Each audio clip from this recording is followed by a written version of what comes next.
the power of Australia's biggest independent tyre network at Tyrepower Griffith. Now teamed with GCS 4x4 for the best deals on car and four-wheel drive tyres. We're open Monday to Saturday for safety checks, windscreens, batteries, suspension, wheels, puncture repairs, and all your ARB 4x4 and camping accessories. Tyrepower Griffith has you covered. Visit tyrepower.com.au or go to 2 Favell Street, Griffith. Tyre Power, 100% Australian owned and operated since 1977.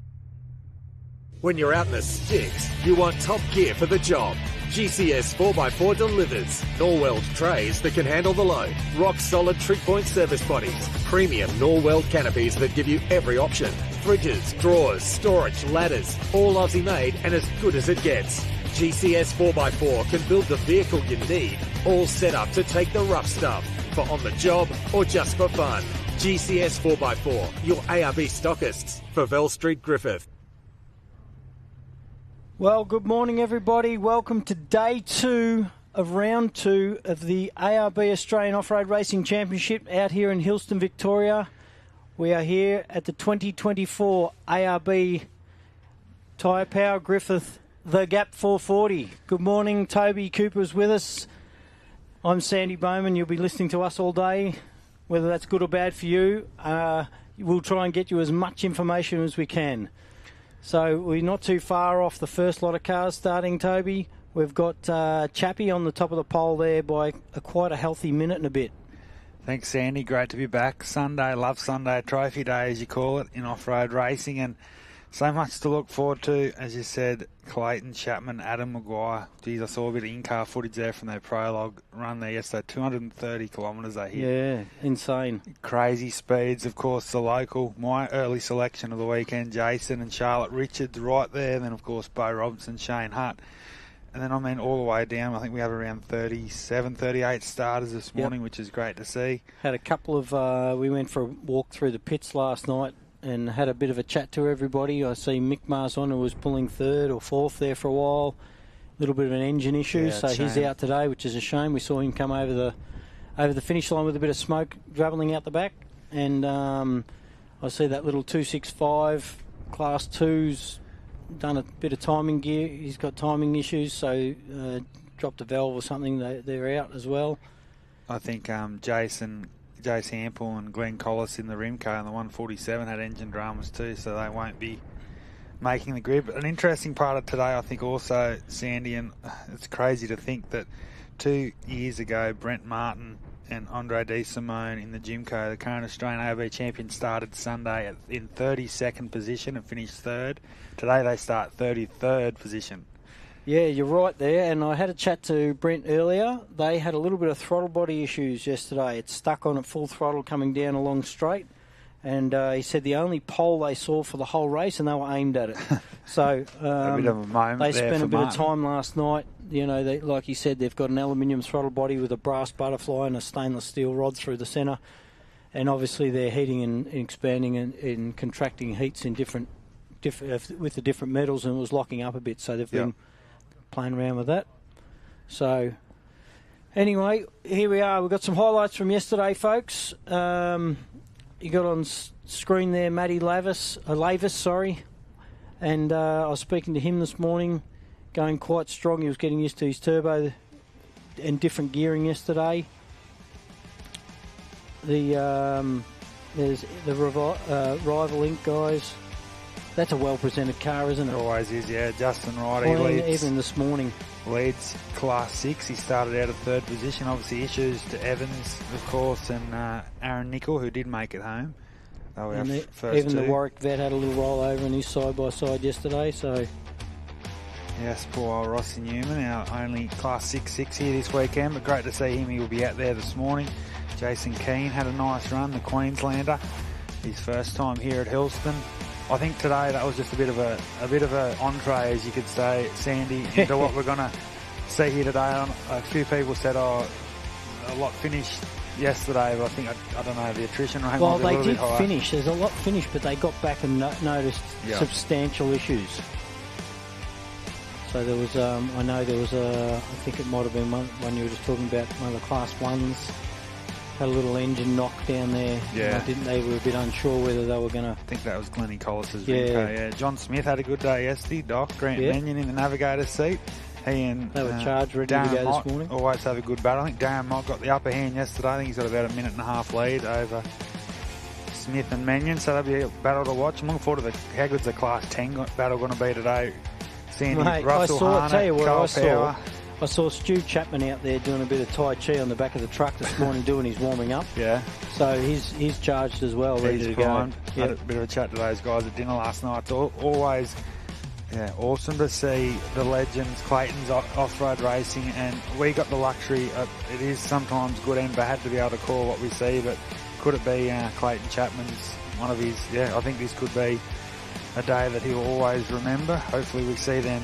They've got about 4 hours of racing ahead of those guys, Sam. So it is a long day, isn't it? Yeah, we've got about 50-minute laps, I think we were doing 56, yesterday. 56, Clayton Chapman. So it is So they're a fairly long lap today. Normally we're doing, well, when I say normally, every race track and every race is different, but a lot of them seem to be anywhere, but if they're a 60k course, they're anywhere down to high 30s minutes and low 40 minutes. So that's a long lap, a 56-minute lap.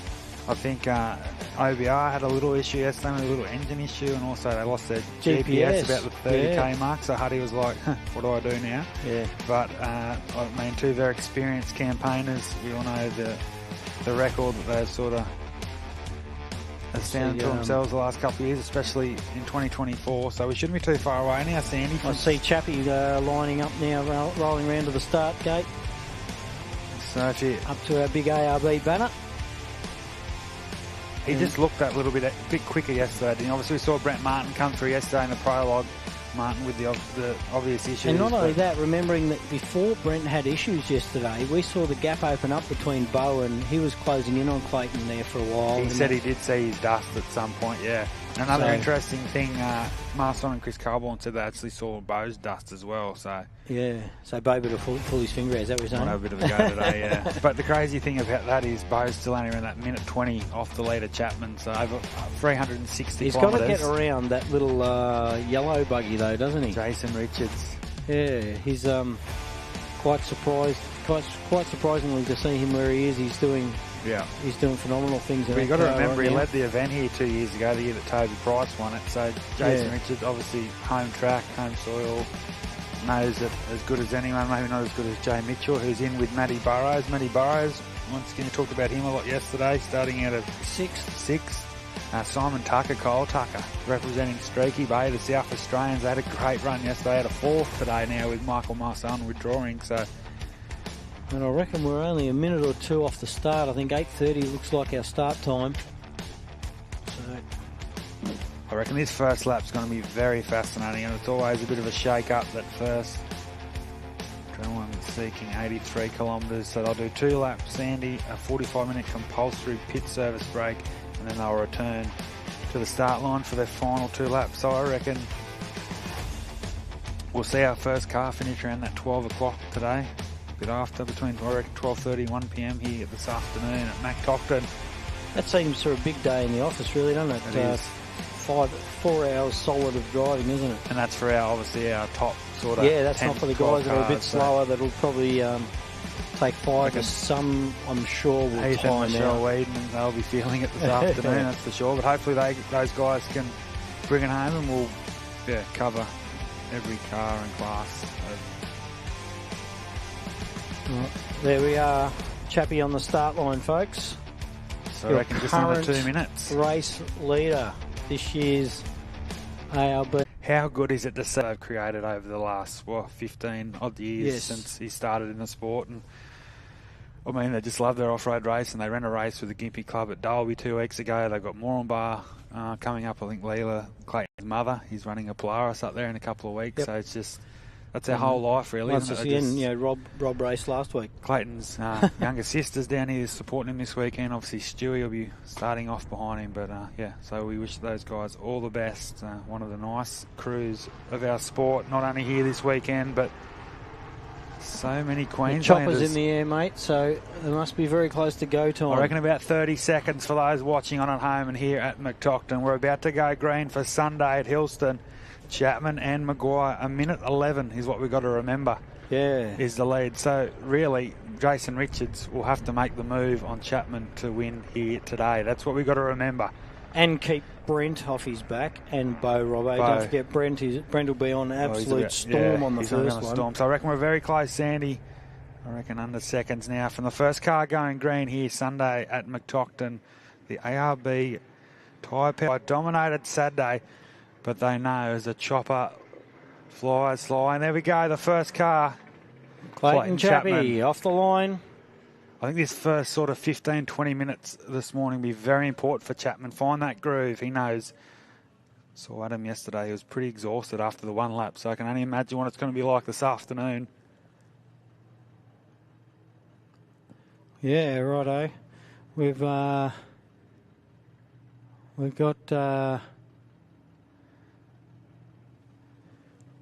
Richo up on the first, up on there on the next one away. Jason and Charlotte Richards, the 119 local crews, 5 o'clock racing. They are about to get their Sunday underway, and all the best to these guys. It's great to see Jason right where he belongs, looking for a maiden national victory here at the ARB Australian Championship level. And the locals, Jason and Charlotte. You can see little Chenworth sitting low, and off he goes. He did have that axle failure on the start line Saturday at this event last year, so he's away and running very nicely.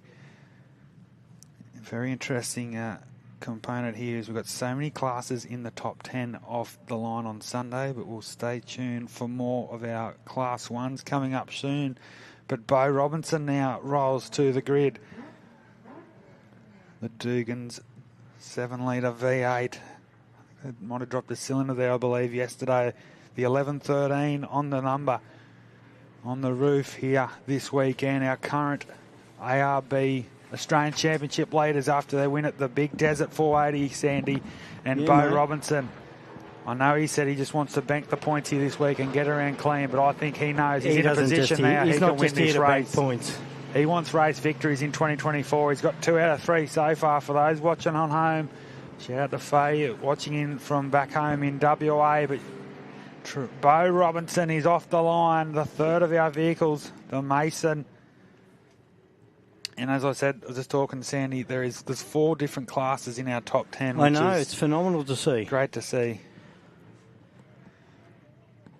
So you can already see the I'm dust, actually surprised, you know, how many how many Class 10s are now up in the top end. I know, and it's going to be. We never thought that when they first opened Class 10 as introduced it into the sport, you know.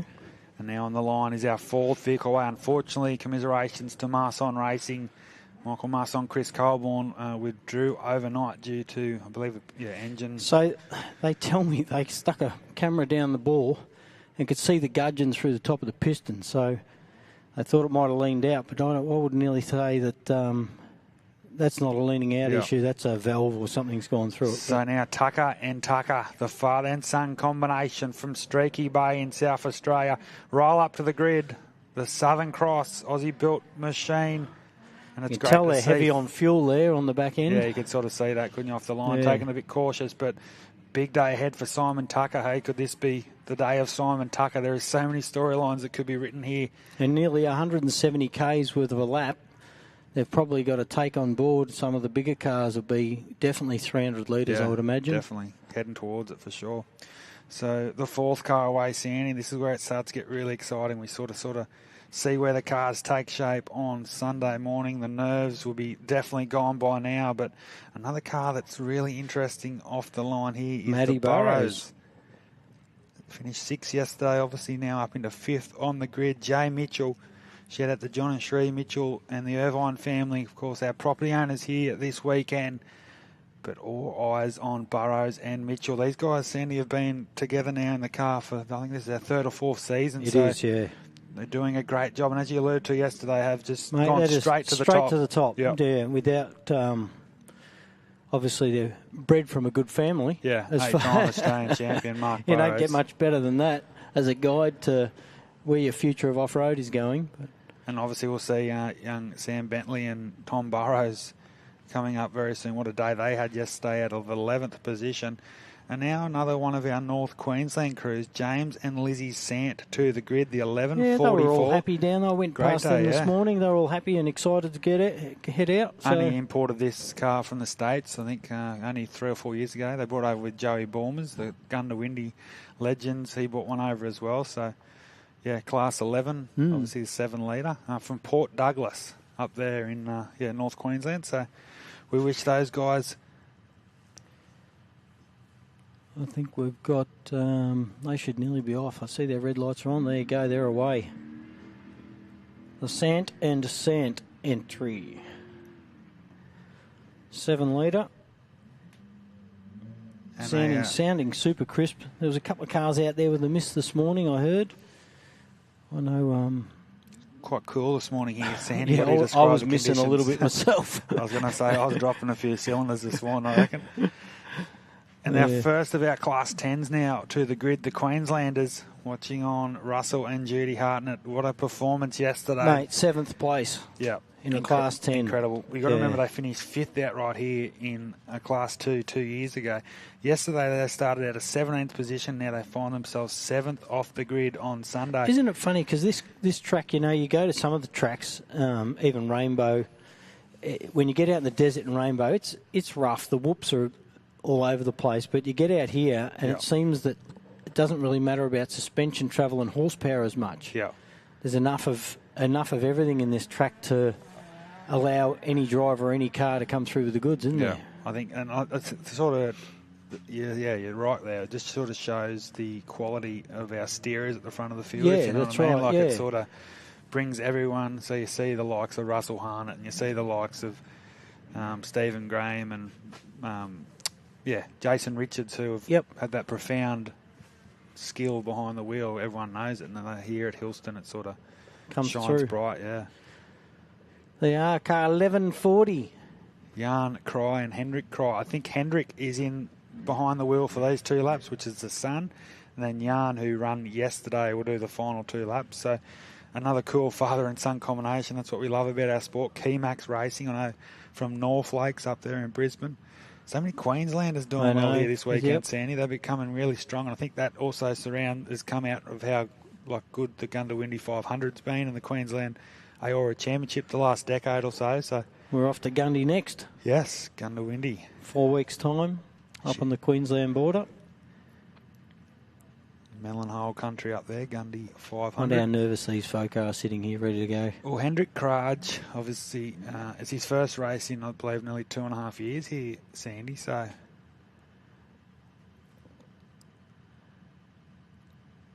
sure what's going on here. I'm sure they thought they would have nearly left by now, Sandy. Yeah, that's what I was just thinking. So they'll be on the countdown. Of course, it's all done by Rally Safe now, but... And the lights aren't on, so I think might be a hold-up. There's every now and then there's a hold-up, but doesn't look to be anyone standing in front of the car holding them back for any reason.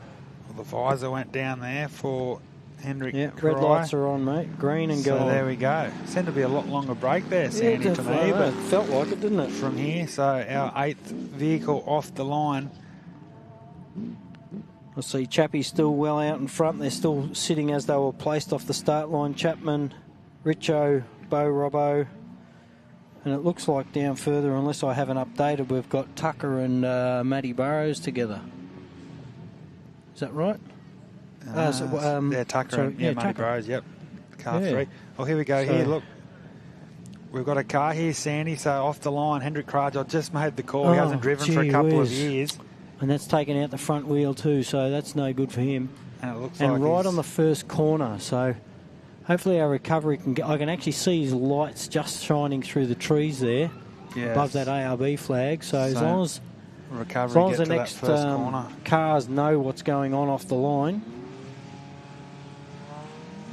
So that's a lot of padlock there. We just made the call, didn't we, on Hendrik Kraj? We're about to see... it's like... Hayden. Is that Hayden's off the line there? Hayden Bentley? No, that's the... oh, sorry. That's the other. It's a Bentley car. Carl Power, is it? The 10. No, it's a Bentley car. Oh, it is a Bentley car, yeah, so there's been a bit of a mix. As long as he's well aware. Oh, that's all right. So that's the Sam Bentley and Tommy Burrows entry. So yeah, that is really early on in the lap there, isn't it? They've given them the thumbs up. Yep, so great to see young Sam pulled up and did the right thing. That's what they're all about. If anyone doesn't know, the first two cars at an incident must pull up to make sure everyone's okay or render assistance. And they've obviously given them a thumbs up out the window. Yeah, so great to see there. Obviously, if anyone's listening down in recovery, it would be good to get a car around to that first corner race up just to pull the cries out of their little dilemma. So off the line now, Sandy will get back to the start line. The first of our Class 6s, Justin Ryder, had a great day yesterday. Levi Hamilton in the navigator's seat all the way from Brisbane in Queensland. And they come from third to first yesterday. I think they were 13th or 14th outright at Rainbow. So definitely in the outright contention for the ARB Australian Championship.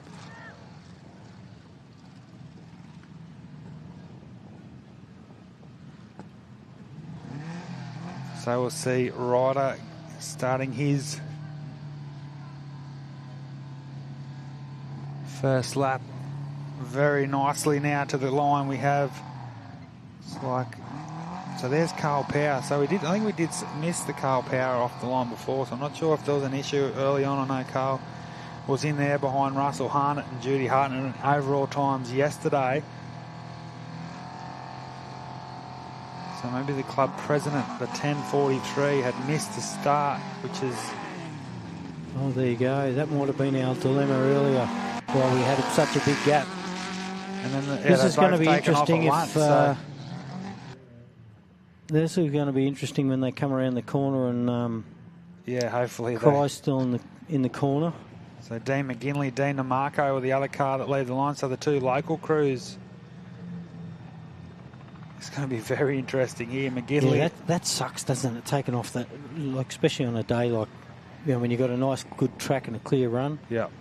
It's obviously an issue there for Carl Power because we did see him. He was meant to take off behind the Hartnett. So he's sort of 3 or 4 cars out of place. True. So a bit of lost time there for Carl Power, but hey, 360 kilometres to make amends. And Dean McGinley will be very happy with where he sits. And here we go. Next off the line is another one of our Class 10s, Stewie Chapman. Finished yesterday in 14th position. So single-seater, and his first race back with no turbo on the car. Yeah. Like he said yesterday. He seemed very happy last night, content with sort of where he sits, and he knows that, as you say, Sandy, 4 clean laps today, and he'll definitely be, I reckon, around that top 7-8 competitors, which is awesome to see. I think we've got some recoveries over there now, which is good to see. So the 10-14 away, Stewie Chapman, all the best to him.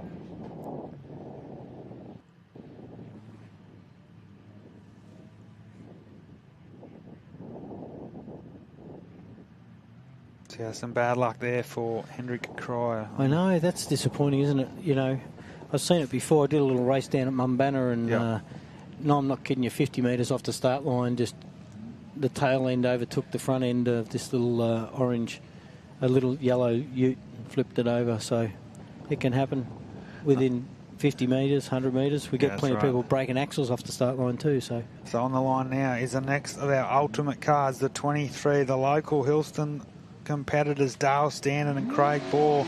Met these guys on Friday afternoon. They love their off-road racing, and they're off their first run in the Chev-powered Feral Gen.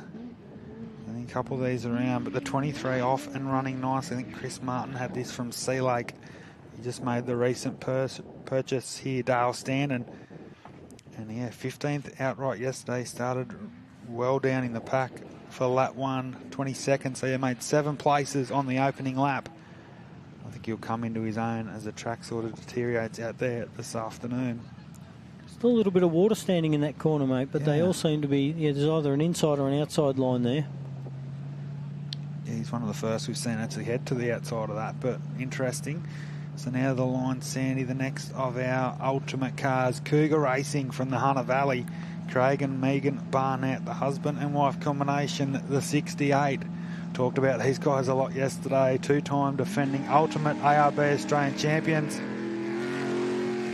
They've done lots of good things in the Australian off-road scene the last 2 or 3 seasons, and they'd love another finish here at Hillston. I think he had a clean run yesterday, so the car was all good. So hopefully we can bring Cougar Racing home in 4 or 5 hours' time. So the 68 off the line, they were our 15th car, sorry, to leave the line this morning. Yeah, Bentley's up next.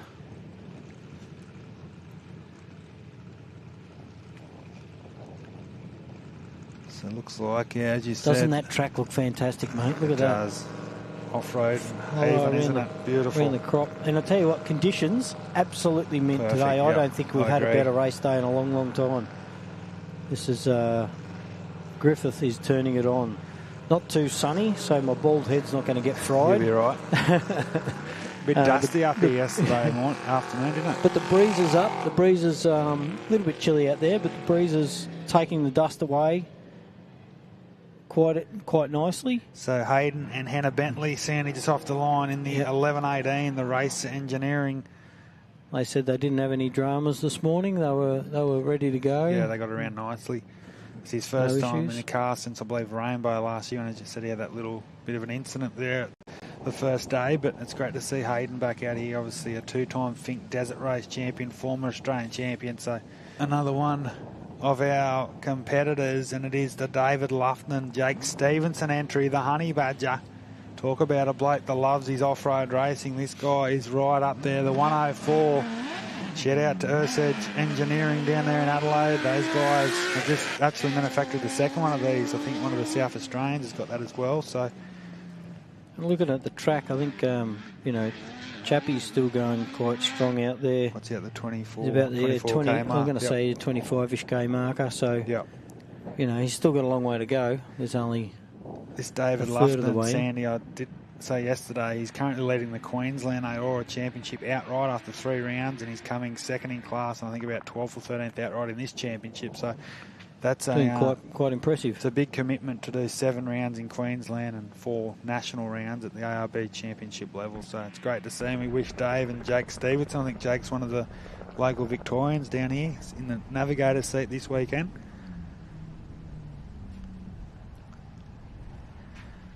Looks like Greg Campbell. Yep. Another second-gen racer. Yep.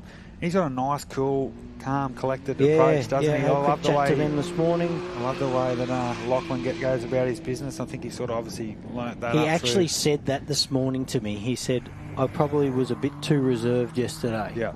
So he's looking to turn it on a little bit more. They've got a slightly different shock in the front than they normally run. Yeah. Which isn't their good shock apparently. So they've put a little bit more preload on the front suspension from what I can tell. But as you know, like, he's still second in that Class 6 and definitely inside that top 20 around that 17th outright. So we see that Henrik Krei is unfortunately about to be towed off the track. So that'll be, unfortunately, weekend over for the 1140 unless they can do some miracle repairs, but it looks like that could be that for them. On the line now is the next of our Class 10s, the 10-13, Jason Keane, one of our single-seaters here this weekend, and another one they'll be very happy to see where they are here. Tell you what, look at the size of that rut they're pulling him out of. I know, you can just tell, fairly deep when you think about it. And that's basically after just 2 laps, obviously prologue and the first lap. Yeah. So. Get off the crop, mate. We know you're in trouble. I can see you. Caught in the action. It's a bit hard not to sometimes. Now, shout out to our recovery crews as well and all our... Tell you what, there's a fair few out there in an 82 3-kilometre track. Yep. You need many, many hands to make things happen. Gee, he's done some damage there, hasn't he, mate? He has. I think it'll definitely be weekend over for the 1140 crew, so bit of a zoom in there. You can see that front. Yeah, obviously we didn't quite get it as we saw it. Obviously it was on the live stream, Sandy. We didn't catch it, but back to the start line. We have the next of our Class 6 competitors. With Mott behind him. Darren Mott's out. I think this might be the Hummer entry, the 633. It is, indeed. Raceline Wheels sponsored car. Seat. I think they're all excited, ready to go. Saw them down at the pub last night having dinner. Yeah, they were pumped up. They love their new to the sport, Sandy. And see Glenn Collis down there. Glenn Collis there, unfortunately their weekend ended yesterday with an engine drama, and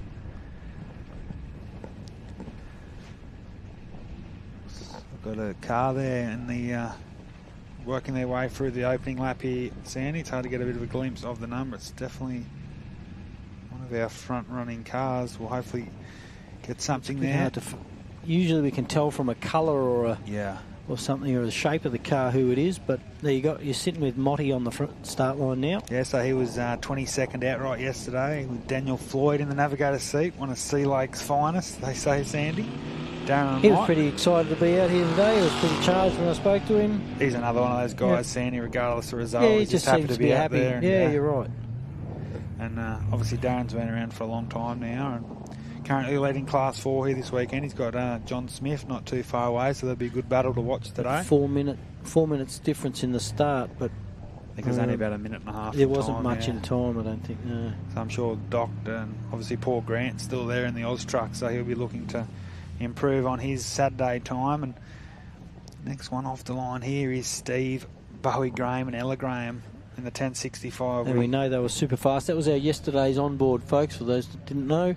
Yeah. We followed them on board. They had a few issues. He hit a tree in prologue. Do you remember? Yeah. He hit a tree in prologue, and what actually happened to him yesterday, he had a bit of wood. We had more than one bit of wood sticking under the accelerator pedal. That's a crazy story, isn't it? They stopped, they got one bit out, they took off, and there's another piece there. So, and then they had a flat tyre post that as well. They did too, indeed, yeah. So not the finest day, but another crew that just, it's just part of the beast, isn't it? It's always going to happen, unfortunately. And they still find themselves. Hopefully they got it all out of the way yesterday. Yeah, I'm sure they would have had a good debrief last night. Still finished in 23rd position, so definitely not out of it. Around what was about 10 minutes behind the pace of Clayton Chapman. So a podium, top 5 is definitely still in reach for Bowie Graham, but we'll just keep an eye on him over the course of the next half an hour or so. And with Marson out, they're sitting in 22nd. Yep, 22nd position. So as you say, still really definitely in contention for that. They are, aren't they? Yeah. Geez, I tell you, it'd take a miracle to get that top spot, but it's happened before. It has happened, and it probably will happen again. Maybe here today, you never know. So off the line is our next Class 11s, Darren Franklin, Rob Hackney, and then the Victorian and New South Wales border. They've been chasing this championship for a long time too. Great supporters. They are. They are. Is that Bentley out there in the... Looks like the racer, doesn't it? It is Bentley. He is... So he only left around probably 4 or 5 minutes ago now, so he's still tracking nicely, Hayden and Hannah Bentley. How good this footage, Sandy? Got a start line. Oh, mate.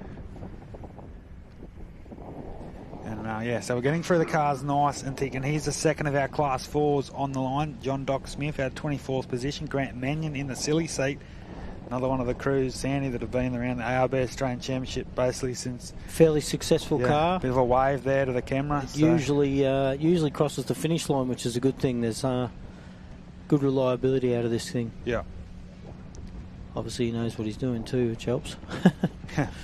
So I'm sure he'll have Darren Mott in his sights here. So the 445 is on the hunt for the 435, and all the best to John Smith and Grant Mannion. 24th car to leave this morning. Of course, the big screen brought to you by Burson's. The naming rights sponsors Tyrepower Griffith and ARB Elite Cameras.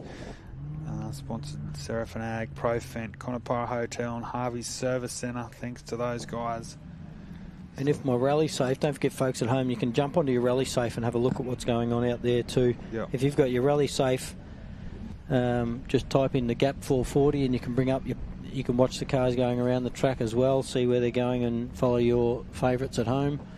And also if you get on the Chris Sport website and punch into the Gap, you'll also get your timing for the weekend and overall. So with that in the live feed, hopefully you get enough information at home. So we see John Smith head off into the distance, off the line now to 25th position. Brendan Hill in the 1004, the single seat Hurricane home-built machine out of Sydney, New South Wales. Shout out to Ann Hill, his father, and Uncle Kelvin here this weekend helping Brendan do his thing, and it's great to see another family crew and third generation racer as well. So it's unreal. Doesn't look like our spots have changed too much out there with Chappie and still moving. Yeah, look at that cool bit of track there on the rally. So look how close and parallel the track runs to each other. Yeah, so I'm sure there's a bit you've still got Chappie And Richo's still moving nicely. Yep. Bo's still, the gap doesn't look like it's changed too much from what I'm looking at. In Matty Burrows and Tucker, top 5 there out on the track at the moment. So now to the grid is the next of our Class 6s, the locals, Jeremy Horn and Adam Ryken in the 609. We had a chat to those guys Friday night, Sandy, and the win it, bin it attitude was clear for all to see and hear, but obviously they'd be happy where they sit yesterday in that top 5 in class and definitely podium contenders here today. And I think our next entry was has pulled it, and that was the Collis entry. Yeah, from what I can tell here, so that was that. Jason. They did have a knock last night in their engine, and they won't be out today. Safer to not go out than to get a few hundred metres and blow it to pieces. I think that's 3 races, 3 engines for Glennie Collis this year. It's a shame, isn't it? Hopefully, I've been there, mate. Yeah, I know. It's not good. They'll be back. They love their off-road racing, and which means the 676 of Lynchy's up next. Mel and Zach Lynch. Yep, Lynch Racing Can-Am. They come in there at the latter stages yesterday. I'm not sure exactly how their run was, but great to see them home. Yes, it is. I think they've been around for a few years. I think they've had a couple of years off, and I think they're based around sort of Western Mildura, so Victorians here this weekend. There they go. I don't know if that finger was up there just telling him where to go or telling someone where to go. One or the other. Navigator. Some cars out here running GPS. Yeah. I do it old school in my cars with just a navigator yelling and screaming and pointing their fingers at the corners. So have a go. Seems to work for us. But I know we spoke to obviously Bo and Shane yesterday that they lost GPS like 20 k's in, I think he said. Yeah. So for those guys, they had no. Looks like Jason Keane on to our right, and obviously the Lynch Can-Am heading off. And that's another thing too. Yeah. So obviously it's new to the sport. The GPS has only come in late. Once it goes, you're like, we've got to go back to the old school. So that's really a bigger change in reverse. So obviously it does help when they're zoomed in and can tell if they've got a couple of hairpins coming up or a big couple of long sweepers or straights, and they can relax for a second. Class 8 Patrol, our only one for the weekend. Sitting there ready to go. He's on the way. Ex-Winch Challenge car. These guys are fresh over, I think we said yesterday, fresh over from a bit of cross-country rally. Safari type things.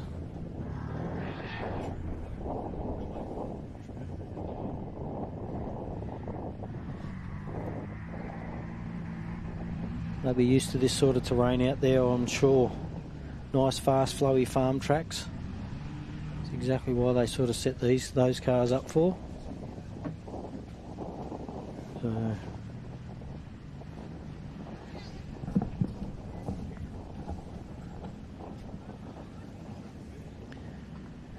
So great to see our only Class 8 competitor still moving nicely. He come in yesterday, a bit of smoke behind the patrol there, Simon Finlay in the navigator's seat. At the 29th position here this morning. And we just saw our 30th vehicle leave the line. It is another one of our Class 6s. It's like the Eden and Simon Evans entry there, Sandy. So they didn't finish yesterday. No, they had a rollover yesterday, but I didn't know. I didn't know what exactly happened, but someone said she rolled going into a gate or something. It wasn't really. Yep. And those things are so short. They're bloody wider than they are long, I think. So it's quite easy to roll one of those things if they just pitch up in a corner. But no damage. They're safe. They're well. So it's obviously seeded into today's action. We'll keep a close eye on Eden and Simon Evans here this morning. Jackson Evans obviously finished. He'll be coming up very shortly. On the line now, it looks like. And if you go out to your halfway marker, mate, sorry to interrupt there, Chappie's out at about the halfway mark. He's out at the 40-something Ks, so looks like a Land entry, doesn't it? Yeah, the 80, Land Racing out of Bowen. All the best to Chris Land and Tanya Gaudry. They seem to have a clean run too. They didn't have any problems when I spoke to them in the pits. Had an issue in the prologue. Not exactly sure of the issue, but Car 405. I didn't actually get to speak to them this morning. They're on the start line right now, but they're second up here behind the Forceman's. Forceman's off the line next, but yeah, car 404 I saw backed up on the trailer working on it this morning. They might have had something wrong with a transmission issue or something. Paul and Mark Paul, yeah. Yeah. Sort of Paul Grant's been out of the seat for a couple of years now, and yeah, as you know, once you do have a couple of years off, it does take a little bit to get back into your groove. But I don't want to know that, mate. I want to get back in too. Sort of psyching you up there, Sandy, but hopefully we'll see you out in the track soon, mate. All right, there you go. The Forsman entry, Class 2, 202. Yep. From down Geelong Way in Victoria. Lee White, hand in the navigator seat there with Brendan, and I think they'll be their only Class 2 here today. Yeah, that 265. The Coatsworth entries had engine issues, like you said earlier. Yeah. So, I tell you what, these guys are going to be looking out for Brent Martin behind them, because just looking at that, you got that Class 2, the Forsmans, then you got car 405, which is on the start line now, Brent's folks. Behind Heath and Michelle Whedon. So. Yeah, then Heath and Michelle, and then Brent. So Brent won't want them holding him up. Like I said, our last 2 years champion, Brent Martin, coming up. So he'll be looking to try and make up a lot of places.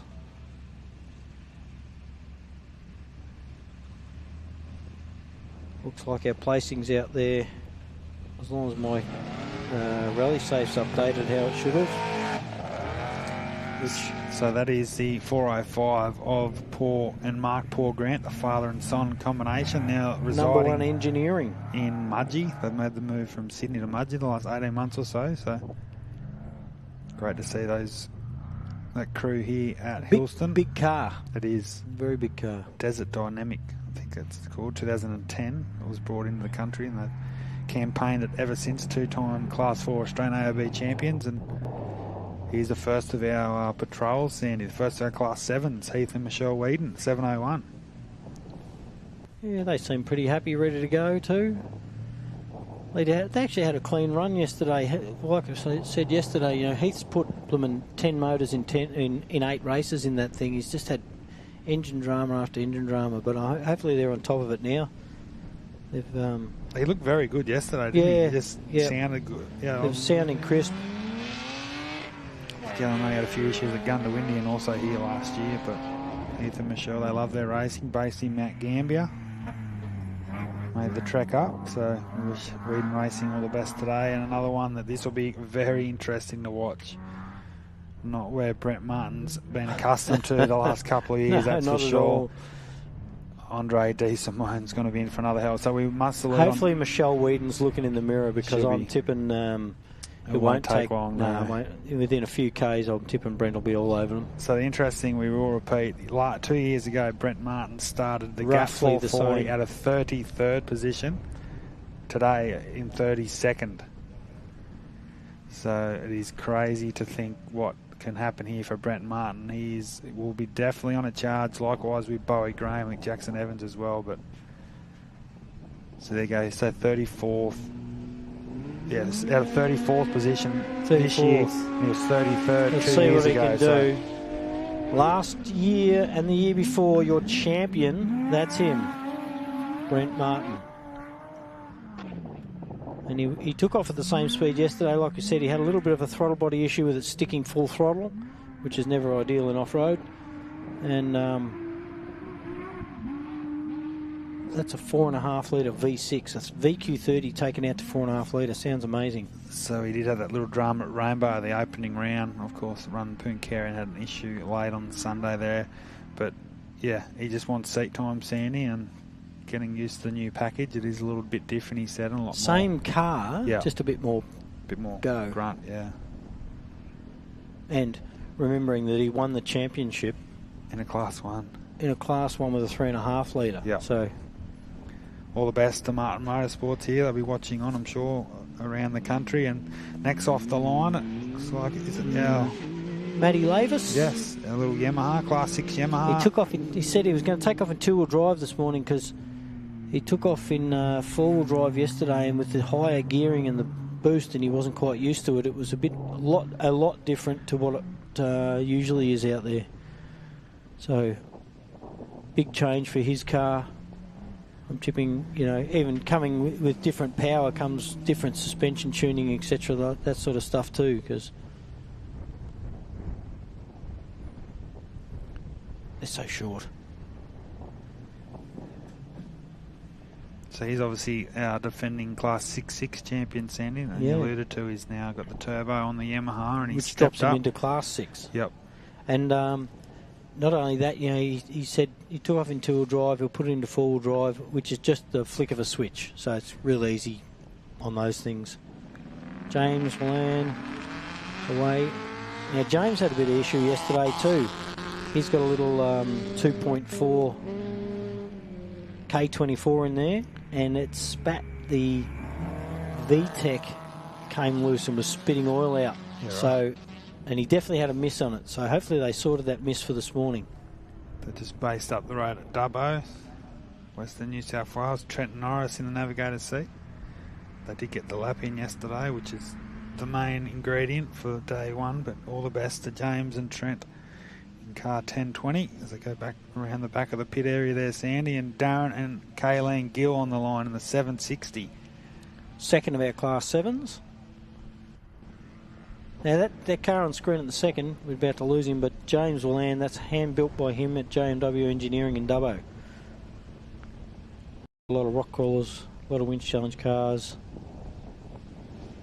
All round good guy, really. Yeah. There we go. Second of our Class 7s off the line. Geelong entry. First time to Hillston, and I'm sure they'll know what it's all about, Sandy, in 5 or 6 hours' time. Hopefully Darren and Kayleen can bring it home for the team there, and they'll be looking to make a few inroads on Heath and Michelle Whedon. As you say, got a little bit more horsepower in their patrol, but the South Australian and Victorian battles on for Class 7 bragging rights. I think we've only got about two cars left on the line, Sandy. Running out of cars to come across the line, I think. This is the 6:35. Jackson Evans is another one that I think will be right on the charts here on Sunday morning. And he's fast, and I don't know. I'm not too sure what they had. Electrical issue, I believe, just shut down. Oh, they did fuse. too. Sorry, they had a fuse blow for the computer, and then which put him into limp mode. Yeah, and then he lost four-wheel drive as well. So a tough day for Jackson. Yeah, especially, and he's fast. Like his car's fast. Well, a whole lot. Clearest fast. I think he prologue 9th yesterday. Yeah. Obviously starting today at around 37th position off the grid, but he worked out that, you know what the King Crane guys are like. He was saying in the live video last night on Instagram, he needs to catch up around 4 or 5 seconds a kilometre on Justin Ryder to get the top spot. So he'll do it. He'll give it a crack. Anyway. He'll give it a crack. Right, our last car, folks, for the day, car 665, the nickel entry. Not far off leaving the start line. They about 5 or 10 seconds off having. Oh no, it's actually the 6681 of Ross Newman, Sandy, off the line. Too. So the little Yamaha. So no sign of Aaron and Greg Nicol this morning. Yeah, they did finish yesterday. They had mechanical dramas. I did talk to Aaron yesterday. They're trying to sort those out. I don't know what happened to them then. No, but the last car looks like it's Ross Newman and Chris Leonard. I bet he had a rollover yesterday. The only thing he damaged was the roof number, apparently. So looked a bit sore and tender last night. Ross at dinner, but he's a more elderly gentleman. One of the veterans of the sport. But he just loves his racing, and as you said, he did 72 races last year. I don't know how he does it, but yeah, he did a lot of racing last year and tries to get to everything he possibly can. Yeah. So there you are, folks. We've got the last of our contenders off the line. And so definitely missing Aaron Nicol, Adrian Coatsworth there, Sandy. Bo Eli didn't make the grid. I think he had a rollover yesterday in that new Can-Am Maverick car. Yeah, that's right. Yeah. Yeah, so we're sort of 5 or 6 cars down, I suppose. I think we're at about 38 starters, which is great. That happens. Chappie's still motoring out around there at about the 56 kilometre mark, travelling at 123 kilometres an hour. Richard's still motoring as well, doing the same sort of thing. We've got Bo Robbo Tuckers, Matty Burrows, they're still all fairly evenly spaced. There's no big gaps caused, you know, there's no one's taken up a big gap or opened up a big gap out here. Got the Bentley entry with Tom Burrows in there. Still going. Let's go back and we'll have a little bit of a look.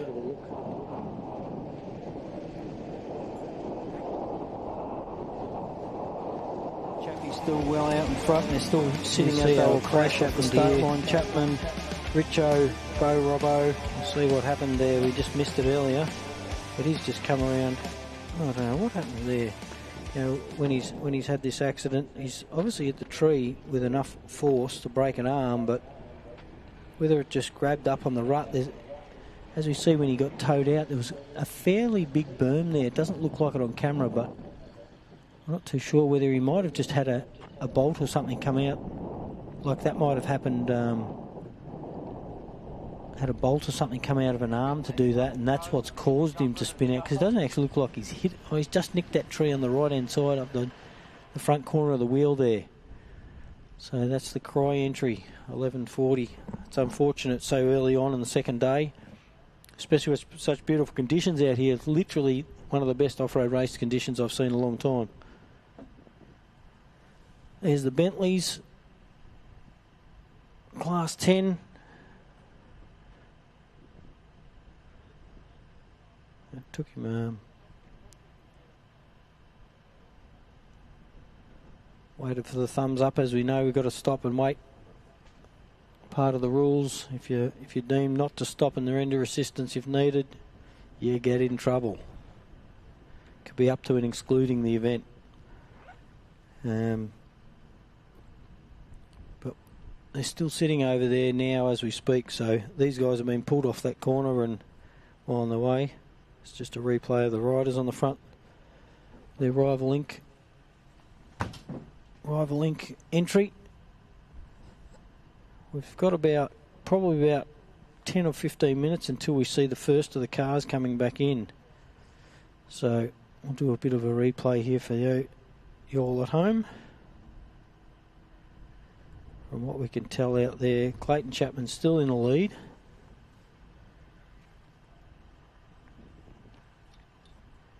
At around the 60k marker. And Richard's behind him. Bo Robbo still following. Rally Safe's been a little bit slow to update this morning, but that happens. We are in the middle of the desert. Tucker entry still motoring around. Car 1144, that's the Sant entry still going. 1018, which is the Bentley entry, still moving.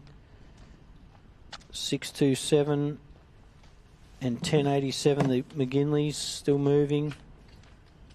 And they're at about the 40k marker, 42k marker. Well, it doesn't look like many have stopped out there, which is good to see. It's always good to see a full field come home. Standon's still moving that 23 Ultimate car. Barnett's not far behind them. I don't know if that's true indication there, but the Barnetts look like they've closed in on Standon. It's always good news, Sandy. Righto, I think we're going to cut back. That looks like the little rival entry, doesn't it? So the first of our Class 6s. Back to live now.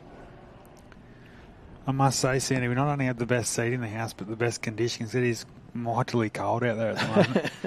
For those watching on at home. Good little office block up here, haven't we? Great little vantage point. So as you said, Clayton Chapman's just gone past the 50-kilometre mark. So, sorry, 60 kilometres. So well and truly on his way to a first lap completion. Following Justin Ryder, I'm just trying to see where Justin Ryder. I've got a barrage of numbers in front of me here. 6, 2, 7. I'm just trying to see where we're at on the track. There's really not much between the top three here at all, Sandy, on the track positions. The 15, Richards and Bo Robinson. No, they look, but they're all travelling. No one seems to be gaining on anybody, do they? Here he is. Justin Ryder, travelling 77 kilometres an hour. He's about the 44k marker, so he's roughly halfway. The car on screen right now. Class 6 entry. And I tell you what, didn't it look phenomenal? Yeah, everything was spotless down at his camp this morning. I think they're doing both the national championships in 2024, which is a big commitment, but they're doing nice out of recent finish at Fink as well. So putting in the miles and getting the rewards, and Simon Tucker's still moving along nicely. I'm sure young Kai, his son, will be pushing him on, saying, come on, Dad, let's go. Still look like they're running nicely 4th track position. I'll tell you what, day 2, round 2 of the ARB Australian Off-Road Racing Championship. What a cracker. Where else would you want to be, Sandy? Probably in one of those race cars, mate, to be honest with you. But apart from that, here we are. I'm just having a look to see where Brent is, if Brent has moved up at all. 916. He's around. He's already done 4 places. He's around Heath. He's around car 405. He's around 80.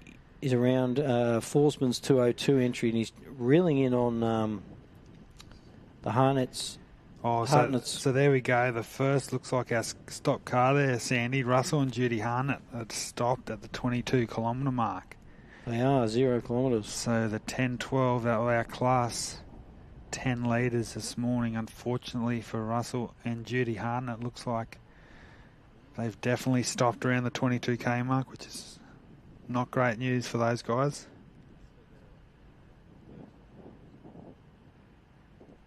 Conditions out there, Sandy, hopefully maybe just a flat tyre or something that can be repaired. Yeah, a lot of people were saying already after lap 1 they could tell the tree roots and the rocks were coming up through the sandy top. So Bowie and Ella Graham still moving along nicely. They're around the 37 kilometre mark, so nearing halfway. They're closing in on Jason Keane, and looks like the Lachlan Campbell entry. David Luffman still working away. Darren Mott and John Smith are still battling as well.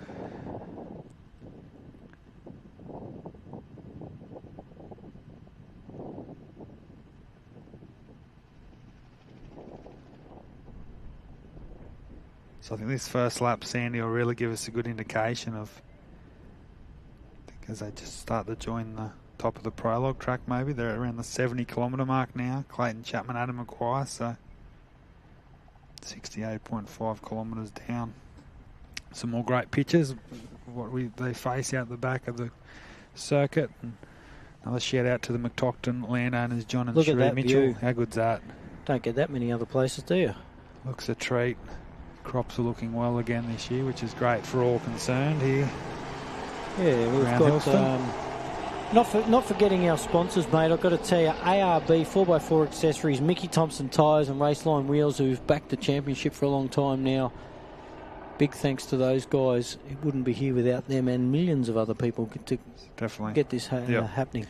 Obviously our gold sponsors and class sponsors this weekend: MR Trans, Show and Go Photography, Riverina Logistics, Dean's Auto Electrical, Horn Ag, Farm Freight, Ag Grow, Terra Ag Fuel, Cademo, Elders Griffith, Melbergen Pastoral, Albans, McNabb's Mobile, Rivcott and Lake Machinery Services. And our in-kind sponsors: 57 Automotive, Craig McKean Earth Moving, Show and Go Photography, Conopara Hotel and Dobberjar Print World. So yeah, thanks for all those guys for bringing us your services and commitment to the 2024 ARB Tyrepower, the Gap 440. Bit of a tongue twister, isn't it, Sandy? It is.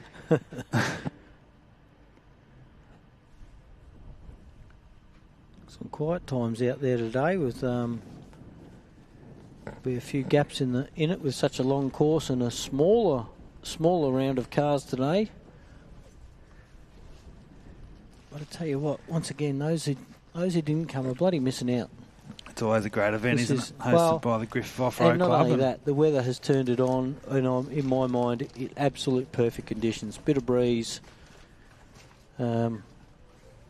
especially when you're out there in the driver's seat and your blood's pumping. If it's 40 degrees with this breeze, it's all good for the people spectating. But when you're a driver and navigator, it gets bloody hot in there really quick. Yeah. So it's probably actually optimum for a driver and for the cars too.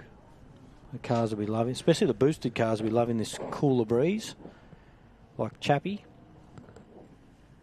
That in-car footage of Clayton Chapman yesterday, Sandy, was something else, wasn't it? They posted to their Chapman's Off-Road Racing Facebook page last night, and the boost that car can exceed, and I mean, it's just it just looks like an angry race car to me.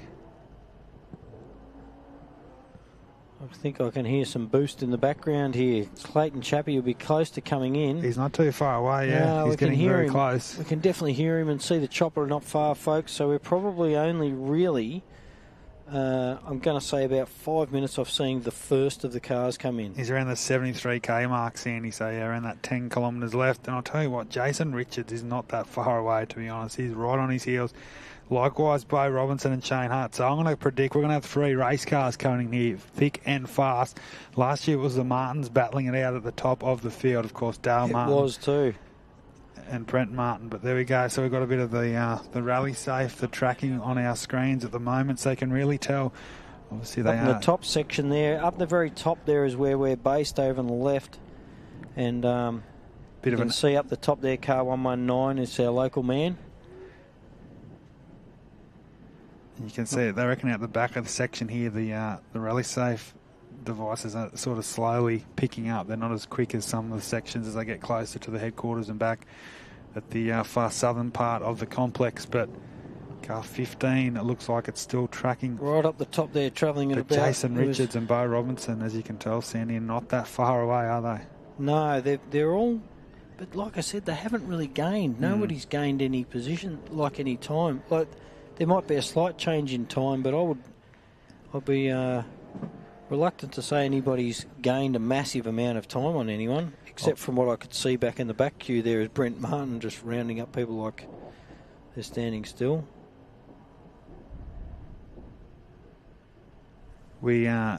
But obviously it's always hard to tell from here as well with the rally safe. It is obviously provisional, but 916 is still moving nicely. Brent Martin, 916. His time's going to be interesting from 34th position.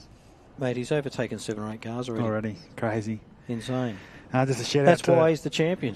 Michael Misford from up there in Mackay listening on. Cheers, mate. Go the Razorbacks. Unfortunately, it looks like Russell and Judy Hartnett have exited the race earlier around the 20-kilometre mark. Michael Misford's the president of the Mackay Off-Road Racing Club, Sandy, who hold the next round of the Queensland Championship at Moranbah in 2 weeks. So great little event up there in Queensland's north, so he shouldn't be too far away, I reckon. Mr. Bowman from seeing the first of our cars here Sunday morning. Edge of the seat stuff, 15. Car 15 looks like they're still in the lead on track. From my updates on the rally safe, and you can see on your screens at the very top of your page there, you got car 119, but in amongst that is car 15. Now car 15 is Clayton Chappie, as we know, Little Red Rocket, and if that's the case on what we're seeing with these updates, unless sometimes it'll have a little jump. They have a bit of delay, Yeah, they do have a little delay on updates. But if that's the case of what we're seeing right now, we're seeing quite a close gap between Richards and Chappie. I don't believe that to be true. But you can hear the 7-litre too, can't you? Echo through the hills over into here to the McDocton headquarters, and that only means the one Bo Robinson, Shane Hart also not too far away. So if you're in the arena, get your cameras out watching on from home. We're very swiftly about to see our first race car into the arena. Of course, 1 of 4 laps this morning. 2 laps for these competitors, a 45-minute compulsory pit break, and then 2 laps following. Yeah, be close. Yeah. Drone guys just trying to get some cameras in the air to watch Chappie come in. So I reckon any second now, Sandy, will see the 15, the current defending Gundy 500 champions. He's probably currently just driving away from us a little bit before he comes onto that straight. What I'm going to do is I'm going to check his top speed coming into the arena here. Yeah, so we saw on his prologue yesterday, I think that was on his back straight, he did about 230 kilometres an hour, which is quite remarkable. A lot of these, probably not for him. Yeah. Another day in the office for Chapman and Maguire.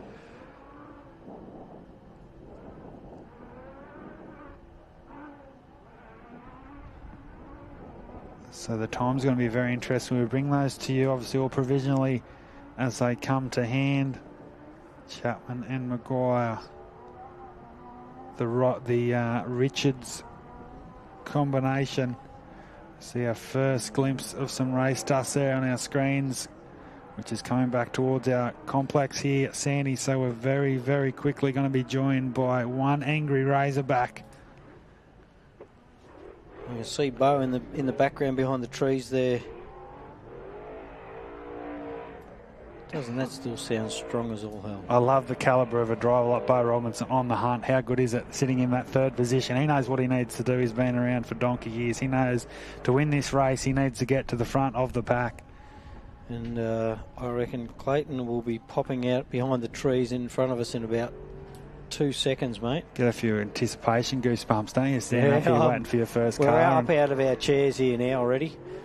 It's going to be a long day in the commentary box waiting for these crews to come home. But Clayton Chapman sitting at 217 kilometres an hour. The first sign, Sandy. Here is our race leader. Chapman and Maguire still looking very, very clean. 223 kilometres an hour at the 83.3 kilometre an hour mark. So Chapman, Maguire, steady. Head towards the spectator complex here. And they're doing their thing very nicely, with a 1 minute 11 seconds advantage after the opening lap yesterday. So Richards and Robinson, where do they come into the picture? But all eyes on Chapman. Smooth. He's looking really smooth this morning too, isn't he? Look at that. Like we know, we've said it before, they've been in the car together 15 to 17 years, you know, so it's just another day for these fellas when it comes down to racing. And Adam does the post notes as well, Sandy, as you know. He's a very in sync, very professional navigator. There's a few of the guys that have him on board at some of the other races. I know Ryan Taylor uses him at the Fink Desert race. So Chapman and Maguire. So first eyes of Jason Richards. There we go. So the battle's heating up. Just as they're coming around, Richo comes into the arena on our far left. So that's fairly tight racing. Yeah, maybe. It'll be interesting to see our first time come up. There's not much between them, but how slick, how smooth does Clayton Chapman look this morning? Very grounded today. So all good signs there. So Chapman and Maguire head onto their second lap. Now the focus is on the 119. One of our definite race favourites heading into this weekend, of course. The Class 1 of Brent Martin won this event last year. Richards and Richards. I believe Charlotte's in the navigator seat, and here's Robinson. So this is the mover. So Bo has definitely picked up on Richards. Closed the gap. So OBR here. They're not only here for points. They want the trophy. They want the gap 440 to their resume. But I tell you what, that's not a. He hasn't closed it by much. Not a massive gap. I reckon the gap's between Chapman and Richards. So we'll get some time soon. But your 5 o'clock racing, Chenworth, still moving nicely. There's your first local car. You'll get some very shortly. The first 2 cars have crossed the line here on Sunday morning. Just waiting to get a time up, folks, so we can give you an insight. But let's just have a look and have a listen to Bo. Just admire the Mason, the 2-wheel drive Mason trophy truck of Robinson and Stickman. Look at that. He swings it like he stole it. And the 11-13, the kids are on the fence. I love what they say here because Robinson's on the charge. That's what it's about. We saw the trophy trucker Toby Price win here 2 years ago, so do not count out Robinson. I'll tell you what, I reckon they're holding out on some timing.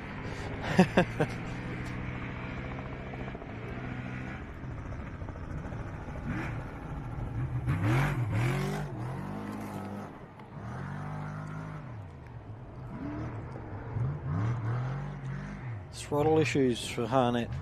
Hearten it. But they are mobile again, says on our screen here. So well, that's good news for those watching on for the 10-12. Russell and Judy Harnett. So our first 3 cars through. Still waiting for our 4th. Tell you what, how's Bo's car? Oh, how good! How's the sound? Unbelievable. Unfortunately, it says on our devices, Stewie Chapman has stopped around the 27-kilometre mark. So hopefully. A lot of cars still circulating. I think next in will be the Tucker entry, the 110, followed by Matty Burrows, who's a massive gap after Matty Burrows, down to the Bentley entry. So that looks like a fair gap, doesn't it? You got Tucker's not far off coming into the arena in the next few minutes, but even that top 3 has really opened their gap between everybody else. They have. In saying that, I'm going to do a sneaky check on 916, because I would imagine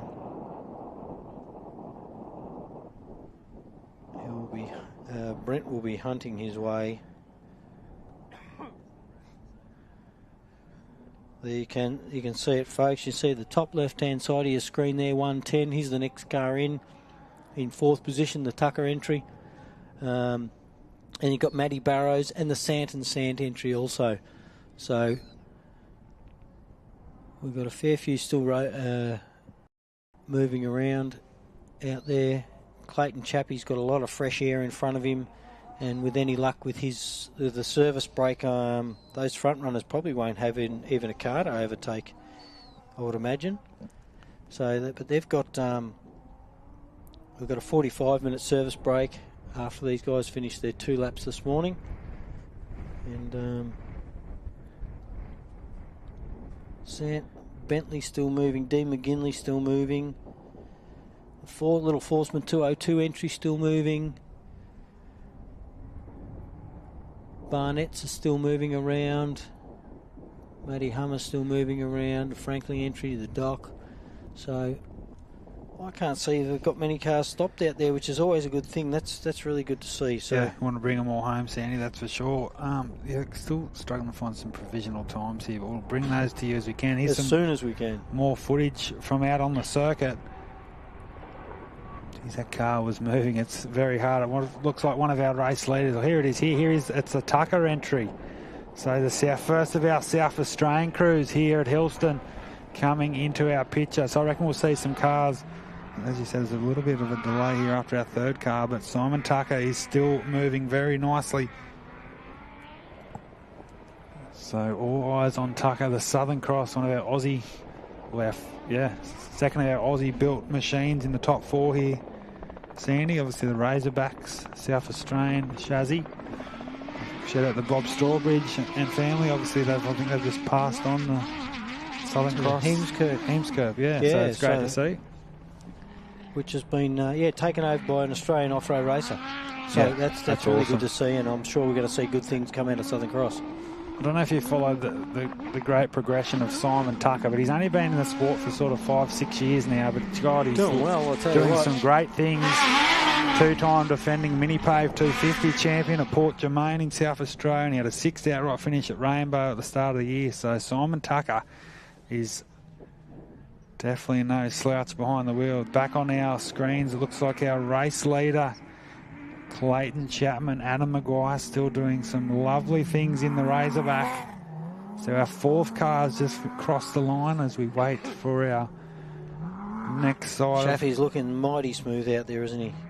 Travelling about 100k an hour, folks. Boosted 2JZ. In, like we said, it was an early 2000s, a late 2000s frame.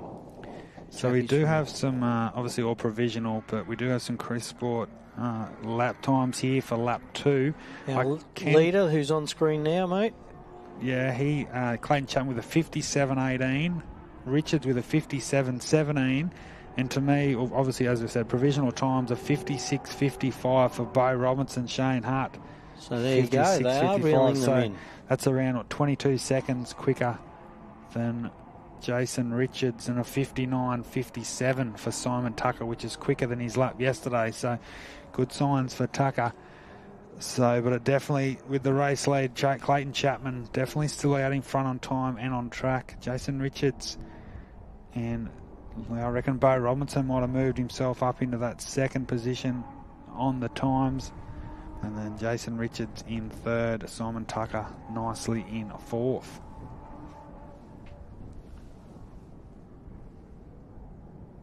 Yeah, I'm struggling to get those. Oh, yeah, there we go. Got some times up.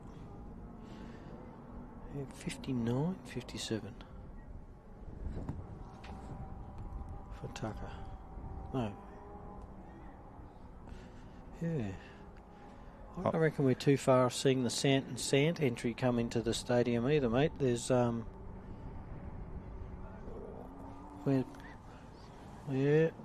Bo Robbo.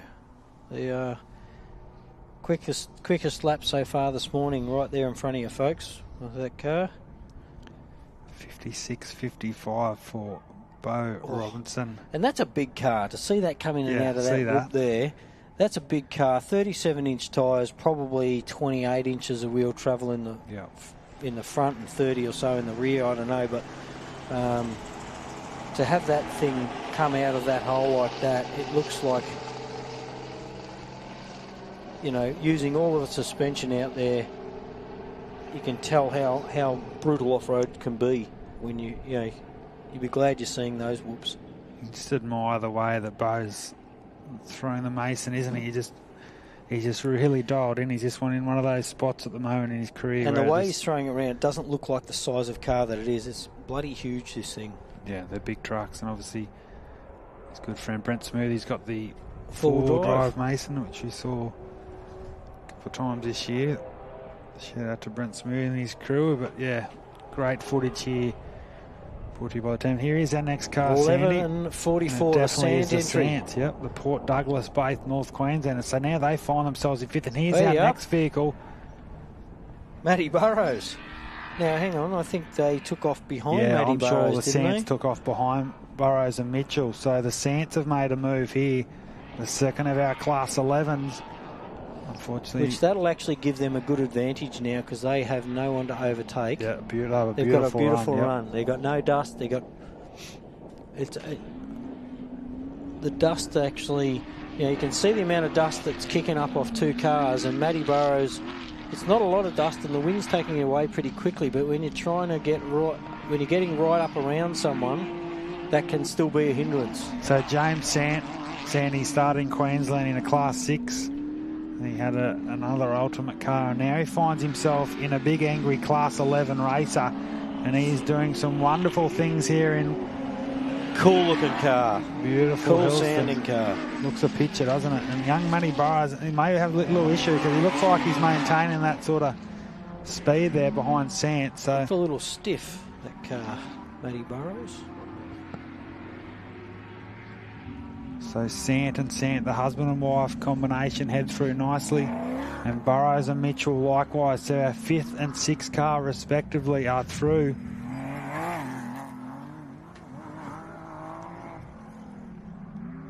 I think we've got a little bit of a break now between that and the next cars. So they're, from what I can tell, there's a little bit of a gap, and I think the next car on track is 1018, which is the Bentley Class 10, and then Dean McGinley behind them. So we've got three Class 10s on their way back in, folks.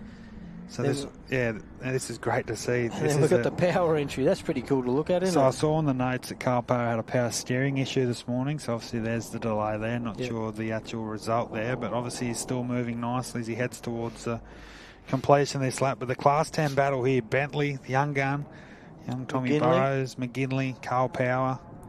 And then a Class 6. Then Justin Ryder's there, yep. Craig Barnett still moving nicely.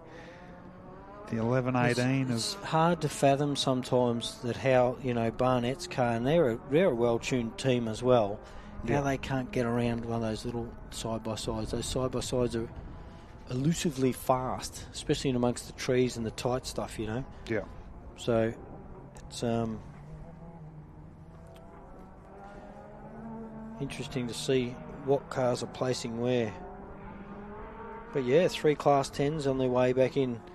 Yeah, 627 on its way back in. Barnett's.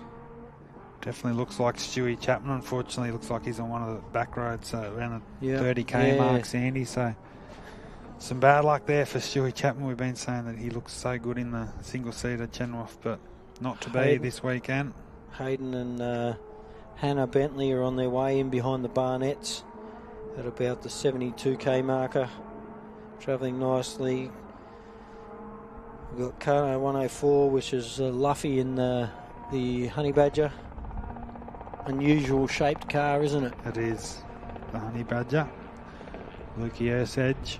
Then Bowie, there's a bit of a gap, and then you've got Bowie, car 607, 1013, still travelling. Maddie Hummer in 633. Motti in 435, still motoring along. Then we've got a bit of a gap, and Brent Martin. So Brent looks like he's wound in. Mate, I'm going to say a solid 12 or 14 cars without counting them. So here's our next car, Sandy. This will be our 7th vehicle through. Bentley entry. And how good is this to see? The young 20-year-old Sam Bentley in the 1018. He's another one of these guys, Sandy, I think in the next 12 to 18 months I think we'll see him come through, won't we? Yeah, I mean, what a great performance this is. Like, we sort of underestimated, but you've got to remember, Sandy, he started at a 23rd position yesterday afternoon for lap 1. He now finds himself the 7th car on the road. Top 10. With 3 laps to go. So Sam Bentley, I'm sure the family watching on here at Hillston Live and, of course, across the live stream. But this is one of the drives of the weekend so far. And young Tommy Burrows, so Mark's youngest son's in the navigator seat. So that is a There's cab. a lot of second generation knowledge in that car right there. Yep. And it shows. And here's the next of our local competitors, the 2 Deans, Dean McGinley and Dean DeMarco, the 1087. So this is the battle for Class 10 honours early on here on Sunday. We've got a 3rd Class 10 coming in not too far behind them. Carl Power. So obviously Dean's managed to accrue a bit of a lead here, Sandy, which is great for McGinley and DeMarco. And here he is, looks like the Rabbit Racing Tatum of Carl Power. Ben Burke was in there yesterday. I think Tess Power's down as a navigator as well. So all eyes on McGinley. So this will be our 8th and 9th car through to complete lap 1. Sounding fairly crisp too, aren't they? Yeah, he's another one of these guys, Sandy. He's very underrated. Dean McGinley, he's always thereabouts. And he was down there this morning. He just broke one of the springs, not one of the springs, but the little leader between the coils on the rear, on the left rear. So he changed that when they were checking some things this morning. Another shout out, Sandy, to Dean's wife, Ashley, who's been one of the instrumental players in this event, the club secretary. So shout out to you. Her and her family do great things. Here's the Power team. Yes, and the first of our Class 6s comes into our vision. Yeah. Justin Ryder and Levi Hamilton in the 627 Can-Am. This Carl Power's having a crack this weekend. He's obviously lost a bit of time, but looks like his window net's dropped down. They might even heard a horn as well, yeah. Sandy. So maybe a pit entry here for the club president. Yep. He's away. No, he's still running nicely. Definitely Sandy was on the horn. Was this Justin Ryder? It's hard to... Definitely a horn there somewhere. So, as you said, this is a beautifully turned out Class 6 Can-Am. Yeah, Stu Chapman's just got a little bit of a word in. Stu Chappie's broken an exhaust. Then he had a misfire with a possible electrical and some wires damaged or something.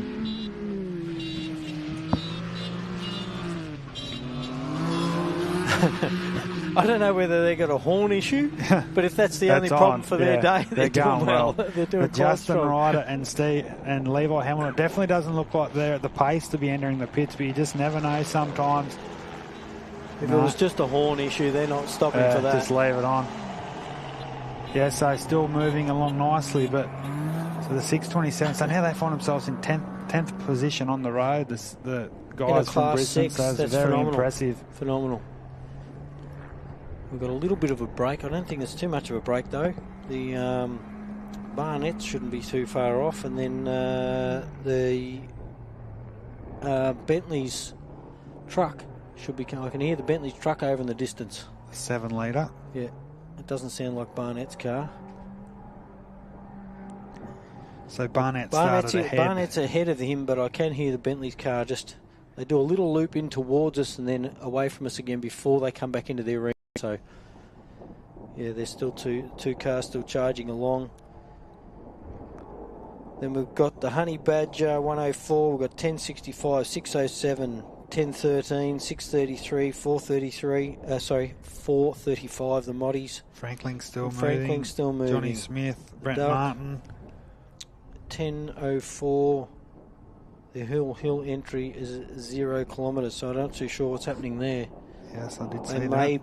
They may be stopped, and they look like they're actually off the track a little bit. Oh no, they've refreshed and still stopped. Still says they're stopped. mark. So 882, and I reckon Brent Martin overtook 882 already. So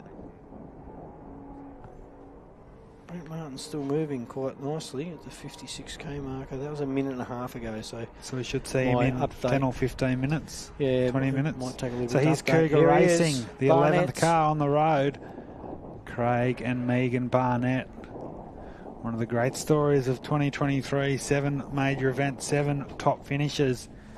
And they're just one of those crews, Sandy. They did get it right. They get it right at home and come out here and finish every time. Oh, they're massive. You know. I mean, he's got a great team behind him. Gary Hardy, Matty Bryce. Should be very proud. A lot of good mates there that help him day and night to get the Southern Cross ready for each and every event. And hooked up a little bit there, didn't it? Don't mind a good time after the event racing either, Sandy. But great people of the sport. A little bit of smoke coming out there on that, and that might just be out of a breather on. I saw a hard left hand of the car laid right over, as it does. It's biting in a little bit, that car, isn't it? Yeah, I did see that the last couple of corners, but there's a little bit of smoke coming out of that rocker cover. There's a breather up on the right-hand side, so I'm tipping that's all it is. Yeah. Still moving major. On nicely, isn't he? Sounding pretty strong, Craig Barnett. I can hear there's Bentley entering as we see Barnett across the start-finish line onto his second lap for day 2. So he's another one there, Sandy. He started at 15th up into 11th. That just shows you in 80k, still 3 laps to go. He's made 4 positions already. So on board there with Hayden and Hannah Bentley. The 2 Bentleys. Second of the Bentley entries.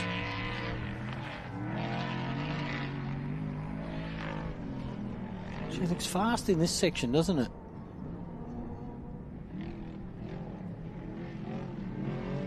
As we see Barnett across the finish line. Tell you what, we'll probably just enjoy the sound of the Bentley machine for a second, I reckon.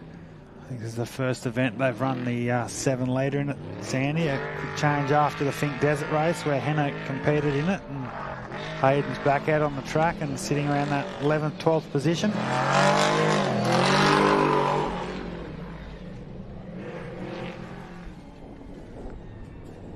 So we've got a few of our South Australian crews still working nicely. So he'll be the 12th car across the finish line for lap 1. And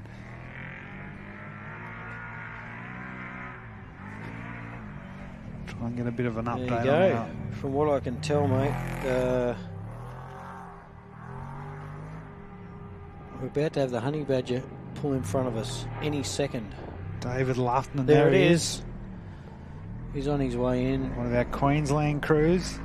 Jake Stevenson in the Navigator seat. I believe Jake's a Victorian, but they ran together at Rainbow at the start of the year. So the Honey Badger and David Lufton still moving along nicely. And then Bowie should be in after that. So Bowie's obviously pulling in some space too, I reckon.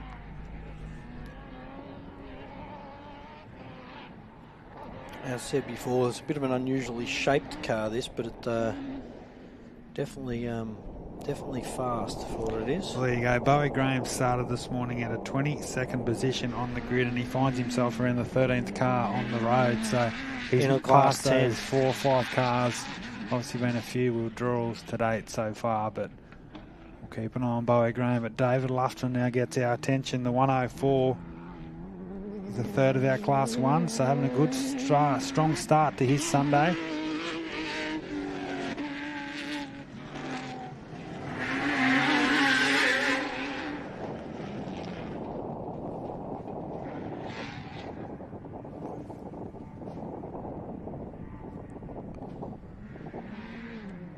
Here's Bowie.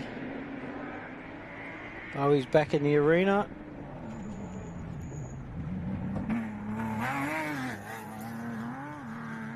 Like I said, he stopped 4 or 5 times yesterday. Yeah.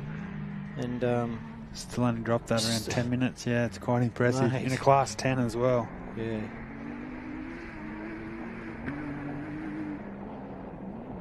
Fast and smooth. Look at it. You'd think he's in a class 1, wouldn't you? Like we're only talking a K24 Honda engine.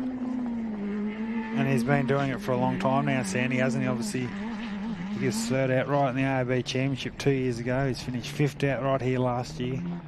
And the charge, the honey's on for Bowie and Ella Graham. How good is it, Sandy? I know the father and daughter combination. Yeah, it's phenomenal. I just love their off-road racing. Massive supporters of this championship. So he's gone from 22nd to 13th car on the road in 83 kilometres. So a lot ahead of him, and another clean lap here, and he could find himself inside the top 10 here after the first 2 laps, which is so it definitely looks like Stewie Chapman's out. The hill entries also still stopped there, Sandy. So 2 of our class 10 contenders have exited here on Sunday morning. Oh, unfortunately, it looks like the Dale Stan and Craig Ball entry. The locals have stopped around the 51 kilometre mark on our devices, so not great news there for Dale Stan and Craig Ball. Matty Burrows, well, unless my phone's updating a little bit slower than many, Matty Burrows might be in front of the Sants by the looks of that, but no, they're both moving. Here we go, we got on our sights the next of our class 6s. Campbell entry. Lockie and Greg Campbell, another one of our father and son combinations. A son in the driver's seat this weekend. And like I said, he was a little reserved yesterday, just getting used to it again, but he's hoping to turn it up a little bit today. Another one of these guys, Sandy, I know, he's got his dad's approach as well. He's got that very cool, calm, get to the finish line before you sort of worry about your result attitude, which is what Greg's based his career around, and he's got the results. And great to see GRC Motorsport here in the ARB Australian Championship in 2024, and young Lachlan, he's right up there in class and outright credentials, and if he has a top finish here, he could be pushing really well at Gundawindi and Millicent to finish the year. And they're in our 14th car on the road, so with nobody around them, which is always a bit easier. Sometimes having someone behind you gets you to push a little bit harder, but having no one around you doesn't give you any pressure. Doesn't make you do silly things. And talking about like a step up for someone like young Lockie Campbell, so he's done the New South Wales Championship last year, which is predominantly short course racing, and now he's out here on an 83 kilometre circuit. Doesn't see as much, you know what I mean? Like no action. He has had the luxury, of course, to be navigating for his dad in the AORRA the last couple of years, but he's the next one of our cars, but that's a bit different, more of an approach. Looks like it's a single-seater of... Is it Jason? Yeah, it's a 1013 of Jason Keane. So he's another one, Sandy, that sort of was hovering around that 30th yesterday in prologue, and he finds himself nicely. So there you go, look, 31st he started yesterday, he's around that 15th position as we stand on the track. So a big Sunday start for Jason Keane in the single-seater Jimco Desert car. Next car coming into the arena after him will be Matty Burrows. Sorry, not Matty Burrows. Gee, that'd be a sight. No, Matt Hummer, sorry, in the 633 entry, but I reckon that'll be, they'll cross paths in the background here. So I think we're still waiting for some time, Sandy, so we'll hopefully bring those to you when we get the green light. But the 1013 single-seater. Yeah, one of those little Jimco Desert cars.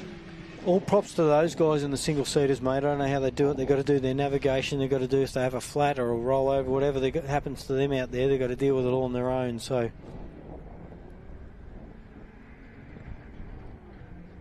bit of bopper there. Yeah, he's continued on. Second lap. Any second, Matty Hummer will appear in the behind the crop there. I'm sure. There he is.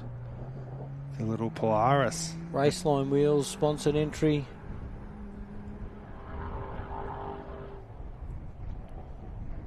I heard Chris was going to get him an ultimate class car. Not really, mate, but I'm just stirring Chris up. There we've got the Mott entry right behind him. Darren Mott having another nice day. So he's still leading the Class 4 brigade here. He's the first of our two-wheel drive trophy trucks to enter.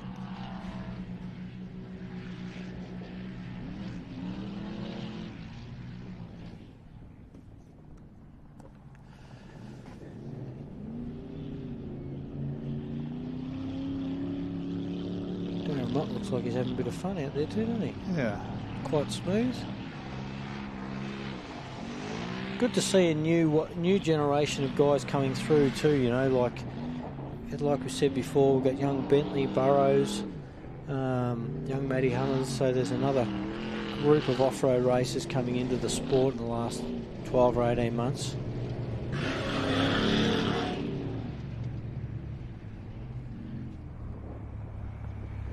We're trying to, won't be too long until we get some proper times up, folks. We had a little bit of a glitch there.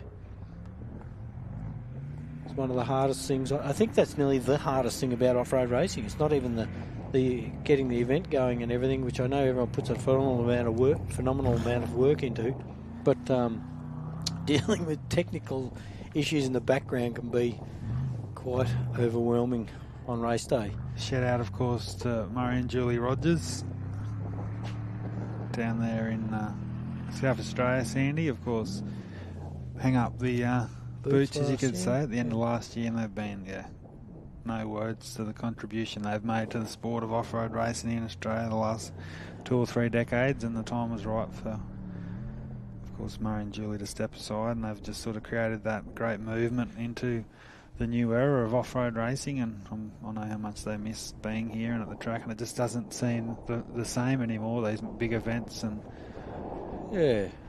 But hey, it's got to come to an end at some point, and I'm sure they're enjoying their retirement. Well, it looks like we've still got Chappie, Bow, Richards still up there in the top 3.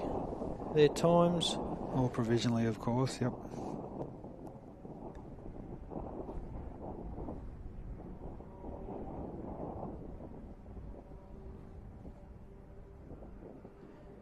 Yeah, it's a bit hard for me to tell here. But any second now, I reckon I can hear them in the distance. Any second now, we should be seeing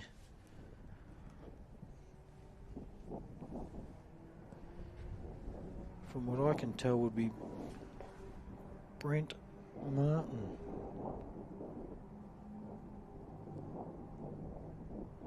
Which means he will have made up That's crazy. 20 places in a lap or thereabouts. Got to be 18, Close, doesn't it? Yeah, we'll work that out. Anyone else here done that? Didn't think so. Yeah, that's a phenomenal effort. He's done it before. We know he knows what he's doing. And slight changes in his car for this year. Obviously, they said it before. They have had before a 3.5 litre, and now they're into a 4.5 litre V6. Same motor, and everything's the same apart from the engine power. And I'm tipping they've had to make some other adjustments to suit. Yeah. So Sandy just had a quick look there. So he started at a 33rd position on the track with a couple of withdrawals this morning with Hampel and, of course, Marson. But it looks like, the Darren Franklin entry will be here first. I reckon Brent Martin won't be too far away. So he's made up around that 14, 15 places on the opening lap. That's still super impressive, mate. Massive, yeah. And I'm really Franklin's looking forward to seeing his split time for lap 1. Hopefully we'll get those through too. But Brent Martin is on the hunt here, ladies and gentlemen, now defending the Gap 440 champion. But Darren Franklin and Rob Hackney now. Oh, another one of those competitors, Sandy, just... Yeah, a bit of a dark horse, isn't he? Just once again, they've got a few of them here this weekend. Like I said, the always Doc got the smile as well. Yep.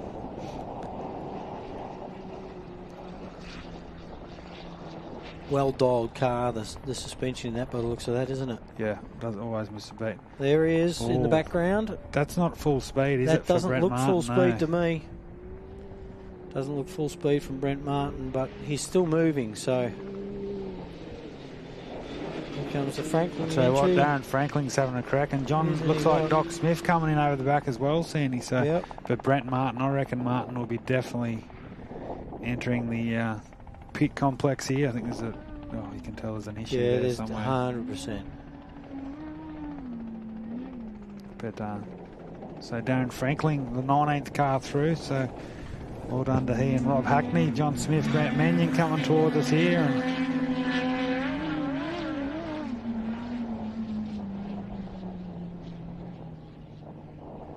Doc won't be liking that, sitting behind his dust, but Doc's car looks brown.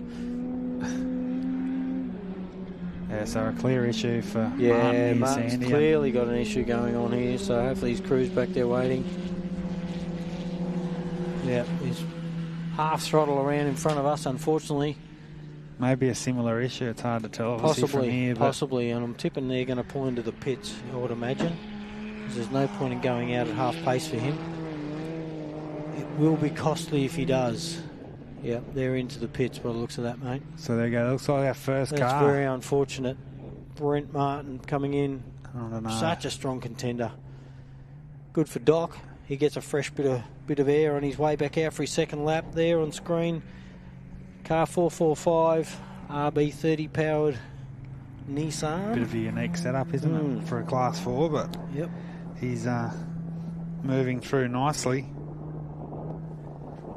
So Brent Martin, it's sort of something we're not used to, is it, in the ARB Australian Championship to see Martin down there in the pack, but he knows that he's been around for, obviously, the son of the legendary Craig Martin, and knows what it's all about. And you got to take the good with the bad.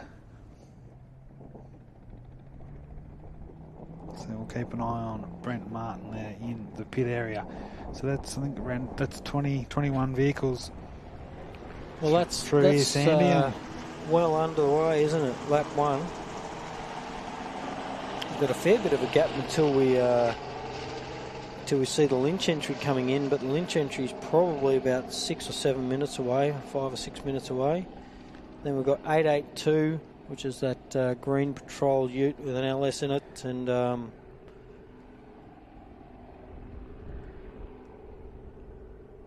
so unfortunately, Stewie Chapman, Russell Harnett, a couple of our Class 10 contenders of Queensland, are definitely down as retirements on our devices, so not great news there. Also, the 1004 of Brennan Hill looks like he's still stopped. So we've got a couple of Class 6s on their way back in. Looks like Eden and Jackson Evans both on their way back in. Actually, no, Brendan Hill looks like he's back on the circuit, which is great news at the 64k mark about a minute ago, so obviously a quick repair there. Car so 202 still moving, car 80 still moving, 405. The Gill Patrol still moving along, 760. 701 still moving, that's Heath is in front. James Whalen and Rossi Newman are still working along nicely. They're sort of at the rear of our first lap competitors at the moment.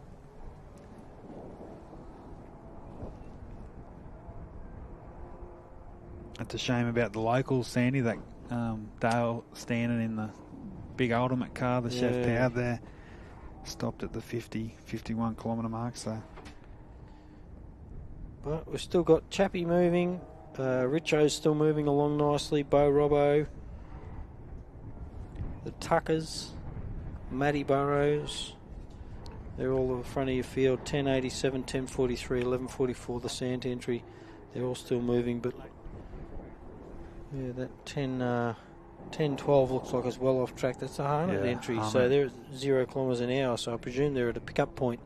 I'm not too sure what's happened to those guys, but it says throttle on our little device here, so yeah, stopped around the 33 kilometre mark, so not great news there for Russell and Judy Harnett. But so obviously the clear sort of brief for that first lap, Sandy, our first three cars, Clayton Chapman, Jason Richards and Bo Robinson are the clear three front runners here for with today. with a good gap, and I think with this little issue with Brent, I don't think he's got a chance of going. Yeah, I don't know. Possibility, but a very, very unlikely if they stay going without problems. You know them better than me, Sin. I think that professional outfit, if they know they can't they're not going to push the car if they're going to do more damage. They won't break the car, no. No, they've got Gun to Windy in, I think, 4 weeks' time, so they want to get up there and win that. So obviously with the outright victory out of reach here at the Gap 440 here this weekend, they'll, obviously they'll do their best to get back out there for seat time and so forth. But yeah, he might.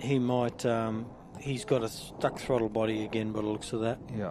And might go back out there to have a test later on, but I think he won't, like you said, they'll put it on the trailer if not, but just trying to sort the car out under race conditions is one thing. And I've seen this track, Sandy. It's not that sort of track where stuck throttle it's not key, is it? No. Not once you get in the creek beds in amongst the trees. When the farm tracks are quite good, they're nice and fast. But also on the sides of those farm tracks, even though they're a nice smooth farm track, sometimes just half a metre off the track can be a water runoff or a washout, and that can grab you and pull you in quite easily. So our lead car 4 seconds ago is at the 140 kilometre mark, which means he's around 57 kilometres into his second lap. So Clayton Chapman and Maguire still leading the way here. The next of our Class 6s, Sandy Mel and Zach Lynch, 676, coming back towards us here. There's a fairly strong field of the Class 6s this weekend too, isn't there? Class 6s, Class 10s, two strong classes for the weekend.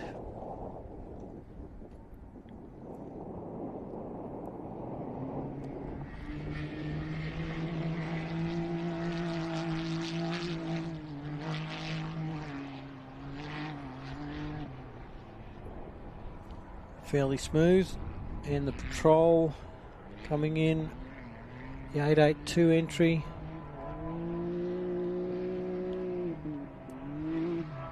Looks like they've got a tree hanging off the back of the patrol. I was going to say there's something at the back of that. And that's either Eden or Jackson Evans as well. Pretty sure that should be Eden, shouldn't it? Unless Jacko rounded her up.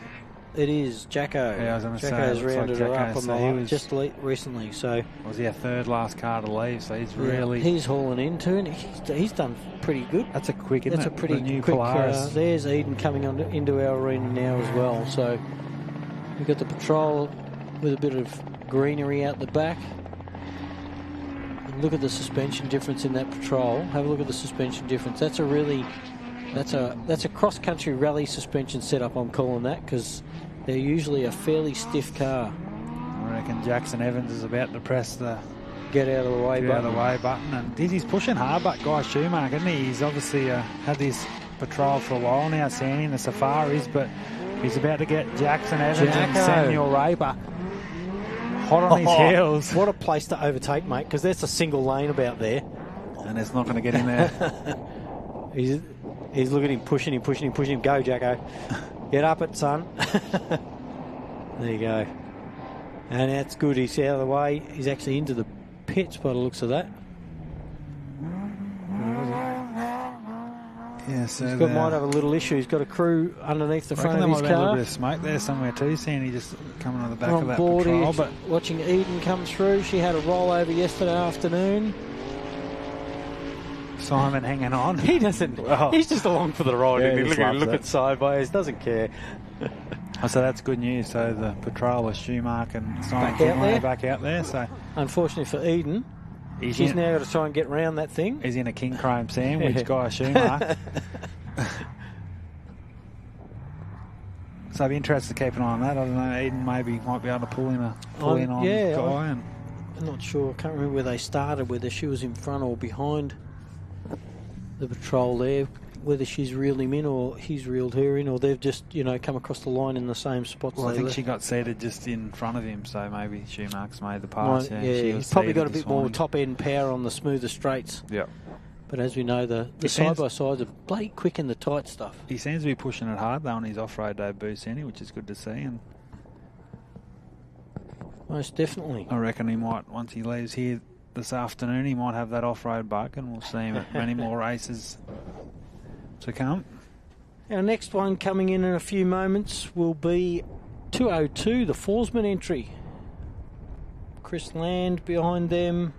Don't know why I've got car 265 still up on my screen, but it's definitely in the pits. Saw that. Heath Whedon still moving. 684, which is Matty Lavis. Car 1004, which is the Hill and Hill entry. 609, still moving. That's the Horn entry. Can-Am. 6681, that's Ross Newman, our doc, who also had a little rollover yesterday. Car 760 is still moving, and that was our White Patrol entry from down Geelong Way, and also 1020, which is James Willan. So the first sights of our next car is Sandy to our left. Who is it without looking? I reckon it's the Land car. Oh, yeah, it looks a bit... Got a feeling it's definitely looks like an bit of ultimate. green under that brown, isn't there? He's going along nicely. He was the last car to finish the event here 2 years ago, and he's not going to be the last one to finish here this weekend, hopefully. Chris Land, Tanya Gaudry. What an effort for these guys, Sandy. They've come all the way from Bowen. Shout out to Kai Floyd, Fair watching haul. on from the Sunshine Coast. It looks cold, very cold. Down here at Hillston on Sunday, it's... not too bad up in here, but it is it's Well, I tell very you, I'm blustery. still saying it's one of the best race conditions we've had in a long time, from what I know. You know, like the tracks looks quite sticky right directly in front of us. The dirt's not digging out too far. I'm sure out amongst the track, the tree roots and the rocks are starting to really show through. But there he is, Chris Land. He's coming around to the start-finish line. You should see coming to the screen any second. Chris Land, Tanya Gaudry, clock their first lap There in. they are. They're away on their second, no problems. Obviously, no pit stop for them.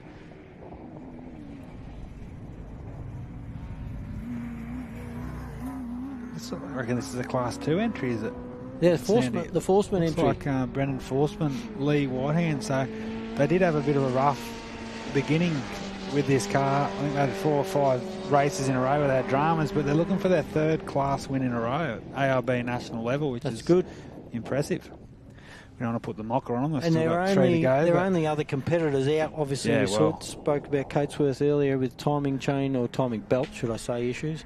Yeah. They had it all apart last night.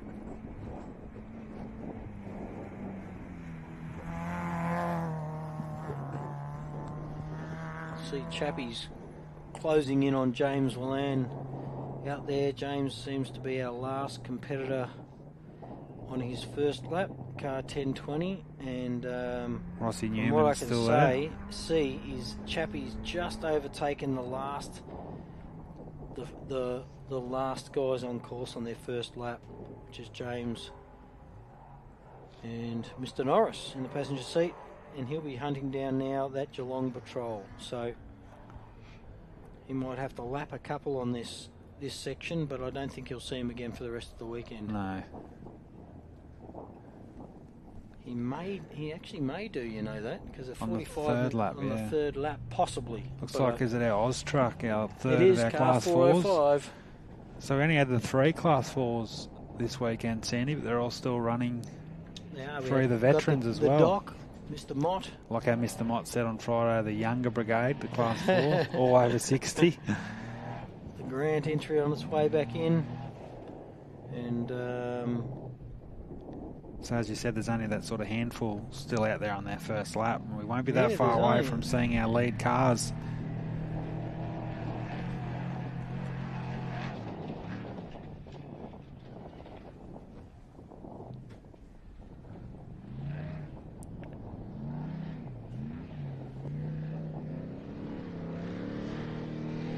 So there we go. We've got Paul and Paul Grant on What- our screens. and what frame did you say this was on?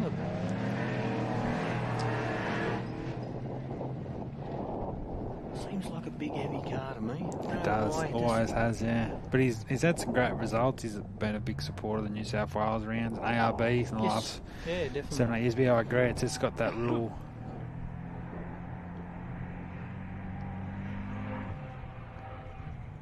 And here's our first of our Class 7s, Heath Whedon and Michelle Whedon. He's going strong this weekend, isn't he? I mean, as you said, he's had lots of dramas the last 12, 18 months, and mainly the car engine. Actually sounding quite nice, so Yeah. hopefully he doesn't have the same dramas he's had in the last handful of races.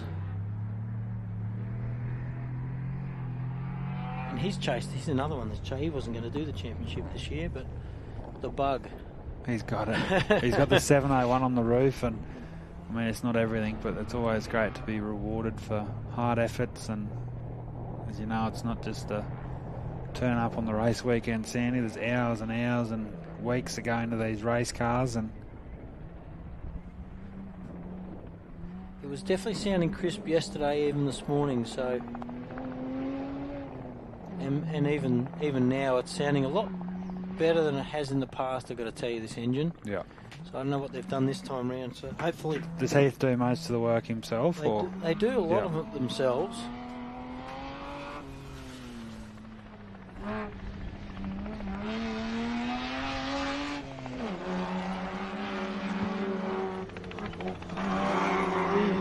it's sounding strong, isn't it? Yeah, it's sounding really good. So hopefully that. So 3 they laps can keep to going go. at the same pace would be nice. They've had a few races where they've been the last car on track, you know. Had a wheel fall off 1 or 2 races. I know they had a lot of dramas at Gundawindi last year, but this looks like another one of our, could be our Class 6. I reckon it might be, is it the Lavis entry, the Yamaha? Looks like it, doesn't it? Yeah, there it is, 684. So South Coast, New South Wales. I think they're down around the Bega area. So Andrew Dance is the navigator there. ARB Australian Off-Road Racing Championship for 2024, second round, second day, out here at Hillston. About a 20k an hour wind. Getting the dust, gets the dust off the track quite quickly. So even though we've got fairly well spaced out competitors today, there's ideal driving conditions, especially if you've got boost already. Yes. Clayton Chapman. And this little rocket, like we said before, you know, and this is Matty Lavis's first race with this turbo. He scraped the number off the front and gone up to Class 6 with a turbo on it. So there's a lot of differences in the car. I don't think he's made many other adjustments to the car, but just putting a turbo on it has been massive for it. And interestingly enough, the cost of running one of those things, he said, you know, he's been putting a few parts into it, but overall, not a bad entry class. It's interesting, Sandy. We see straight into the pits. Lavis and Dance entering the pits, so maybe Or a is that top a fuel stop? Oh, they're going into the pits, yeah. So. No, they're going around the back into the pits. I think that front little area is a paddock area. Yeah. We've got a few different things. Just a couple of notes. We got a note here on our Chris Sport report here that car 23 does stand at a gearbox on the first lap, so they'll be there at weekend. And Carl Powers got reportedly stopped at the 118 kilometre mark, so what's that, around 40 k's into their second lap. We'll try and get you some more up to speed information there when we can, but that's the club president reportedly stopped.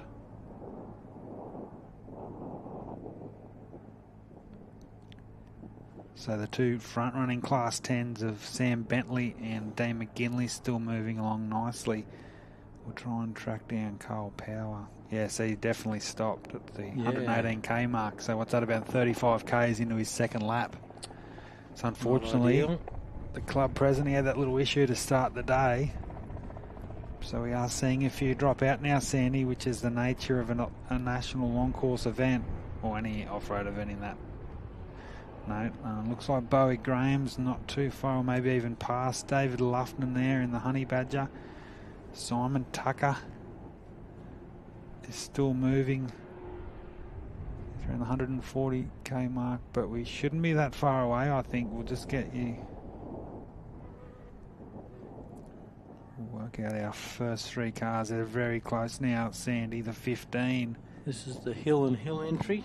A minute ago it was around 158k, so yeah, he's only got, what's that, around 7-8 kilometres remaining. So this is good to see. Obviously we had noted that the 1004 of Brendan Hill, his father Ian Hill down as a driver as well, had stopped, but here they are, and still looking pretty nicely. Yeah. It's a well suited setup sort of car. They don't Yeah. have a spare tyre on the back, I think. No, doesn't look like. I didn't ask to notice if I'm sure he would have carried one. So No, maybe you know what? I walked through the pits this morning and I noticed that car didn't have a spare tyre. I didn't think to ask. Oh, really? It didn't even look like there was a spare tyre mount on that car. Usually on something like this, it would sit above the engine on the back.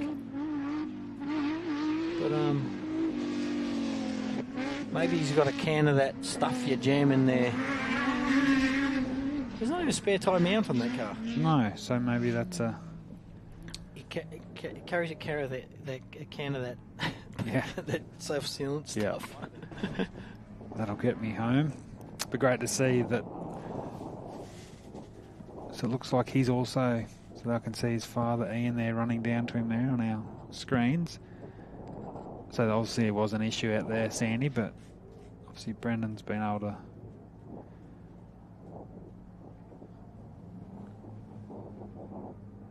Well, the next few cars in should be car 609, car 6681, which is, and then Chappie. So Chappie's not too far away, car 15, but he's got, hopefully we've got these two, a 6 and a 6.6 class coming in, which should be appearing, which is the horn entry. They should be appearing over on our left any second. And then we should have our Ross Newman, who we said had a little rollover yesterday, didn't do any damage, didn't hurt himself or anything. And then hot on his heels will be Chapman, Maguire, Yeah, Richards. I reckon. Darren Gill's in there somewhere. Darren and Kayleen Gill. Bo Robinson's not too far away from him. Looks like James Whalen's still going as well. Oh, so he's only around Car 2. 760s in amongst the mix there too somewhere. So looks like Bo Robbo may have to round up car 760 if he's going strong enough. I see here James Whalen looks like speed of 0 as well in the 10:20. Yeah, I think they've had a lot of problems. I'm good mates with James, and we had a good chat last night, and even this morning, starting up the car this morning, it had a little bit of a mist to it, so their VTEC unit or whatever it was popped out last night, spraying oil everywhere, and they only noticed when they came in. So there's looks like the Yamaha of Matty Lavis just took off there again, Sandy, out of the paddock area, so that's... Yeah, it's good to see he's back out there. Looks like the hill entry. I didn't see him go, but he's not there. I would nearly call this a bit of a test run for Matty Lavis because, like he said, big difference in the car that he didn't, not that he didn't expect, he knew there was going to be differences, but in a race environment, getting used to it and getting back up to the same speed you were with. I just see sounds stupid, more power. Sandy, that the 609 Jeremy Horton and Adam Ryken going at 6 kilometres an hour on our rally stage. So there's obviously provisionally an issue there with the Can-Am. If that was me, I'd be pulled over for Chappie. Yeah. But you're right.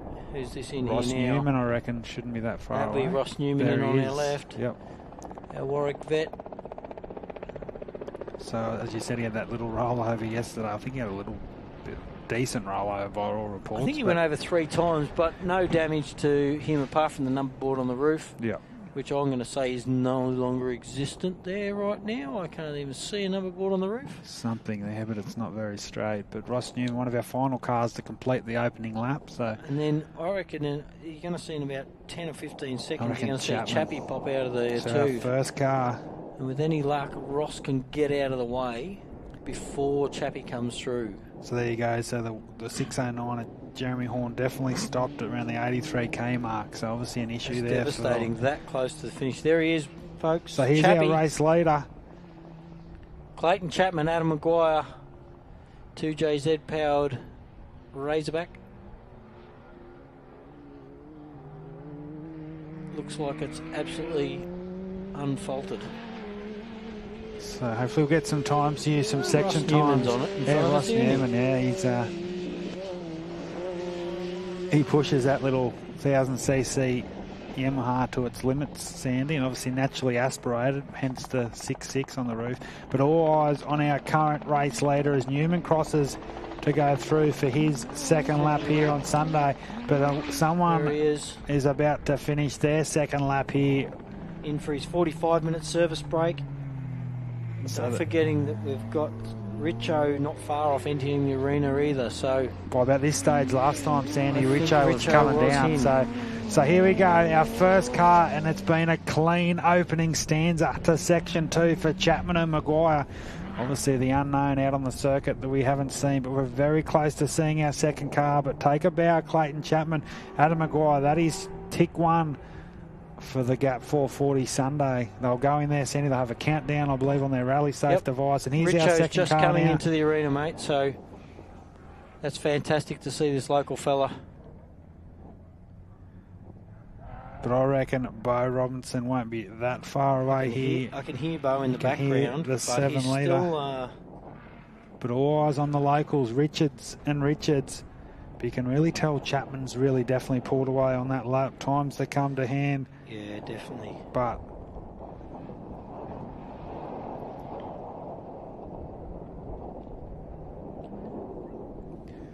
I reckon Robinson won't be that far away as well to our right. But we focus on the Richards, our second car on the road for those watching on at home. This is lap 2 of 4 here today. 45-minute compulsory pit break. Unfortunately, the Hill entry, 10.04, might be going back out, mate. They've got fuel pressure issues.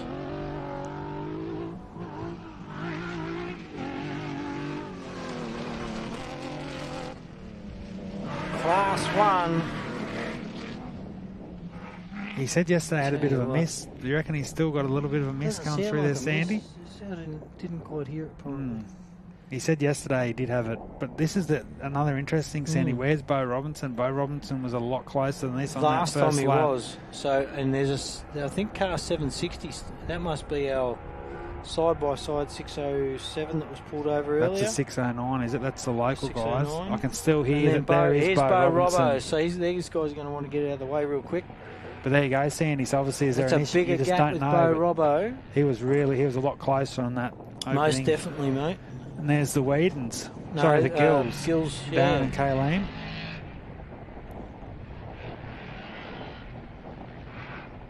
Racing one of our recovery crew down there. It's always interesting. Obviously, over the day, we'll get a bit of information, Sandy. But what happened with Robinson on that lap? Was it just the other two just going that little bit quicker? Did Robinson maybe have a drama? Obviously, passing these slower cars at the back of this opening lap. But it definitely looks like Sandy's still moving along nicely. Yeah, it's hard to tell, isn't it?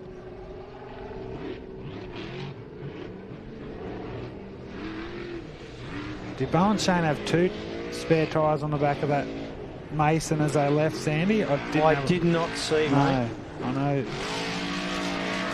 They've run still 1 spare there, but great to see Bo and Shane Hunt still looking clean as ever. In for their half-time break. That little side-by-side's also gone in for a pit entry. So they might be having some dramas as well. The Gill and Gill entry on its way in.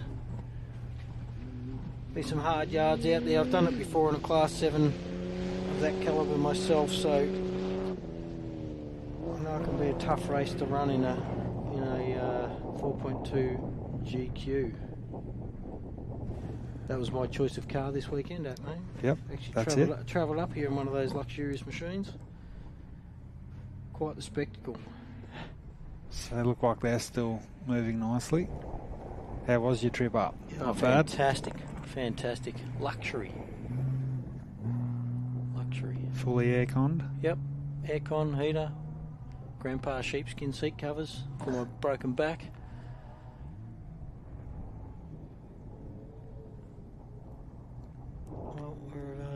So there we go, Sandy. We do have some sort of progressive classification times. Obviously, provisional Clayton Chapman, 2 hours 50.42 after 3 laps of the Gap 440. Jason Richards, 2 hours 52.17. So, yeah, still holding that significant little advantage, heading towards the sort of minute 40 now lead.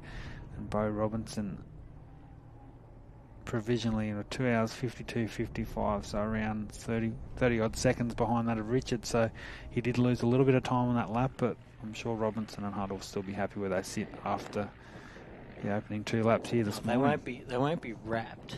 Not But wrapped.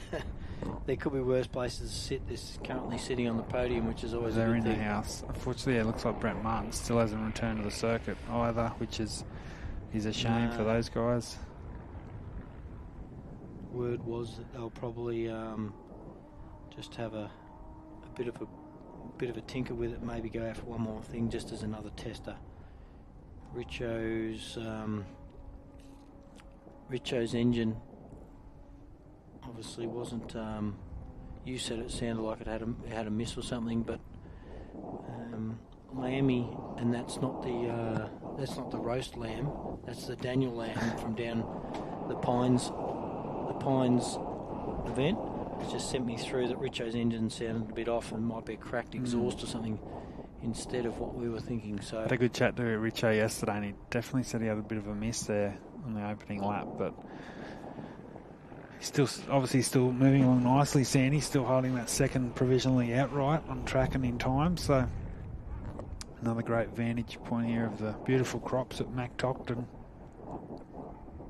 tell you what, fantastic couple of properties we've got out here.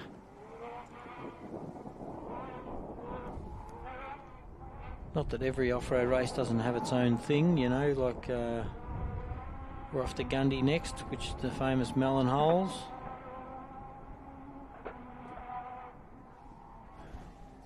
Interesting little bit of information. Chappies have got an alternator they're putting on. Now, I've got a feeling I spoke to Clayton, and they said they put an alternator on. Someone put an alternator on. I'm sure it was Chappie. Put an alternator on before the event, so that might be a little bit more of a sinister issue if they've just if they're putting a second alternator on now, whether it be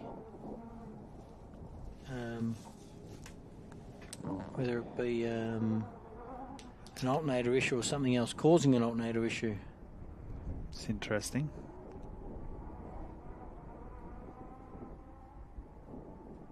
We did have lined up some in-car today as well, but I know Bo Robbo in that 1113 car, they had some electrical issues inside the cab, which stopped us getting in cab from them yesterday.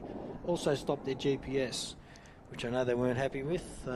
Shane only got 20 k's in and lost GPS, so I had to go back to the old school way of calling things.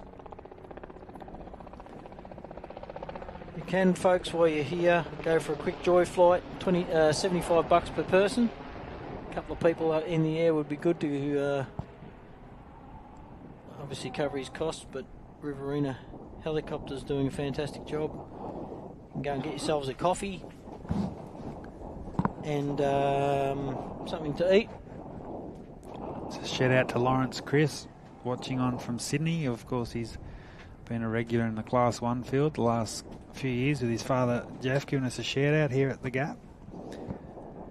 Great to see those. It's awesome, but Sandy, isn't it? I mean, when you're sitting at home, obviously as a race, I know my grandparents in front of watch the fire it at home is going to be a little nicer than standing out here in a hay bale. Oh, chilly. But And here's our next sign of our car here on our live stream, Sandy. It is the Tucker entry. I love calling Simon and Cole Tucker, the Streaky Bay legends. The South Australians definitely looks like they're moving. I reckon we'll just there he is, the 110. So you can really tell the gap has really opened up. But that's fine because Simon Tucker just enjoys his time behind the wheel of this Southern Cross, and he steers it magnificently. That's another great start to his Sunday, Sandy. 2 long laps tomorrow. He's definitely still a chance of a podium, and who knows. well, yeah, I mean, you only need one or two of these top runners, and they are well in front. However, you only need one or two of those to have an issue. We see Clayton Chapman's doing an alternator down there, unfortunately for him, but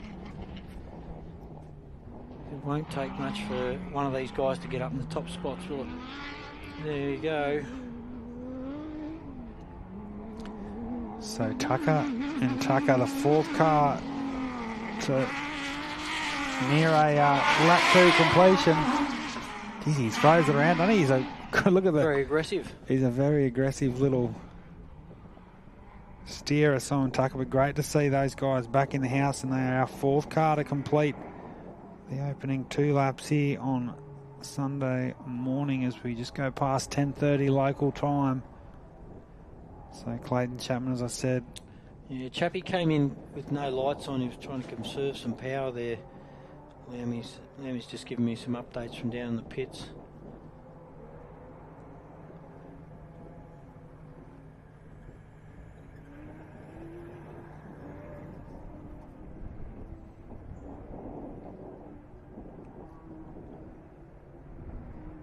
I can hear cars everywhere, and that usually means they're not too far off coming in because well, remember last time we sort of saw our first 3 cars, 4 and 5, and then that sort of from 6 to 10 or 12 would happen really quickly. So our first of our class 10s also won't be that far away. There's so much to play out for here. The silverware day, it's trophy day at the Gap 440 for 2024.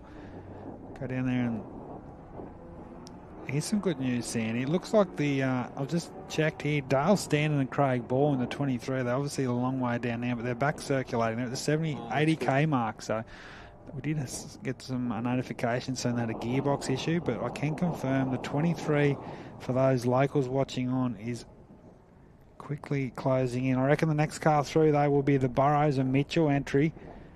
Car 3. I reckon they're just about to come in. They're very impressive.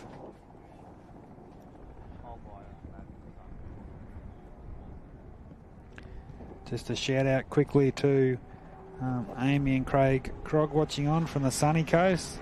Of course, Amy's taken over from Jeff Newick as the AORRA publicity officer, so get on and like and share the AORRA post. Keep up to date with all things AORRA, not only the Australian ARB Championship, but across Queensland and South Australia, and of course here at Hillston. And yeah, she does a great load of work there. Just a shout out to get on the online shop with the ARB Australian Championship merchandise, shirts, hoodies, caps, men's, women, and also for children. So yeah, get on there and get all the good gear. Of course, Gundawindi coming up, so if you want a nice ARB Australian Championship merchandise, you'll get that before Gundawindi. So now all eyes on our 5th car on the road. What a performance it's been so far for Matty Burrows in car number 3.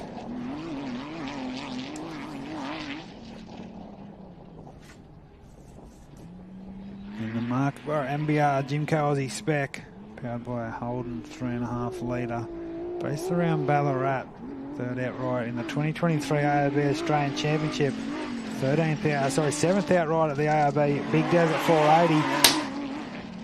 We get shout up here in the commentary box, but Burrows and Mitchell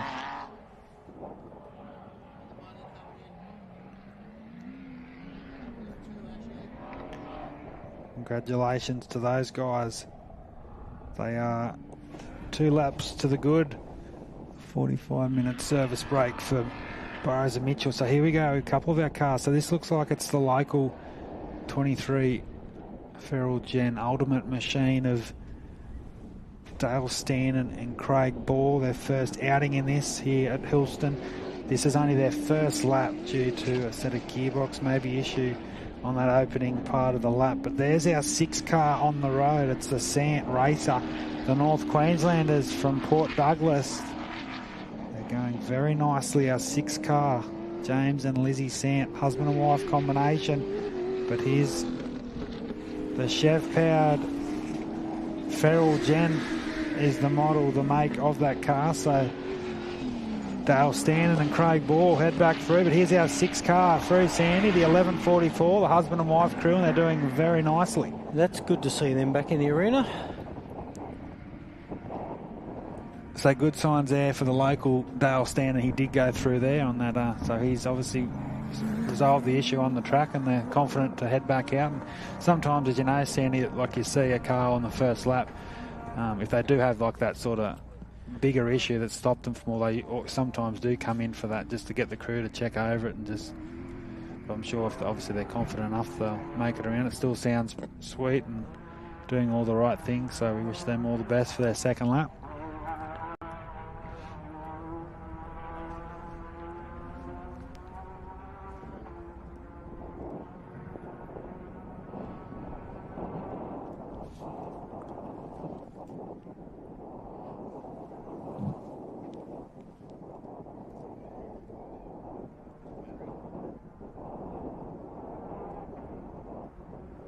What's the conditions like out there now, Sandy? Still cold, mate.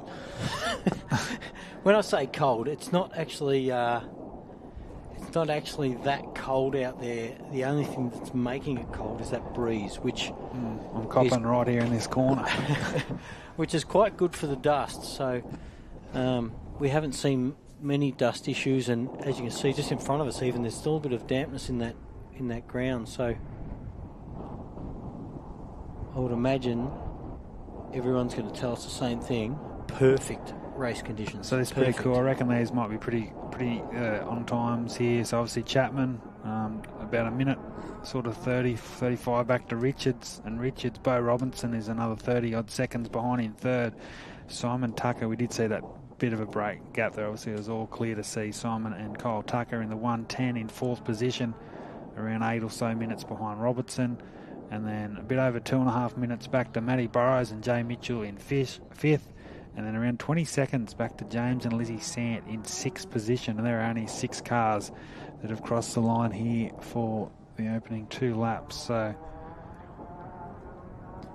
there we go. We've had 34 cars cross for 1 lap, and we've had the 6 home for 2 laps. So which means we shouldn't have too many out there still on their first lap. No.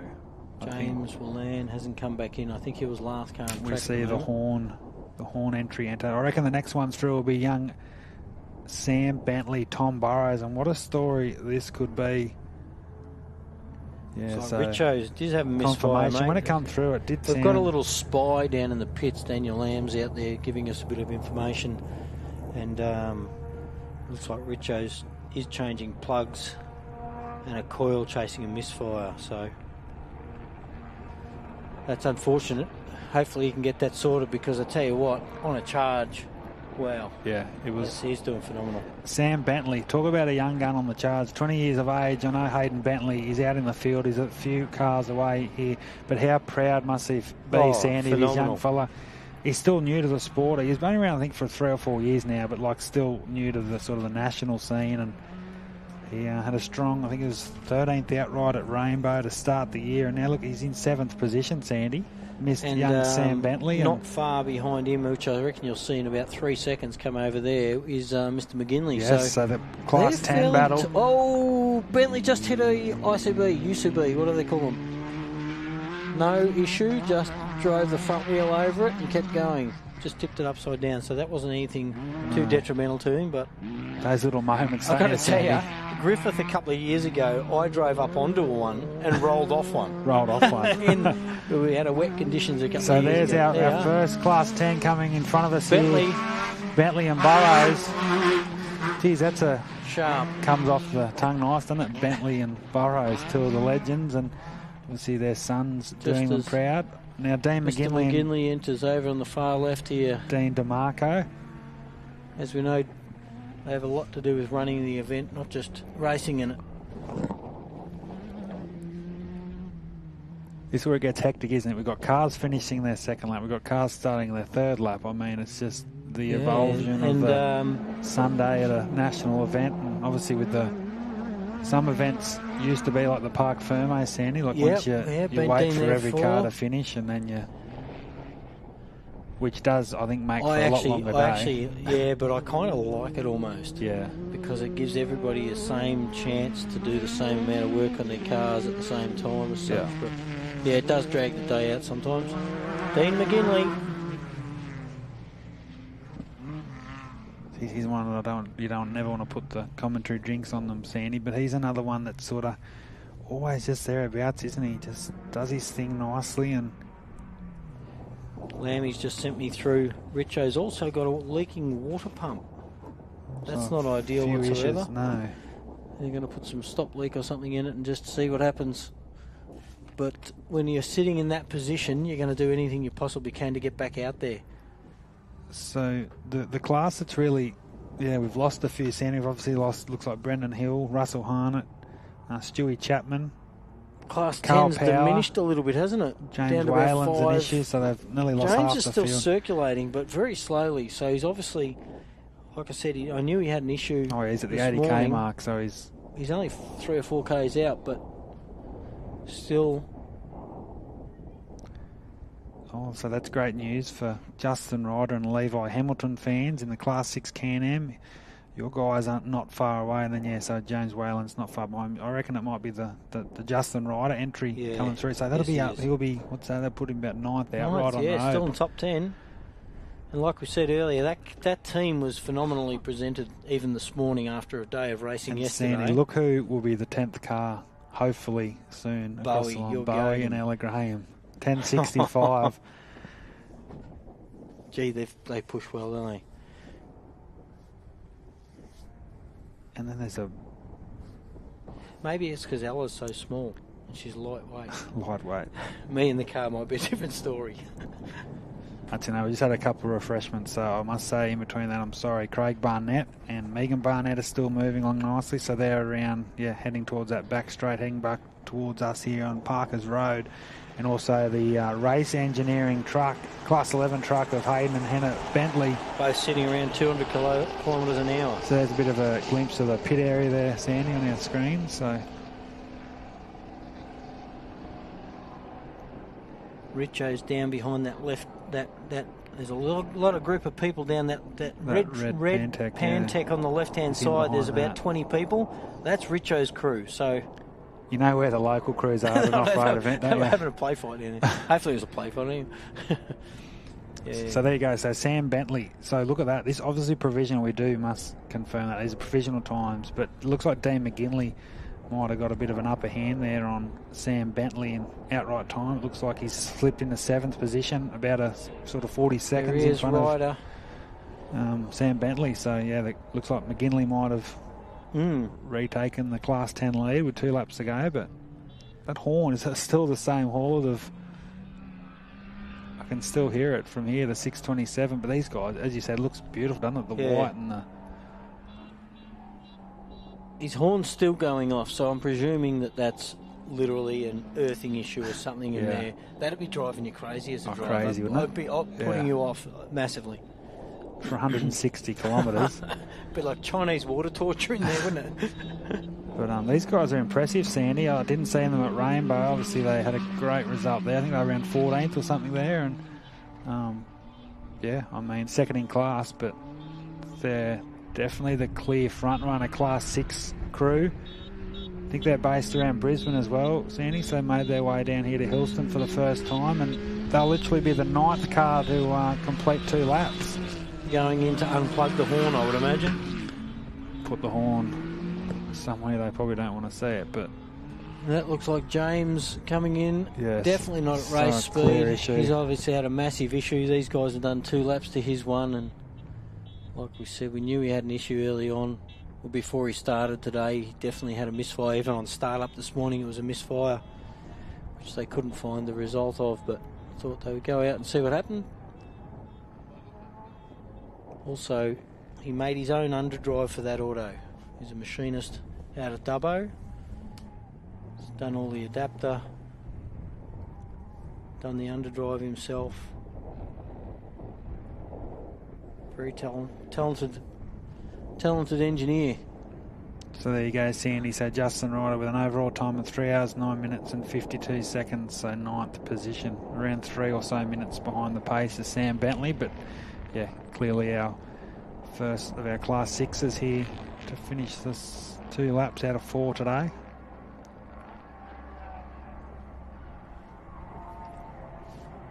So it looks like the next of this looks like a V8, an Ultimate. I reckon it'll be the Cougar Racing. So we see Whalen on our screens. Bentley in the background as well. So yeah, it looks like Bentley might have pulled in a bit of ground there on Cougar Racing. They had a good battle there yesterday as well, Sandy. James got his hand in the air. What the hell's going on, you know? So I'm tipping he'll come in and maybe pull the pin. He didn't have a successful year last year, which was his... I think it's only done. I think it's only his 4th or 5th race. He did a couple of New South Wales rounds. And, correct. Milberdale were out, and he broke axles. He had the wrong material on the axles that was supplied to them. So the battle of Barnett and Hayden Bentley is definitely on. But say Bentley started behind Barnett here, so obviously he's gained in a bit of ground, space because they've closed the gap to, I'm going to say, about 15, 20 seconds. Yeah, still a little bit of a gap there. But yeah. So Bentley might be finding his groove out there by the look of it. And he'll be hovering around that 11th or 12th outright. And here, look at who's on our screens. It's Bowie. Looks like our timing is back up to date.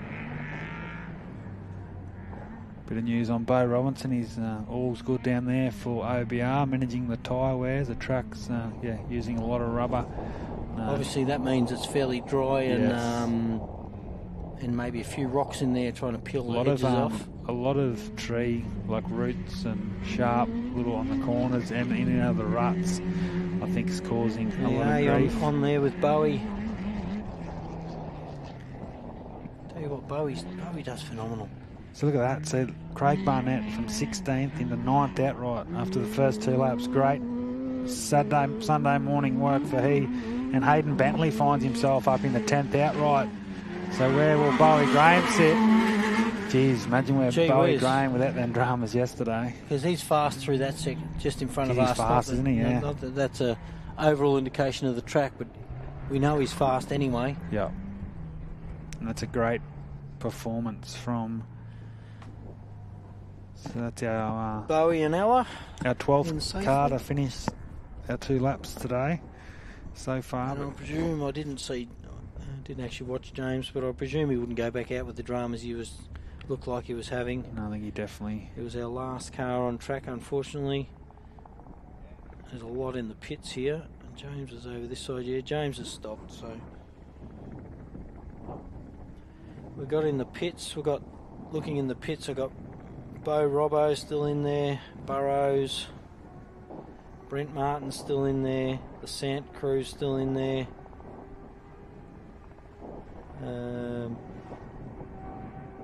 Bentley's.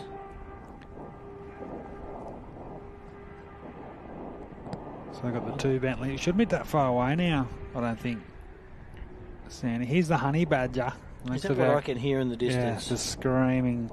He's in the VQ35. And then there's a fair gap between him and we've got Matty Hummer and Mr. Mott on their way back in too. But there he is, folks, in our arena.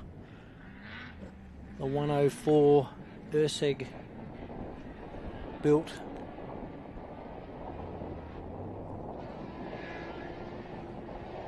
Gee whiz. He's coming in brown too. I didn't know there was that much. There wasn't much water out there. They must just be finding the centre of those puddles. There was a couple of creek beds yesterday, and I know on the pre-run on Friday that was had a little bit of water left in them, but there wasn't very much. And I'm going to say a maximum of 10 to 12 puddles out there, you know. So they've obviously found every one of them. So here's our 13th vehicle to complete the second lap here on Sunday. David Lufton and Jake Stevenson in the 104. They'll be our third of our Class 1. So it's a hotly contested class, isn't it now, the Class 1 field? And when you've got a car coming second outright in your class, you know you got your work ahead of you. But great stuff there from Lufton and So our Stevenson. top 10, what are they? Obviously Chappie. So it's definitely Chapman, Richards, Bo Robinson. So those top 3 are really defined with the lead. So there's still around... and then there was a bit of a gap to Tucker. There is, yep. Tucker's probably about 8 or so minutes off the speed of Robinson. Burrows, James Sant, Dean McGinley, Sam Bentley, Steve. Look at that, Bowie Graham. Bowie, 9th. Into 9th outright. Phenomenal. In front of Barnett, Bentley, Justin Ryder. And then David Lufton in 13th. So 9th. So where did we say he started? Was it 22nd this morning? Yeah, 22nd on the... That's 13 places in 2 laps, so... That's in times, yeah. So. You know, a couple of good laps now if one or two of the top runners or in front of him have an issue. So Bowie Graham is literally 3 minutes off 5th position, off young Matty Burrows, so that's where he finished here last year. So that's definitely... With a problem yesterday, so... If we can try and get some lap times here for the locals... Bowie and Steve Graham. So look at that, they go 59. Their first lap was a 59.21 for that's pretty good. Bowie Graham. So coming into the arena any second now will be the Campbell entry. Father, son, Greg, who's been around the game a long time, has a lot to do with side-by-sides now. There they are. Then looks like there's a big gap back, doesn't there? Matty Hummer, Darren Mott's there, Darren Frankling, Jackson Evans is still on the charge, Johnny Smith, the patrol was Schumark, Brendan Forsman, Chris Land. Campbell boys look like they're doing reasonably well. Unfortunately, it looks like Eden and Simon are at 0 kilometres. And facing backwards, so I'm tipping they're at a pickup point as well. Jason Keane also in that single-seater. Oh, that green single-seater, yeah. He stopped around the 40k mark on his second lap, which is unfortunate. Carl Power, oh, he's been stopped for a while now, so it looks like their weekend will be over. Paul Grant still moving, but yeah, he's Lockie Campbell. Lockie Campbell's doing pretty nicely. Like, overall, smooth. As we know, smooth's got a finisher. Get you over the finish line. The ARB Griffith Tyrepower Leg Up 440. Second round of the ARB Australian Off-Road Racing Championship. Next round in about 4 weeks up at Gundy on the Queensland border. Hopefully I can wear some shorts up there. Oh, no shorts out here today, I can tell you. And then we swing down for our final of the championship in Millicent about the 20th of September. See the local Jeremy Horn return to the circuit in the 609, the Can-Am, so that's good to see. See Lockie Campbell coming in to the pits. I see in the background our 1140 we hit the, well, I think he might have had something come loose in the end down there, because that sort of pulled him into that tree off the start line, didn't it? And there was no real damage, only a little nip off the tree, but it seemed very unusual. So bit of a shame. Yeah. Because they were going nicely, weren't they? They had a great start to their weekend, and unfortunately for Hendrick, it won't do the confidence much good, but hey, that's what it's... we all know sort of the risks and what can happen. But yeah, when something breaks like that, it's a bit of a shame.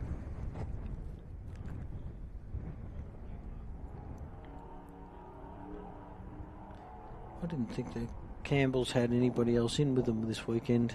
It might have just been those two. I didn't see any other crew down there unless they weren't there, so they might have to get out and do the work themselves. So they got 45 minutes. So I reckon it won't be that long now, 45 minutes. We must be far off seeing Clayton come back out, you know. Clayton and Richo. Next car in a few minutes will be Darren Mott. So there you go, Lockie and Greg Campbell, 14th quickest progressively with a lapse time of 3 hours 13:51. So yeah, they're around. So they're only about 4 minutes behind Justin Ryder in the Class 6 battle. So they're in 12th and 14th outright. So David Luffman in 13th. Just again, a shout out to our great Griffith Off-Road Club committee and members that have put on the event here. Of course, AORRA, AASA, the governing body here this weekend. Of course, as you've alluded to, Sandy, our great sponsors, ARB 4x4 Accessories, Raceline Wheels Australia, Mickey Thompson Tyres, the championship sponsors, the naming rights sponsors of this event, Tyrepower Griffith and ARB. Big screen brought to you by Burson's, Elite the cameras by Seraphin Ag, Profent, Conopara Hotel, Harvey's Service Centre, and of course our class sponsors. A great little shot in there, Sandy, of the 68. Looking pretty cool and relaxed down there, and that's which they always are. Proud Queenslanders. They are. They're a fantastic. Now living in, I've got business down in, I've got businesses I think all around sort of New South Wales, Queensland, but Craig Cougar Mining Services, I think he does a bit with cattle and stuff as well, but taking the spare tyre off, so I'm probably having a bit of a look in there. But back to our screens, and we're still waiting for our 15th car through it. I reckon it should be Darren Mott. Mr. Mott, that's him. So he's only Look had at this that. truck since the start of the year. I did a press release for Darren during the week, and only his third run. I think he had a gearbox issue after one of the races. Yeah, rings a bell.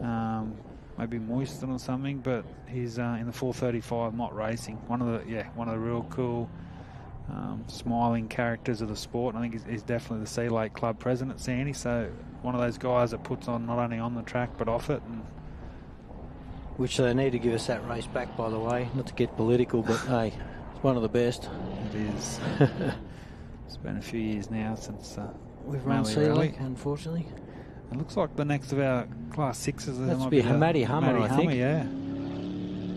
So Mott and Daniel Floyd still sounding nicely. I'm sure Darren will be enjoying his time out there because he's still got the other trophy, doesn't he? He's one of those Bennett trophy trucks that he's had the last few years, yeah. So he's only had this. This is one of those Mickelfab Raptors, which Slightly smaller frame truck, isn't he? Mingay had up on the Gold Sunshine Coast. Coast. Brizzy base, and he's taken the ownership of it.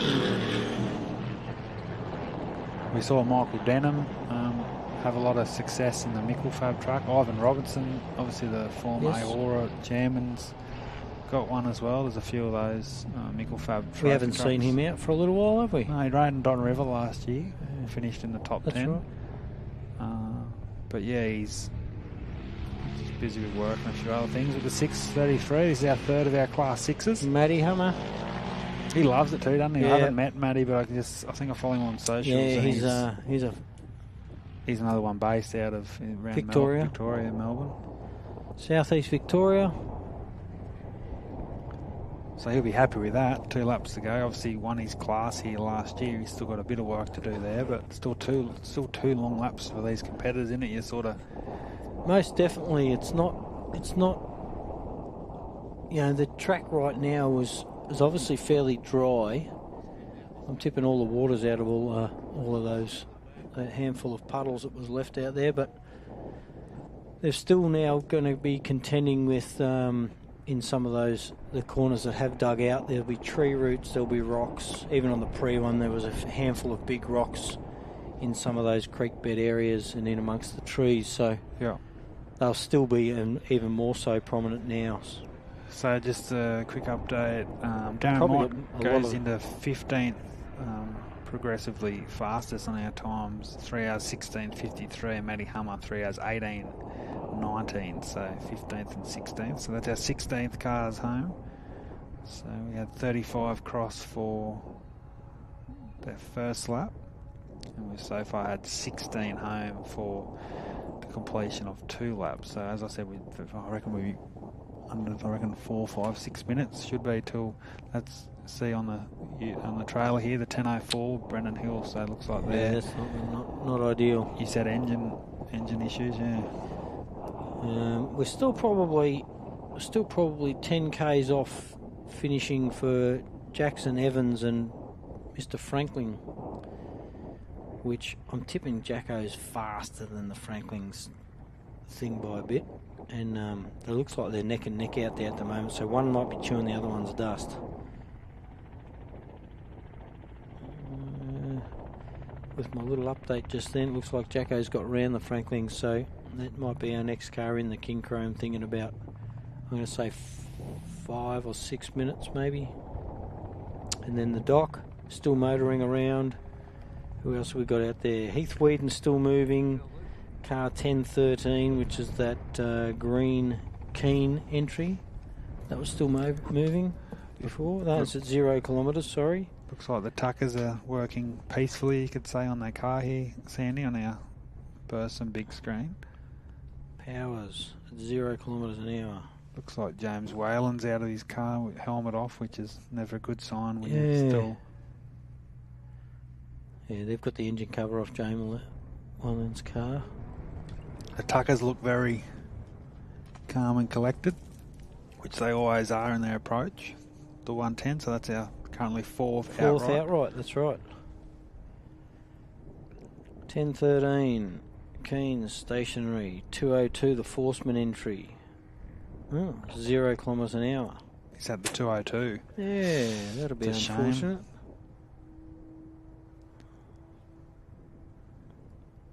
Here we go. So our first signs.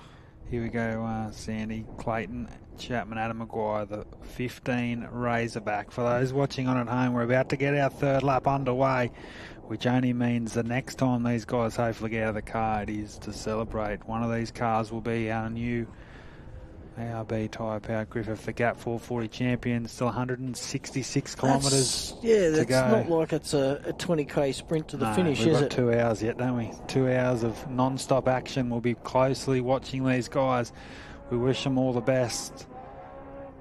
Obviously, it's a big moment for Clayton Chapman and Adam Maguire. Obviously, did have a few issues, alternator.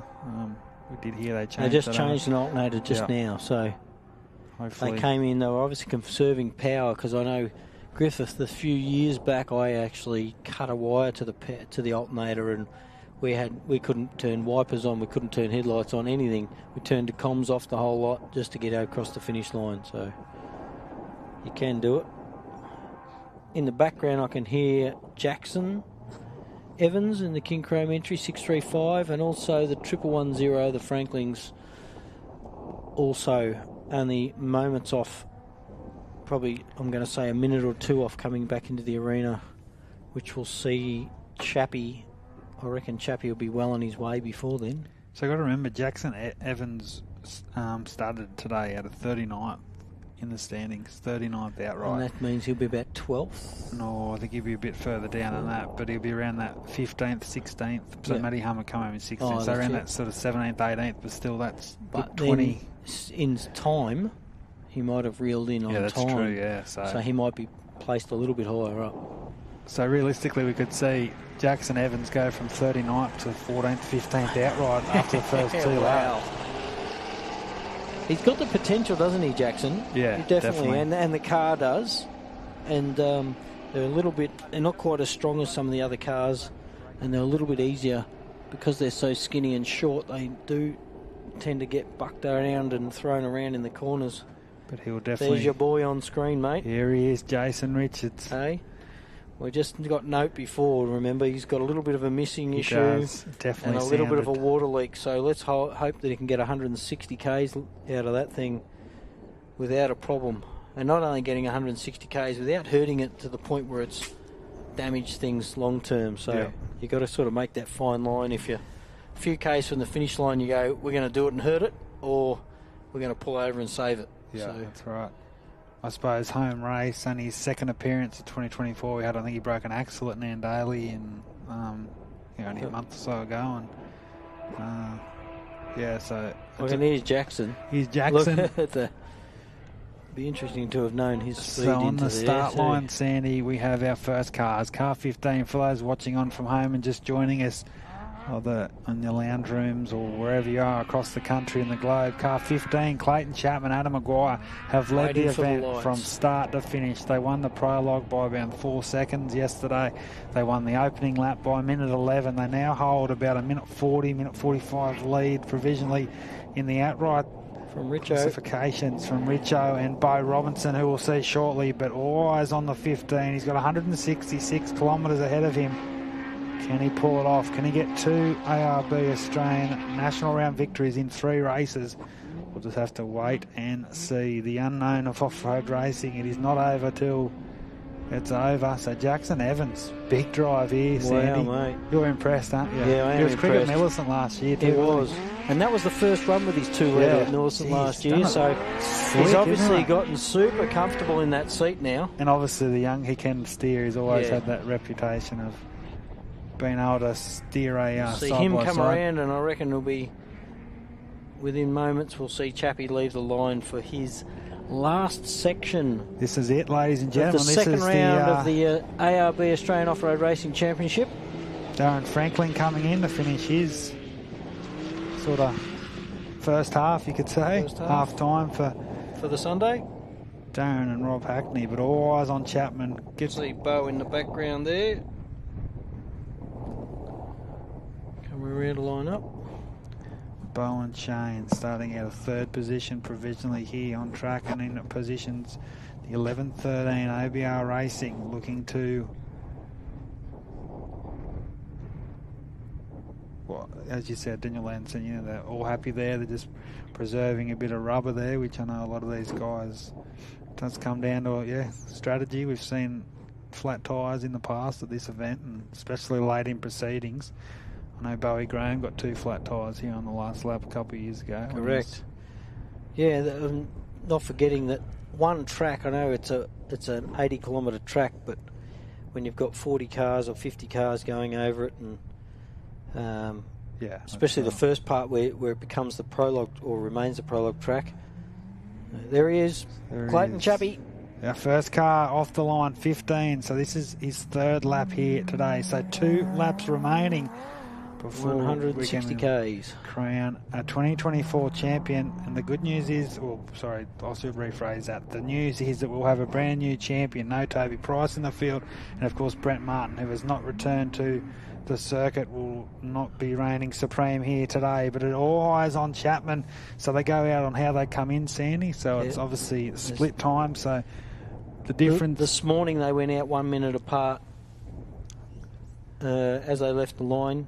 As they're leaving their break, they're going out as they came in. So if they came in a minute and a half apart or 10 minutes apart, that's how they leave the line on their way out. And if they do have issues during that time, that's obviously once the 45 minutes is elapsed, that just comes out of their race into their time, lap time. So if they take an hour in the pits, bad luck. That's choose into your first or your next lap.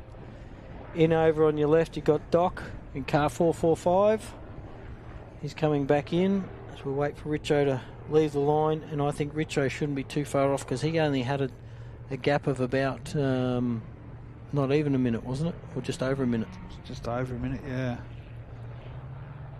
So the John Smith entry. So there we go. So the second car away, Richards.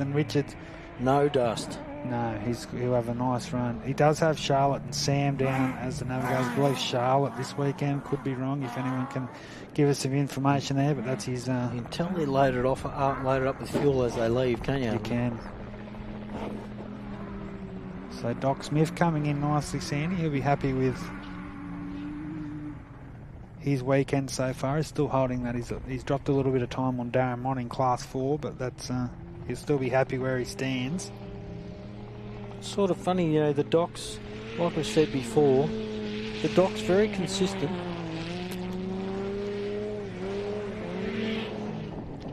So now on the line, so as we alluded to, Sandy, our first 3 cars have really come into their own here on Sunday morning as we just go past 10 past 11 local time. So there's the trophy truck of Smith finishing second lap, but all eyes on the line. Robertson and Hutt, what a season it's been for those guys. They took the win at the ARB Big Desert 480 in March.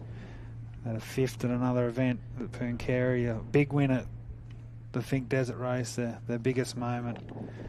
And then what a relief that was for the crew.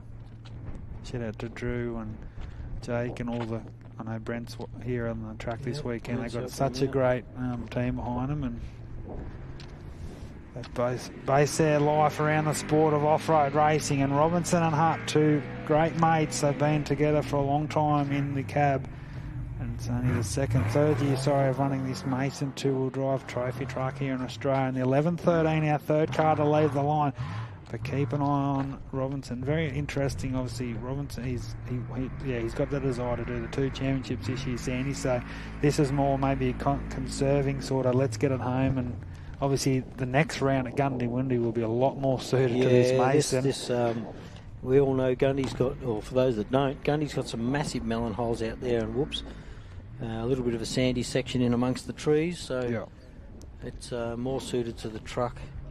Definitely than out here, I reckon. We're seeing the dominance. Same as Rainbow, sorry. Yeah, Rainbow's got that sandy section out along the desert with whoops. That's why we've seen Gartner and Robinson so quick there. Well, I think Gartner's won the Rainbow event 3 times now. Yeah.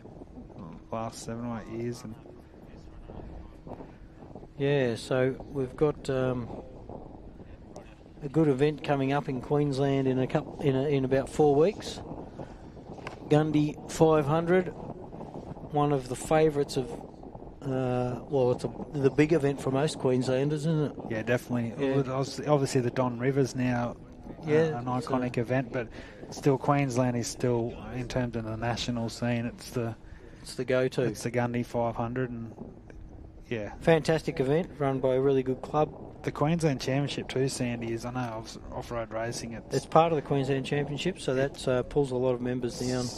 It's so strong, the Queensland Off-Road Championship, and obviously they got more on in a couple of weeks as well. And there's literally, from sort of March to October, there's a race. You could race every weekend in Australia if you wanted to, which is... My budget doesn't allow me to do that, mate. Wouldn't it be good? Wouldn't it be nice? It's a shot of our pits, folks. From the southern end of our pits, we are up the top end of that fields where we're calling from, up near the 2 silos up the very top there. And it's where the cars come in from over the back of the very top right-hand corner of your screen was where they'll come in from at the end of their round. And see a couple of cars on trailers down there, which is unfortunate. It's actually taken the toll on a few more cars than I expected this weekend. I actually thought, because the track was, like I said, it's optimum. Like I couldn't think of a better track, conditions. There's very little standing water. I would imagine it's gone now. Even yesterday afternoon after lap 1, I think most of the standing water was pushed out, but there's only 10 or 12 little puddles there, and the breeze has taken the dust away really quickly. As you can see, even off just behind the start line there, some of that the ground underneath is quite damp, so there's good traction. There's not too much fluffy sand up on top. I just think the weather has just turned on absolutely brilliantly for us this weekend. So we've had 18 cars through. We saw Darren Franklin. He's jumping there behind Matty Hummer on a lap's time, Sandy, and John Smith, Grant Mannion in 18th position. 3 hours 26.27 a lap per minute. Simon Tucker, Cole Tucker should be the next ones away. Then Matty Burrows, Jay Mitchell. See young Burrows already lined up, which is always a good sign if you're there early. So the car's obviously sweet. No problems. It's when they're lined up and someone races past them because they're out beyond their time. Just a few. Just where it looks like the 882 is Schumacher. Yeah, they're on their way back in. Chris Land still coming in. Paul Grant. Looks like Eden Evans is going again. So there you go. It does indeed. Eden 676. Mal and Zach Lynch are still coming in the Can-Am. Heath Whedon. Whedon's going nicely. The 684 of Lavis is coming in. Little boosty boy. The Forsman's going at 30 kilometres, so obviously moving, but not... Maybe not full speed unless they're in the tight section. The vet. He's still going, Ross Newman. Cole Power. Looks like he'd moved from his original position where he was, but he's still definitely 0 Ks there now. The GQ of the Gills in car 760. They've still got a good 30 or 40 Ks left of their second lap. Jason coming along at 97 kilometres there. Unfortunately... Oh, there's the local, that Jeremy Horn in the 609. He obviously come into the pits and had an issue. He's still going on. And he's out there on his own, isn't he? He is. I see 10-12s at a pickup point. And the 23 here, we saw him come through he's stopped as well. The local, Dale Stannon, he's at the... So we've still got half a dozen cars still out there. Coming into the arena behind us is the one and only Class 8 entry this weekend, the GQ. There's a lot of smoke coming from that, mate. Is that smoke? That looks like smoke to me. Yeah. There's a mixture of smoke when in it there. Come through before as well. Yeah, so they've got a fair crew here this weekend. Still got a fair bit of pace on it, doesn't it? I better build another Class 8 and get back out here, I think. I was going to say, we're going to see you out here. Oh, mate, that's a lot of smoke. I don't know what you're talking about.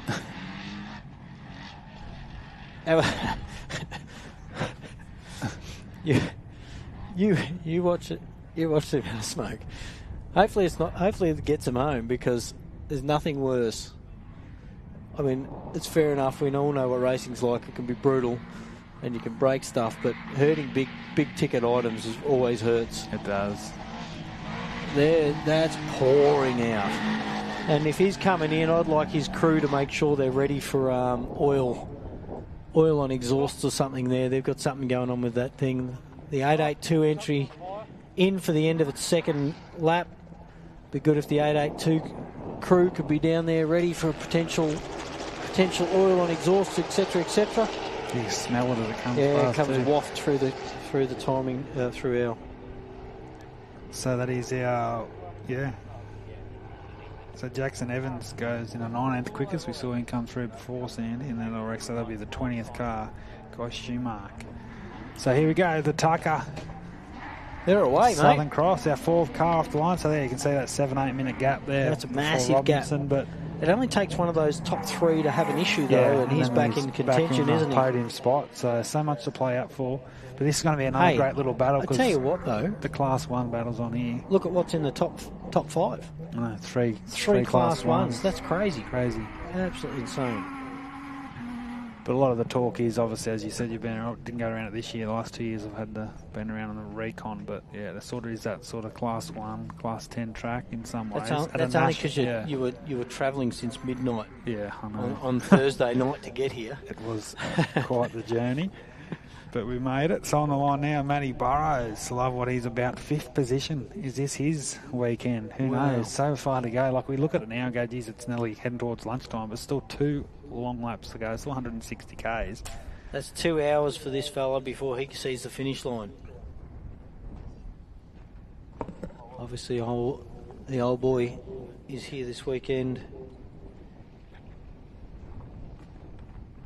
Not sure why Mark's not entered this weekend. Do you have a up to him?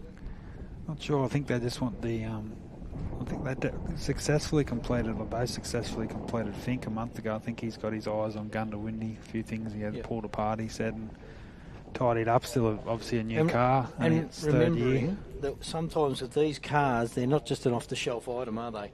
Sometimes you've got to wait for arms to be built in the States, or... And it's like everything, a lot of parts are getting, as you know, harder and harder to get. Yeah. So if they bust an arm, for example, a front arm, it could take them 6 weeks to actually get that arm here before they even get it in the car. If they have an engine, a lot of these guys are very specific on who builds their engines.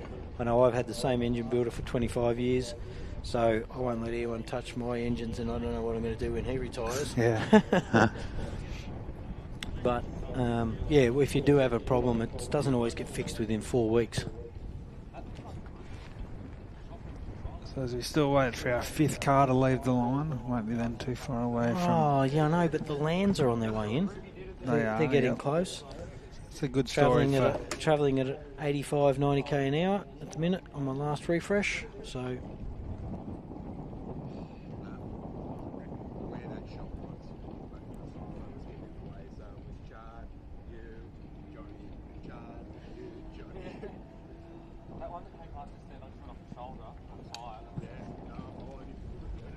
Burrows and the Sant entry right behind him. That nice big black Class 11. Just coming in over on the distance is the Land entry. So they'll be around 21st position, Sandy, which is, it's great.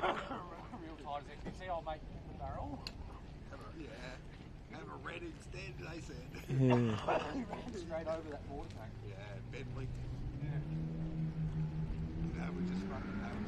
They are. Matty Burrows off the line. His last section for the weekend here at round 2 of the Australian Offroad Racing Championship, backed heavily by ARB, Mickey Thompson Tyres and Raceline Wheels. There's the Sants line up. So their first time, Lizzie and I think, competing in New South Wales as well, so it's been a great... So one North Queensland are about to leave, and another North Queensland are about to roll in the back door over here. One of the veterans, the stalwarts of the ARB Australian Championship, Chris Land, and his partner Tanya Gaudry coming in nicely. And yeah, loving his time in the Jimco. I'm sure it's a lot better ride than the little Yamaha that he's had here before. He seemed quite happy this morning, Mr. Land. Saw him in the back of the trailer getting ready.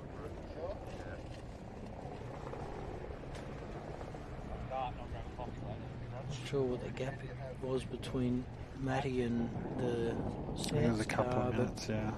I think they've got a couple of minutes to make up. There we go. So the Sants, the husband and wife combination out there from beautiful Port Douglas. It's a fair haul. So he's currently, second in Class 11, so behind Bo Robinson, Shane Hart. So that's our 6th car away, and then we obviously had that bit further gap back down there to our next competitor, who will be, I think it's Sam Bentley, will be thereabouts. Dean McGinley, Steve Graham. Crazy that there, Steve Graham. Wow, what a performance that was today. Try and get some. We're still not far off seeing 405. Car 405, the Grant's coming in. They're still motoring around. Eden Evans is still motoring around. 676, the Lynch and Lynch crew.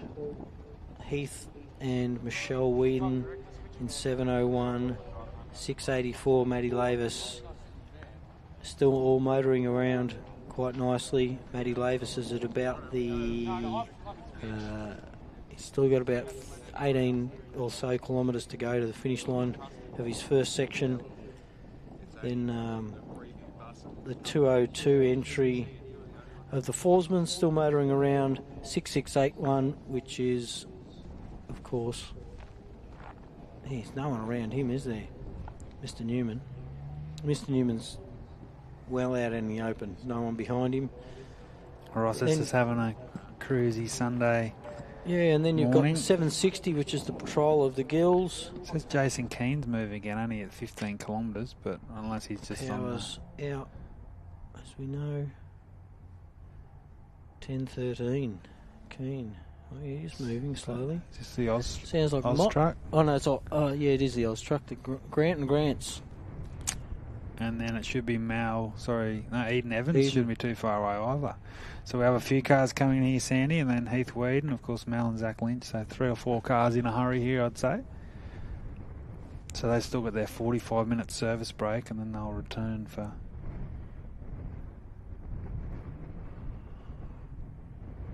The breeze is very cool here today. Mate, perfect. Look at it. Perfect race conditions. Even someone was right up his clacker, they've still got clean air. You know what I mean? Yeah. And it's not 80k an hour winds. It's sort of a 15 or 20k an hour perfect breeze. So it's absolute perfect weather for racing. There's Eden in the background. She's in for the end of her.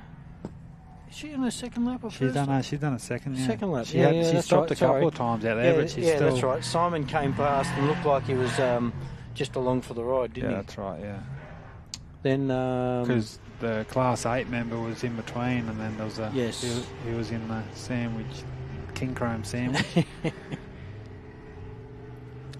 So that will be our 22nd car through, the 405, and then young Sam Bentley now to the grid, 7th car away.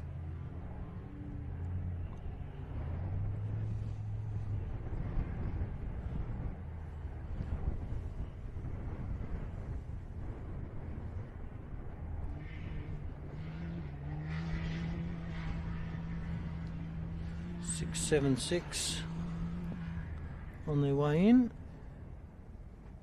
That's Bentley on the line. Young Bentley, yeah. Yeah. So Bentley. We do have a car on its lid over here on our far left.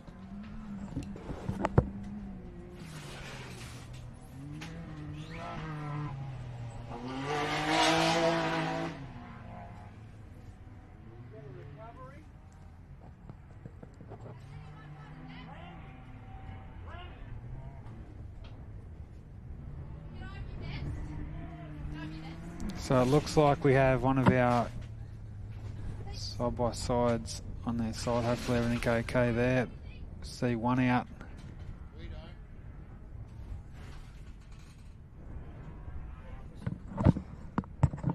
Might be Eden and Simon Evans, I think. Sandy. Yeah, they're over. So we see the Bentley and Burrows Class 10 off the line, but yeah, we saw the Lynch Can-Am come in to complete lap 2. It definitely looks like it's the 6:37 of Eden Evans on her side up there. Unfortunately, she had a little rollover again yesterday too.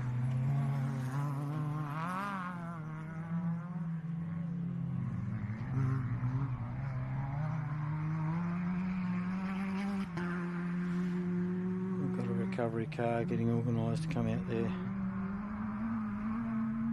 So he's Heath and Michelle Weeden, the first of our Class 7s. I presume they're okay because Heath's driven around. They've obviously got the thumb. I see Simon's out of the car as well, so never ideal, but if they can... gee, Heath's on gas today, isn't he? Sounding good, isn't it? Sounding good. Hopefully he has a good run because, like I said, he's been absolutely plagued with engine dramas for a couple of years now. I don't know why. I keep telling him I should be building his engines. Yeah. You've planted the seed. Who we got up the start line? So we just saw McGinley and DeMar. There's a bit going on here now, Barnett's Sandy. rolling The up. 1087. So Justin Ryder, the first of our Class 6s, about to leave the grid out of currently 12th outright, but I think about 8th on the road. And then Craig Barnett's also thereabouts. So we can get a recovery car out to Eden Evans out as she's coming into the finish line. That'll be great.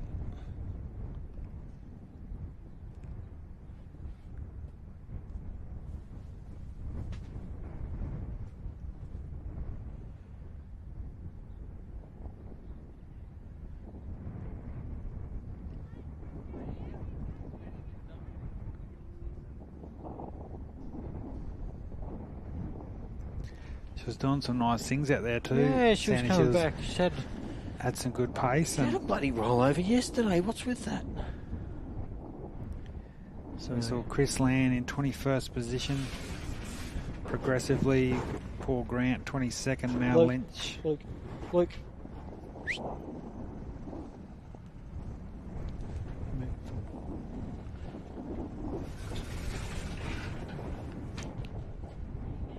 That's right, they get it. Someone's on their way out there now.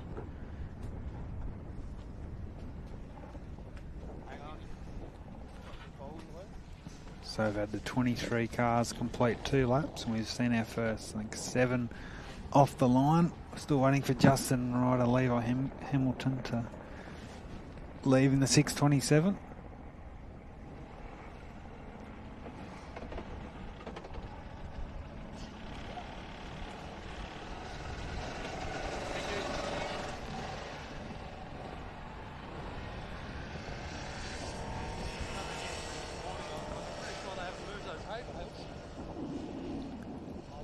So impressive here, Sandy. Our 8th car off the line to commence their final 2 laps. Justin Ryder, the Queenslander, Stephen Tees and Levi Hamilton down as the navigators. 8th outright, I think they're around 12th progressively on times. And is that the Yamaha of Matty Lavis coming in? Yeah, it looks like it, doesn't it? Tell you, Eden's got to be quite upset. Second time over. That's it. What a morning it's been for Heath and Michelle Weeden. They're up in the 23rd outright. They jumped ahead of Mal and Yeah, Zach and like Lynch. I said, you know, they're doing strong, and the car sounds strong. Sounds it sounds good, totally yeah. different to what it did the last race. So Yeah. I'm not too sure exactly what they've done, but I know they've definitely done something different this time round. So our 8th car's off the line, Sandy, the 627 of Ryder. Matty Lavis into the arena, literally a couple of 100 metres from the finish line. He's a bit down the pack, Sandy. He looks fast. A little Yeah, Yamaha. he does. Yeah, but as you said, it's like a learning Bit of a weekend new- for him, yeah. Same car, different power, which means different characteristics out of the car. So I reckon we've only got a couple There he more goes, cars out in there. for his pits.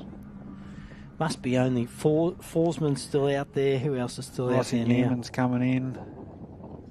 Forsman's next. Ross Newman. Darren and Darren Kayleen Gill. still coming up. And I to- reckon they'd be nearly last on track, wouldn't they? No, I think the 609 609 is still going. That's the local Can-Am of Jeremy Horn. They're still moving, so 10-12's out. 10-13's out.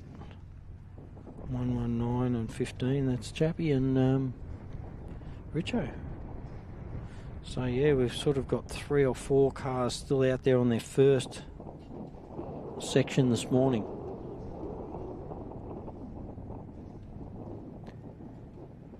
Nice little recovery.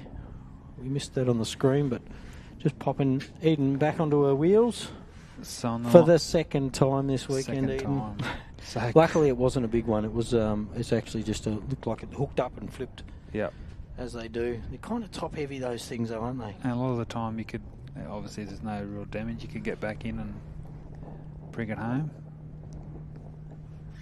Looks like they're getting the helmets back on, which is good news, Sandy. And but Clayton Chapman, we must say, he's just hit the sort of the apex at Rocky Creek there, and he's heading back to sort of the southern part of the complex. He's at around the 211 kilometre mark, which what's that, around 60, so he's around 35 k's into his third lap. It's penultimate lap here this weekend. Jason Richards, Bo Robinson still tracking along nicely. So our first three cars are still definitely on cue. Simon Tucker, confirmed Matty Burrows is still moving. Their gaps haven't really opened up either, have they? No. Like, they look like still a reasonably solid positions of what they started this morning with. Yeah, definitely. So I'm just going to have a quick little break, Sandy, and I'll be right back. No worries, mate. Enjoy. Eden's back on the wheels over on our left. We're just seeing the Bentley entry on their way. Their second section, rear panels removed. A lot of people do that to keep the weight off if there's mud. It's not really muddy out here this year. There's very, very little water out and about.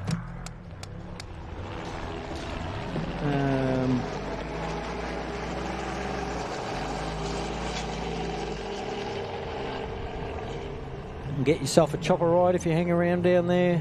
$75 per person, couple of people in the air would be good. And we're just watching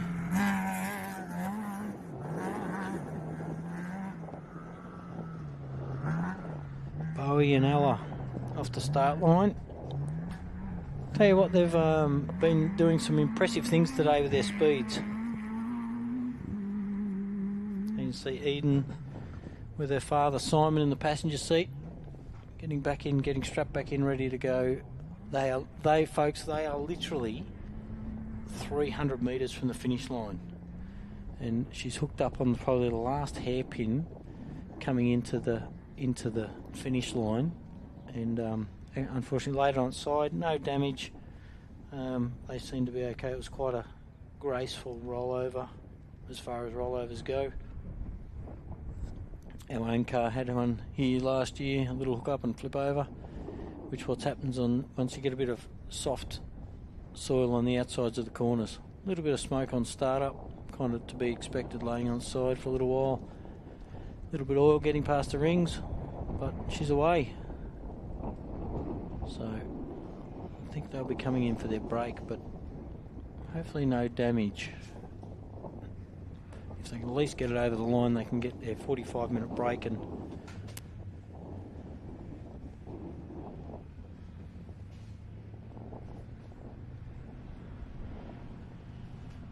Eden and Simon Evans.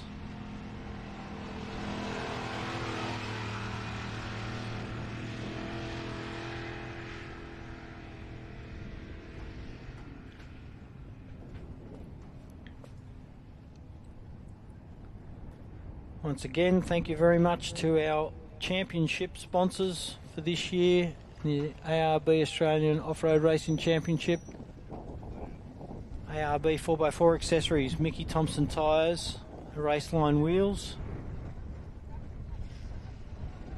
Once again, they've put in a huge amount of, it's not just about dollars, it's about energy as well. A lot of people put a lot of energy back into this sport. And you can come and jump on board. Go and buy yourself a buggy. Get out here. And go over on our far left, just as we're seeing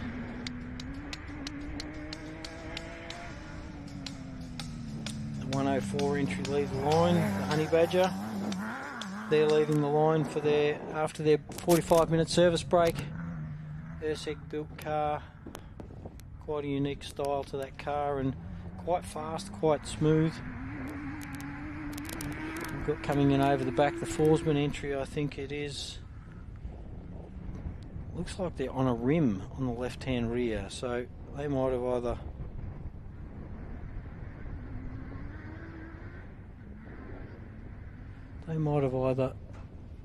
destroyed one or maybe two tyres. one or two times. I just fell over the chair. They've destroyed a tyre, and if they've destroyed the tyre just a couple of Ks out, they might have just gone, you know what, it's easier for us to just battle it in rather than getting out of the car, because it takes a bit to get out of the car and get strapped back in. Might be easier just to battle it way back in and get to the finish line. The crew can do the work and they can have a rest. I get that. When I can't even stand up without tripping over a chair, changing a tyre and then doing all that, getting back in the car and getting to the finish line could waste them. You know, they could waste driving in with a flat might only cost them 2 minutes, but changing a flat might cost them 7 or 8 minutes. So that's it. The 202 Forsman entry in front of you. Yeah, they've still got their spare on the back, so they've opted just to drive in on it and hope for the best. Either that, or it could even be something as simple as the jack's fallen off out there. That's also happened to us out at a small race out in the Day-Nighter over in South Australia last year.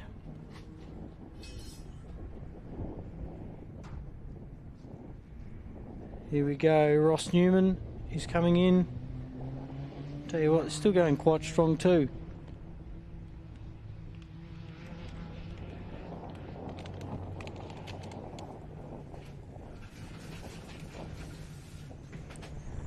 Watch out for that chair, Toby. Toby's just entering back into the stead.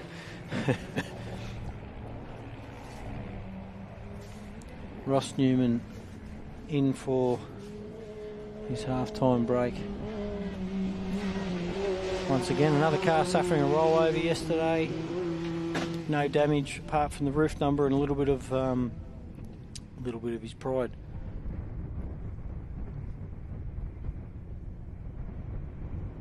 .607. Campbell and Campbell, young Lockie off for his last 2 laps of this second round of the championship this year out at sunny Hillston. And we've got Darren Mott ready to come up to the start line, so I think Mott's little Mickle Fab was sounded quite crisp as it came through before.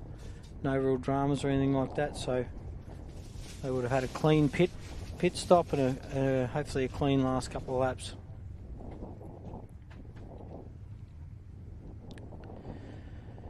James Wallan, who we saw, just sent me a message. They're out. They've done something with injector number 3, so that might have been their miss this morning when they first started up. 7 o'clock this morning they started to warm up the car and had a little bit of a miss, but something's going on with injector number 3, he says, which is unfortunate. It's one of my favourite little built truggies out here. It's a class 10 with a K24, a 4L60 auto trans in it, and a Pajero diff out the back, built in Dubbo by James at JMW Engineering.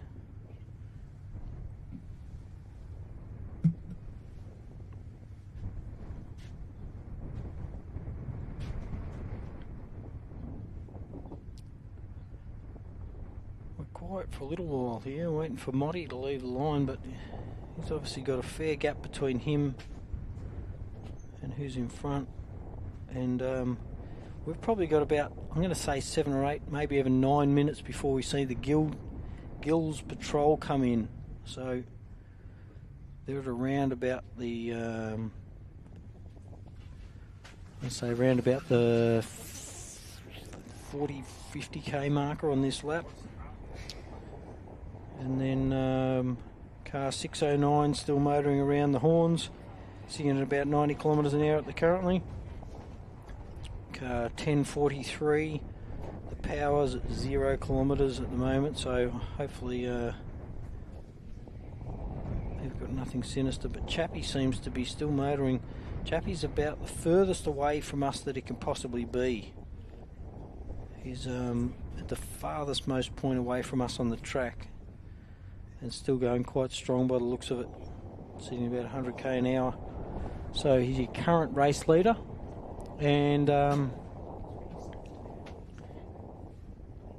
looks like you've got Chappie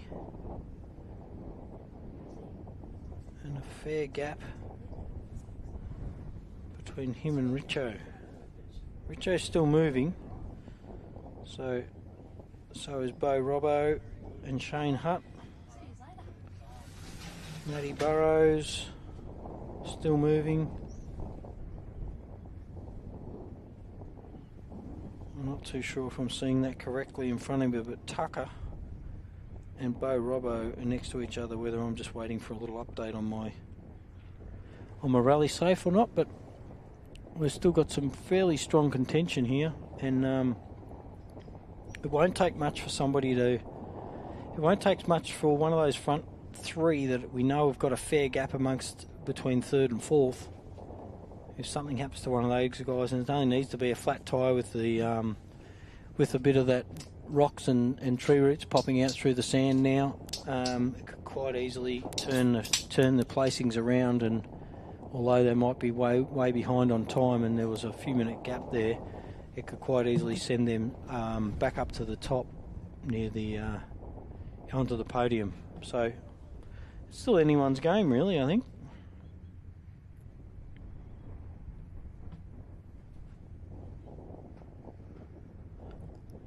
Mr. Mott down the start line. I think Matty Hummer next to him, and I don't know.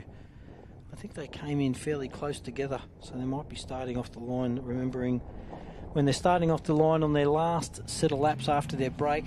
There he goes, Motty. They start off, and as they came in, not on any corrected time. So in the mornings we'll start off a minute apart on corrected time from the previous day, and then overall race time we calculated at the end. About 4 minutes, 3 or 4 minutes I suppose, or even 2 minutes off seeing the Gill Patrol comes in as you see Matty Hummer leave the start line. Little 633 side by side entry. Another one, obviously everybody out here loves the sport, but yeah, he's grabbed it with open arms as Matty Hummer.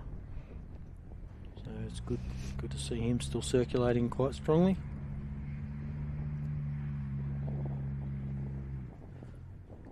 Presuming that Eden came into the arena quite strongly for her rollover, but then just idled past us. So maybe they figured they'll limp back to the pits and hopefully just a quick check over and back out for their final 2 laps.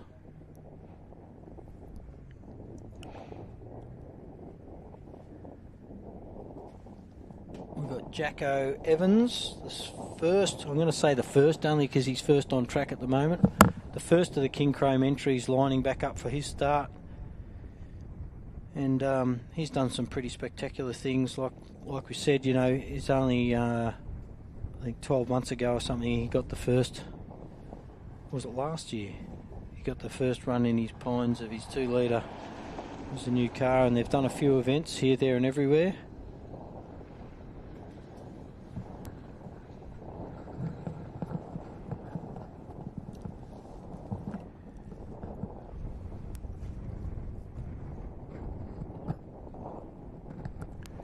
Thanks, Andy. We're back here, as you said, not too far away from seeing the Gill Patrol coming through. Yeah, they'll be getting close.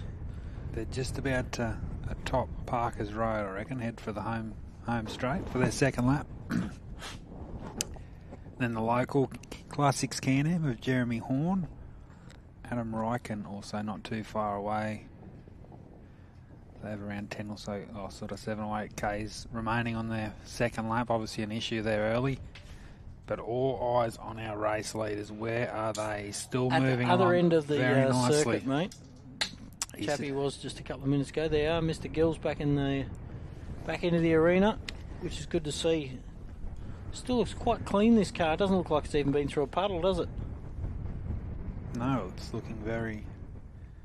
I noticed that this morning, actually. It was about the only one I didn't see with any sort of signs of puddles or so forth. But Chapman and Maguire, so they're at the sort of 230 kilometre mark, which is nearly 60, They've still got 65. a lap and a bit to go, so they've probably got about 100 and sort of lapping 10, 20 kilometres to go. Lapping the third sort of thing. 100, 110 k's to go. A little ways to go, but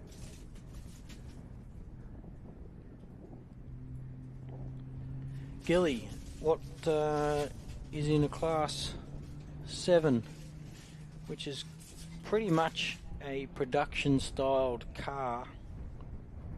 Add your safety equipment. You can only run factory options, factory option diffs or factory option ratios, or you can't put a different engine in these things. They're still basically an off-the-shelf car. So I reckon one of our final cars to complete the first two laps here, Sandy, which is great to see. Of course, we saw Brennan Forsman come through before.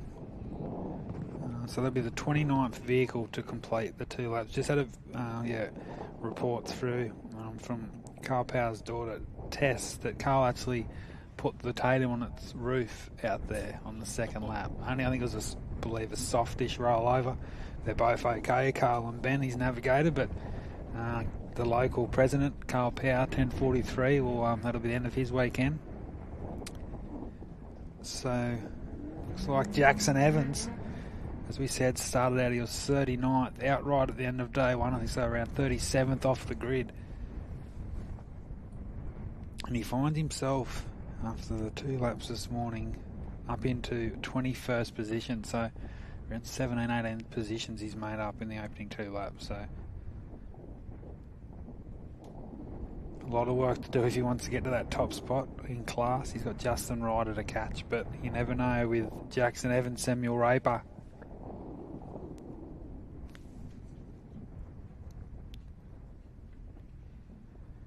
So Darren Gill's progressive time, 4 hours 3 minutes 34 seconds, 29th outright as we stand here, second in class 7. Obviously just a few we've lost. Carl Power, Jason Keane, of course. Brent Martin hasn't returned to the circuit, so weekend over for those guys. Brendan Hills on the trailer. Jeremy Horn, we should be not too far away from seeing him coming through.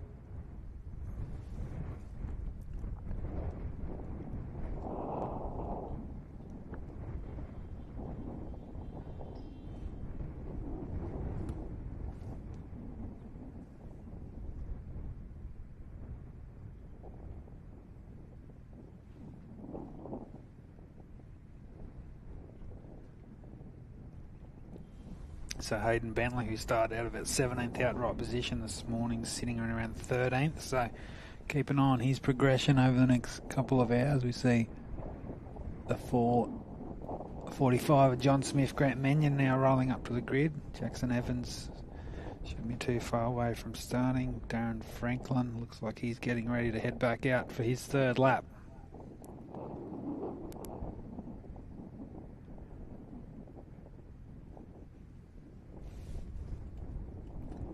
Dale Standen, of course, James Whalen, Sandy alluded to, is out of competition as well. So great to see Brendan Forsman, Manny Lavis, Mal Lynch, Eden Evans got across the line, so they're in their service break with Ross Newman.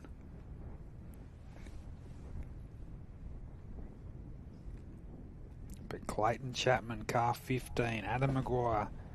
Saw Clayton's parents down there around the start-finish complex, looking quite a little nervous from the distance, but that's always going to be the case as they head back towards where we are here at the start-finish complex. They still have around a third of the lap, probably a bit less now, remaining of lap 3, and we reckon around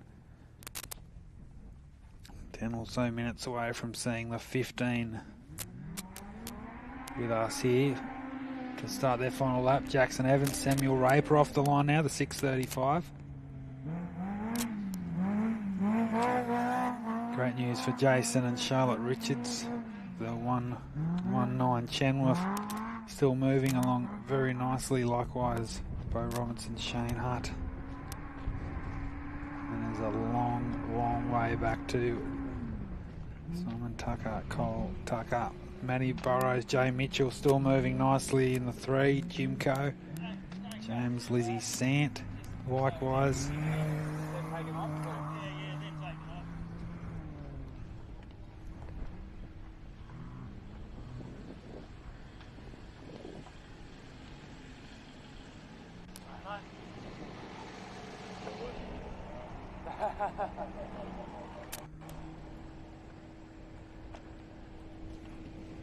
So out of the 40 starters we had here this morning, we have had so far 29 competitors cross for 2 laps, which is quite impressive. Still waiting for Jeremy Horn to come through, hopefully not too far away, the 6:09.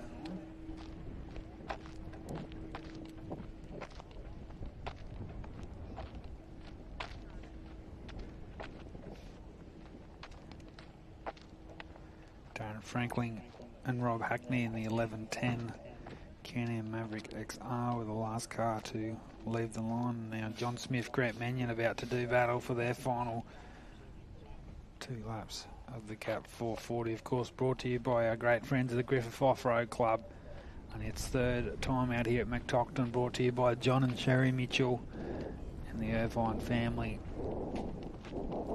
Without these property owners, there is no racetrack.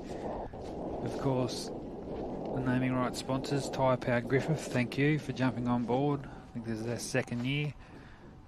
The championship sponsors, ARB 4x4 Accessories.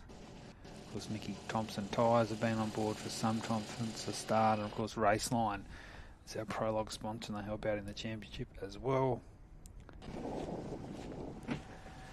Shout out to 57 Automotive, who supplied the great trophies here this weekend. Craig McKean Earthmoving for all your work, mate. Thank you. Show and Go Photography. Conopara Hotel. Down there if you want to sample a cold beverage. It's exactly that sort of weather here at the moment, but I'm sure a lot of these competitors will enjoy a few tonight, that's for sure. And Dubai Print World for jumping on board and helping out the event. The cameras brought to you here this weekend, Seraphin Ag, Pro Fent, Conopara Hotel and Harvey Service Centre. We've got a bit of a close-up of John Smith, Grant Mannion on the start line, about to start their 3rd lap currently. For those that are just joining us, Doc Smith, one of our South Australian crews, is 20th outright, provisionally of course, behind Darren Franklin. Jackson Evans 21st, by Schumacher, Chris Lee and Paul Brown, Heath Wheaton. So we still have quite a number of cars to commence their final stanza of the Gap 440. MR Trans, Show and Go Photography, River Arena Logistics, Dean's Auto Electrical, Horn Ag, Farm Freight, Agro, Terra Ag Fuel, Cademo, Elders Griffith, Melbergen Pastoral, Albans, McNabb's Mobile, Rivcott and Lake Machinery Services are our gold and class sponsors for the Gap 440 for 2024, so we thank those guys. And also to our silver sponsors, Ag and Vet, GRC Motorsports, Hamples Plumbing and Gas, Hillston Ex-Services Club, Hutchin and Pierce, JJ Farm Equipment, Key Agri and PMD Race Products. And we've got a few bronze sponsors. Of course, all these sponsors contribute to this great event here this weekend, and they are B&D Engineering, Griffith City Volkswagen Racer Imports and Owen Toyota Griffith. So thank you for jumping on board. Hopefully get those guys again here in 2025 for the 4th edition.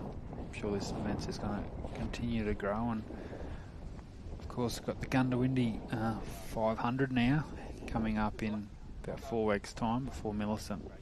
To wrap up the 2024 championship, just a few shout outs. My grandparents watching on. I've got a couple in Warriata, Northern New South Wales, listening. Pop loves it. And I've got grandmother over at Telegraph Point, Port Macquarie, tuning in. So that's the great thing about the live stream. And if you obviously, a lot of people can't make the weekend, they can sit at home and listen in and see who's where and the results. So we got a bit of a glimpse of our rally safe. So the 609 should be probably our final car to complete lap 2. They'll start their service break, but all eyes for me is on car 15 as you see Lake Brewster to the right of the circuit, so it is still car 15 doing some lovely things out in front.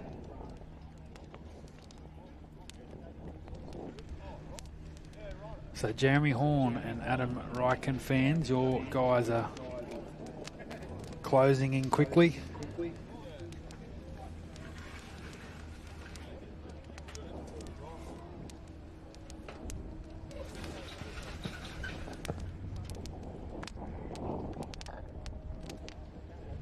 We see a bit of a glimpse down there of Clayton Chapman's parents. Robin Lola watching on, John Moore there. Ross Chalacombe, a few of the Queenslanders, proud Queenslanders, shout out to you guys. Laughing, having a good time down there. Chilly, must be pretty chilly because Rob Chapman's got pants on, so that's saying something, I can tell you. But the 15, Chapman's Offroad Racing, are coming in quickly here. Jason Richards, though, still moving nicely. Not that far behind these tracking, it's hard to keep up sometimes. Bo Robinson, Shane Hart, so the top three are really making a move. The 609, oh there you go, has just stopped, unfortunately. Nearly in the exactly same spot as last time, the 609, the locals.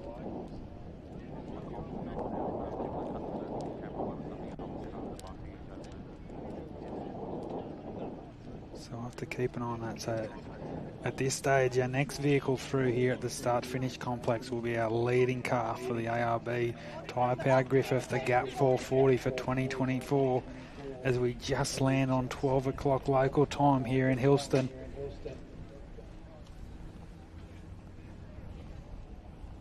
So far 29 vehicles across the line. There's still half a dozen, maybe around 10 in the pit service break, so those guys will get back out on the circuit very quickly.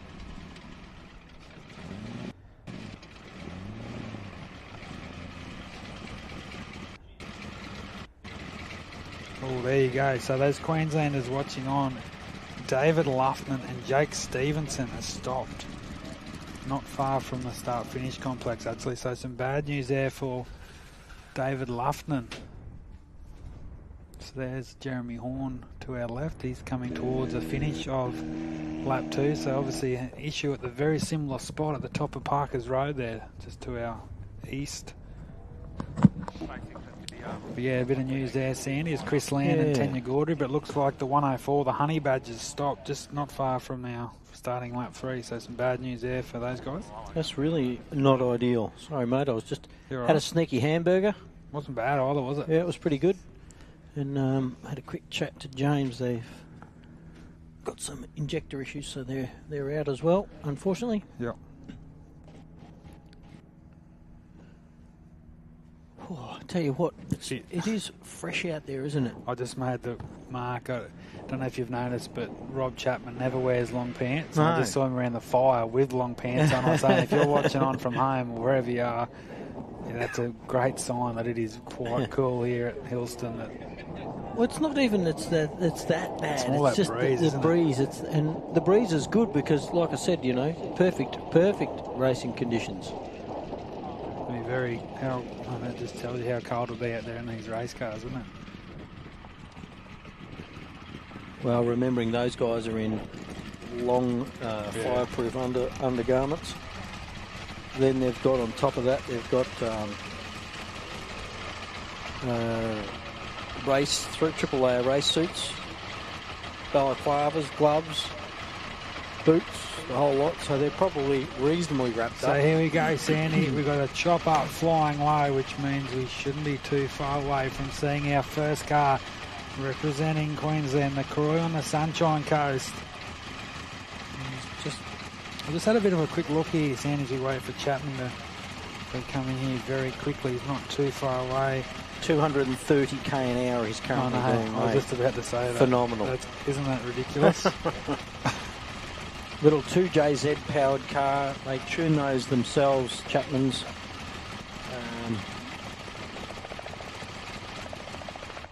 They do a lot of work. They've got a lot of cars, the Chappies. Big stable. So there we go on our screen. Rob Chapman over on our left with his handy cam. Chris Land on the line here. Britannia Gaudry, so that's another good story of the weekend so far, but we wait for our lead car, Sandy. Shouldn't be too far away. And Richards and Robinson are not far off his heels, and then there's a long gap back to Simon Tucker, who's still moving along. Isn't it funny, these front three have really pulled away, yeah. And 3 different classes.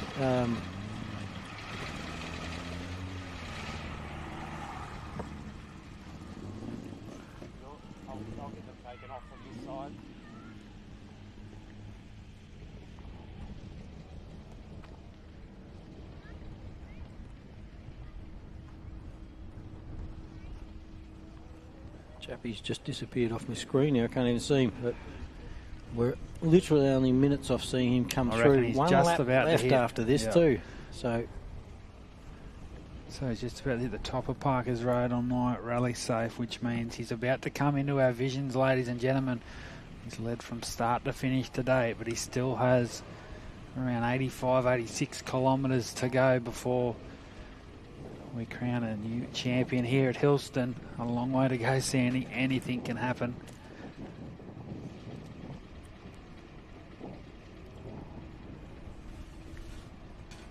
You see Jason Richards, and here we go on our Burson big screens for those watching on home and across here at the pit paddock. Our first car is heading towards us on an absolute charge. It's the Razorback.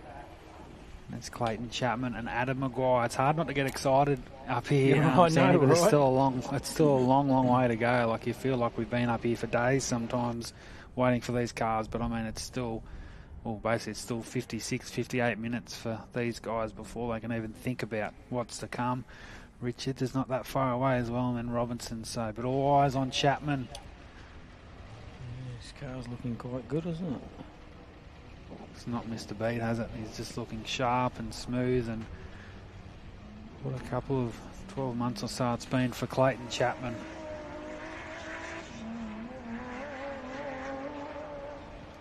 It's good to see him finally getting up the top end too. He's had, when they built that Triton, they damn struggled with that Triton, didn't they? Yeah. So they're still racing it, actually. Stewart was raced it at Derby a couple of weeks ago, and they still do the Class 8? Yeah. Yeah. A short course, and so here he is. God, how good's that? Adam Maguire getting the ride of his life here at Hillston. And with any luck, he can take off. Yeah. Yeah, he's around just in front of Chris Land. Yeah, I was going to say that might hold him up otherwise. So there we go, ladies and gentlemen. Our first car here at the Gap 440 has commenced their final lap, 83 kilometres, 56 or so minutes ahead for Chapman's Offroad Racing. It's just hard not to talk it up. You just got to stay cool, calm, collected, and yeah, they'll do all they can to bring it home here in an hour or so time, Sandy. Second race of our 4-race championship, the ARB Australian Offroad Racing Championship out here at Hillston. And of course, Clayton and Adam will go into the next round as defending champions at the Gundy 500. So that was their big win last year. That'll be a first for Clayton and Adam at national level, which is exciting. But I think Gundy win is at the least of their worries right here, because they got an event to win here at Hillston, and I can say it is their event to be won and run, because they have improved their lead significantly here, because there is no sign yet of Jason coming Richards. onto this last straight into so that shows you, doesn't arena. It, Sandy, that first lap, they was both in sight. Both in sight, and now there's a... So Clayton Chapman, I'm Adam say Maguire. 3 minutes difference between on this second section. I know we've got a lot of Queenslanders watching on from up there in the sunny state, and they are 83 kilometres away. Who knows? Just said fuel. Don't take this as gospel, mate, but I think there's about 9 million watchers on at the moment. Viewing from home and all around the world. Yes. So Here he is coming in.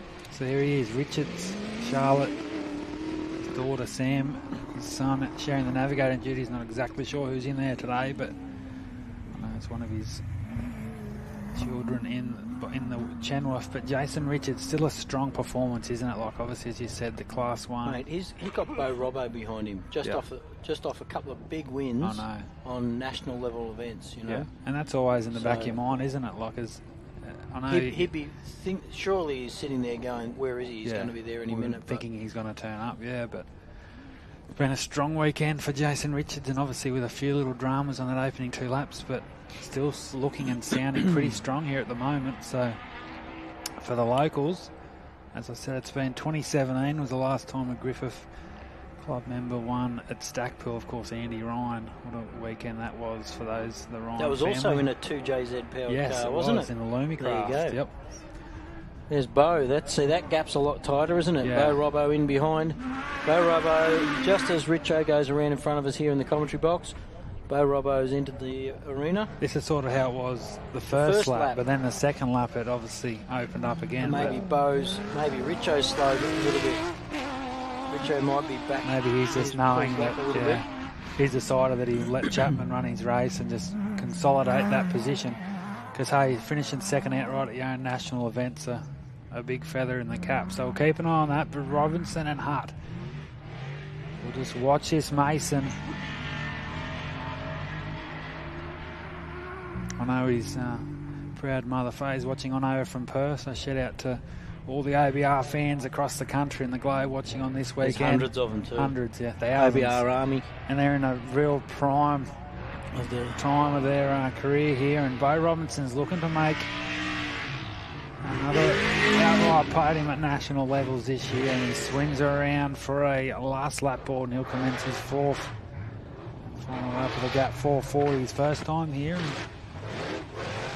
he's found the track very challenging. He said obviously it's a lot different to previous rounds this year, but that's the nature of the Australian tracks. I'm sure if he's not in a groove now, but he looks, doesn't he? He always looks one of the star performers of the Australian, well, undoubtedly the most informed competitor in the Australian off-road scene at the moment. And we wish those guys all the best. It's been a big weekend for Shane Hart, hasn't it? I mean, Shane Hutt organising the production of the live feed and navigating.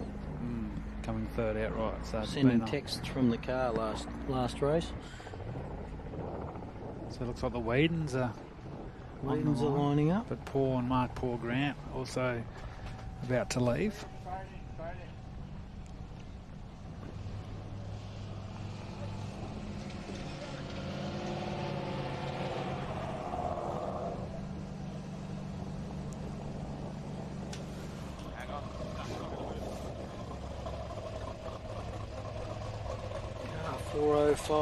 Number 1 engineering, the Grant and Grant entry.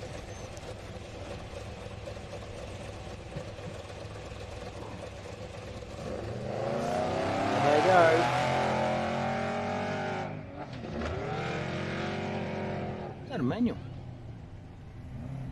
I actually don't know. I don't know either, but you can just tell with just tell with that shift. Either that or it's a sequential with a big gap. I'm pretty sure, yeah. Because I know they were underneath the car this morning. It was backed up on the truck, obviously maybe even adjusting a linkage or something to give it a shift cut. I don't know. I don't know too much about that car, to be honest, but it's a big. If it's a sequential, it's a big shift cut in there. Yeah. 2024 ARB Tyrepower Griffith, the Gap 440, Hillston, New South Wales. Waiting for Lynchy to leave the line. He's hovering around that podium for Class 6 as well, so a lot to play out here for these guys. And that's the thing from here, we just sort of look at those top 3 or 4 in classes, but those cars in 4th, 5th position only takes a bit of a mishap or retirement from one of our front runners. And there's a massive gap to Matty Burrows, isn't there? I think it's Simon Tucker still, is it? Or was Simon?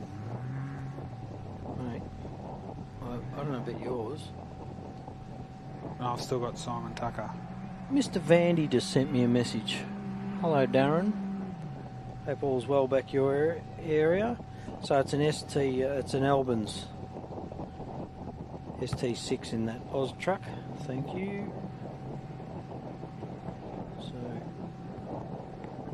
So the Whedon's now on the line here, Sandy. It's 7:01, and they've been a standout performer, obviously, in their class this weekend. Locals from down near the Pines, which is our last Yeah, the last round for the year. One of our husband and wife crews too, so that's a bit of pressure on Heath to keep it up. But as we said, the next car through should be the 110. You can really tell the top three have really run away with the gap 440 here. But Sandy, as you alluded to, it only takes that one little issue. Yeah, we've got a top three and there's a massive gap. Yeah. You know, Bo's having not tyre issues, but he's conserving his tyres as such, or wary of it, should I say. So, you know, it only takes one tyre, one flat, especially if it's 20 k's in. And, you know, if it's 5 k's from the finish, you'd go with it, but...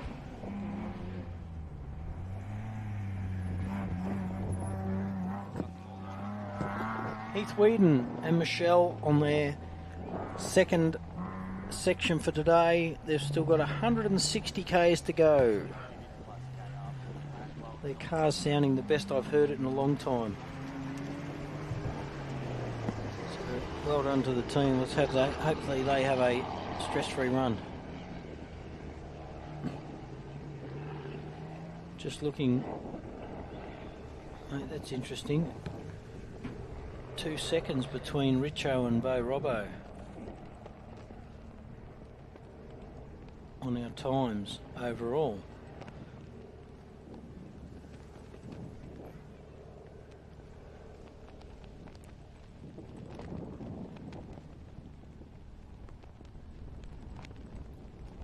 I'll just do a refresh there, my buddy. Current, Chappie, Richo. It's not doing it. Where's my phone? Hating me right now.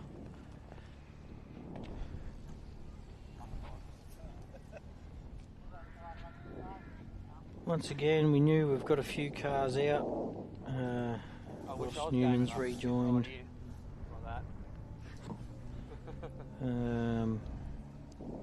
I've done it at the sprint cars, but I'm normally James Walland's out. Stu Chappie's out. Hart's out. Bo Eli out. Eden Evans, I believe, will go back out. She'll haven't heard any different. Adrian Coatsworth in a little 265 was out yesterday afternoon with some mechanical issues. Michael Marson we saw or heard had a hole in a piston, unfortunately, and one, especially when it's one of the best sounding motors out here. I love that thing, and hopefully we get a same sounding 7 litre back in it, maybe. Dale Stannon out with a gearbox in the feral car, so we've got a few out, but overall, oh yeah, now I'm refreshed. There you go, folks. Clayton Chappie currently running as he left the line on this lap at 3 hours 47 and 56 minutes. Jason Richards at 3 hours and 51 minutes and 7 seconds.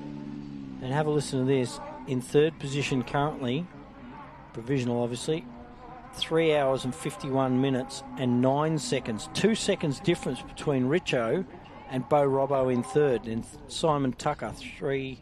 Oh, he hasn't. Yeah, he's not updated yet. So that really shows you Robinson was the quickest between those two bikes, because there was about 40 seconds between them before that lap. So Robbo's got a lot of work, to make up 4 minutes.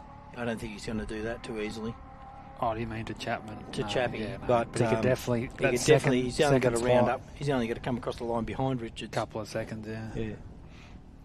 And he'll make up that gap. So we're still waiting for our 4th car as we see a couple more of our leave the line. We saw the Whedons off before now. Matty Lavis and Andrew Deans at 684, the last car to leave the line. The 110 car, the Tuckers, they shouldn't be too far off rounding that last straight. That's the last straight there. And Matty Burrows is still coming in, and he's not too far behind either, because he's on a long fast straight. And there was a bit of a gap between those two, and they took off. So I reckon maybe even Matty Burrows might be making a bit of a move here. I'm going to say the same thing, because Matty Burrows did sit on the start line for a significant amount of time after. 180 k an hour, Matty Burrows. Little 3.5 litre.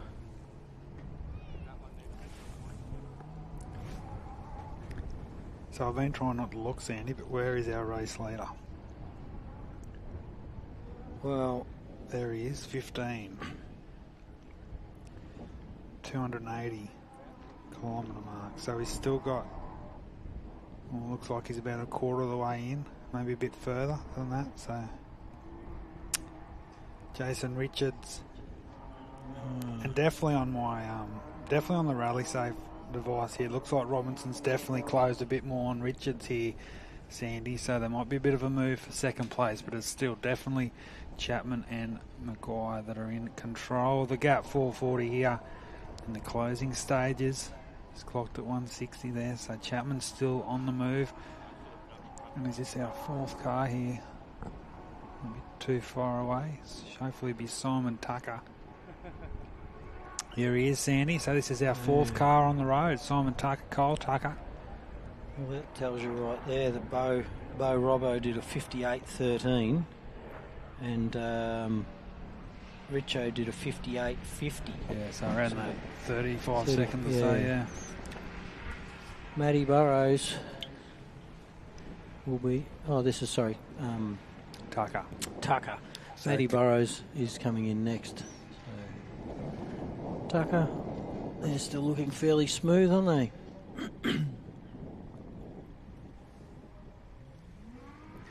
So Tucker and Tucker, the Streaky Bay locals, our fourth car on the road. They've been very consistent here. Obviously that 2 or 3 minutes down on times, but Tell you what excites me, seeing these Class 1s in the top 5.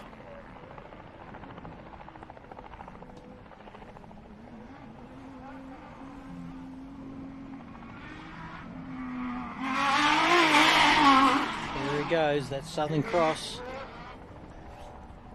so we might get just Michael Marson might come up for words. He's going to watch the James and Lizzie Sant go through, hopefully, and then he'll come up for a few words, which will be good. So hopefully in 5-10 minutes time we'll have a chat to Michael Marson.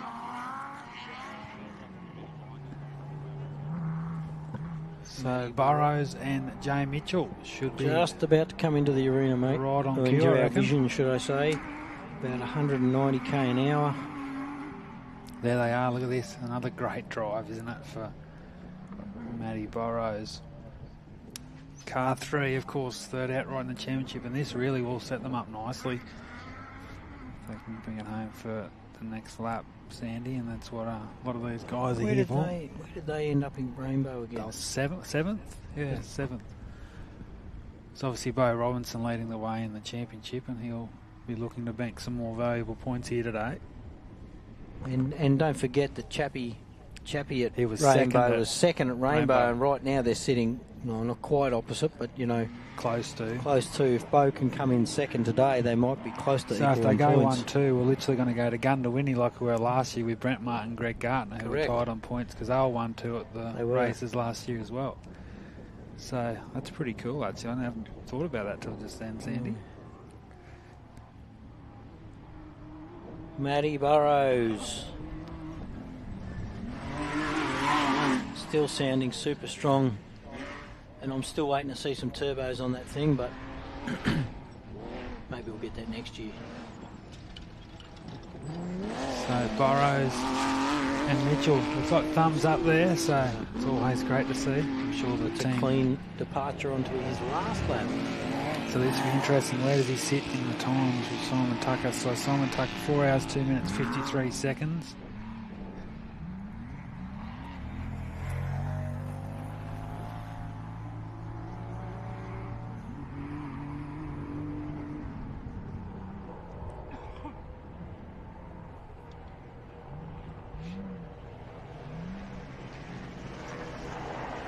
I reckon that's the Sants coming in by the sound of that. That's 7 litre. See, there it is.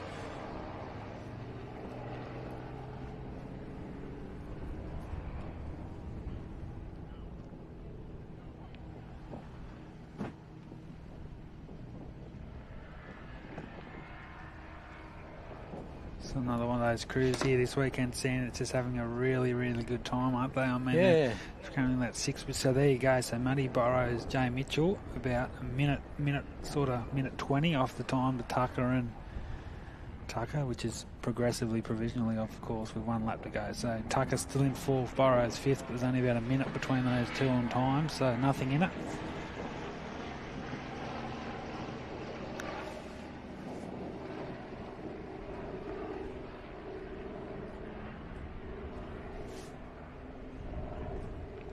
So here's the first of our North Queensland crews. Of course, Chris Land's still out there circulating and going along nicely. The husband and wife crew from Port Douglas, the 11:44.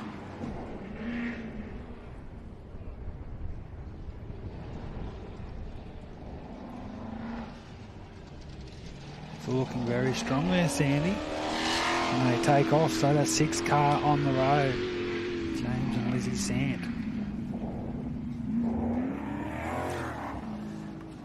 So we're just about to be joined by the infamous, Burdick and Offroad Club president, and of course finished 4th outright yesterday. Unfortunately, engine drums, Michael Marson in the commentary box.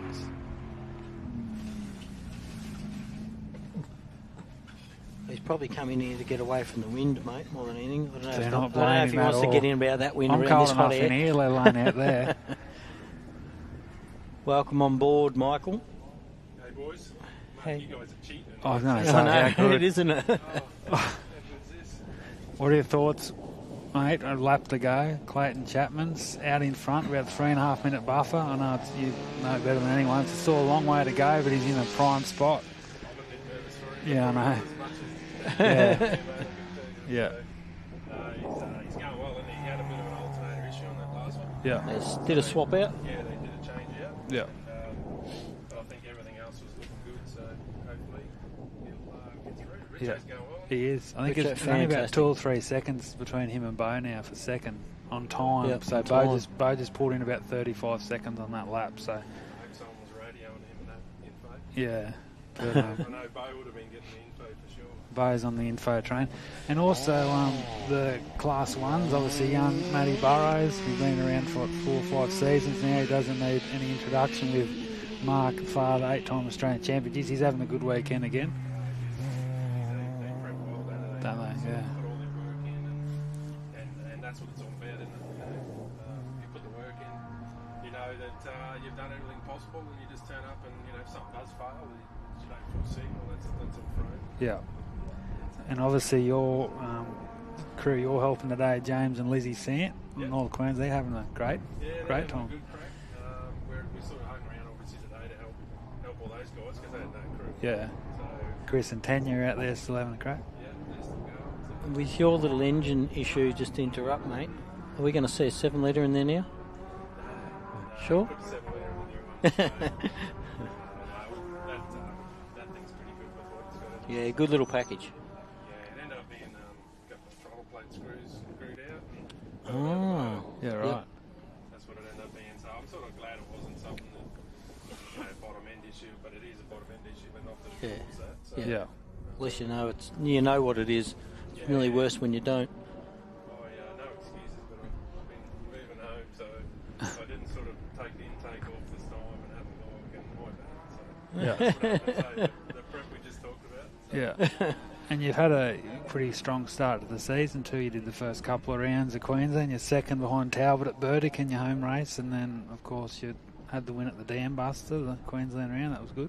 Yeah, no, it was good, and I got to thank you, Taps, for that motivation too for Dan Buster.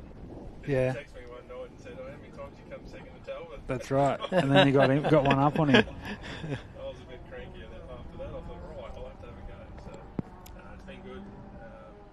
Pleasure to go racing, isn't it? Yeah, it's great.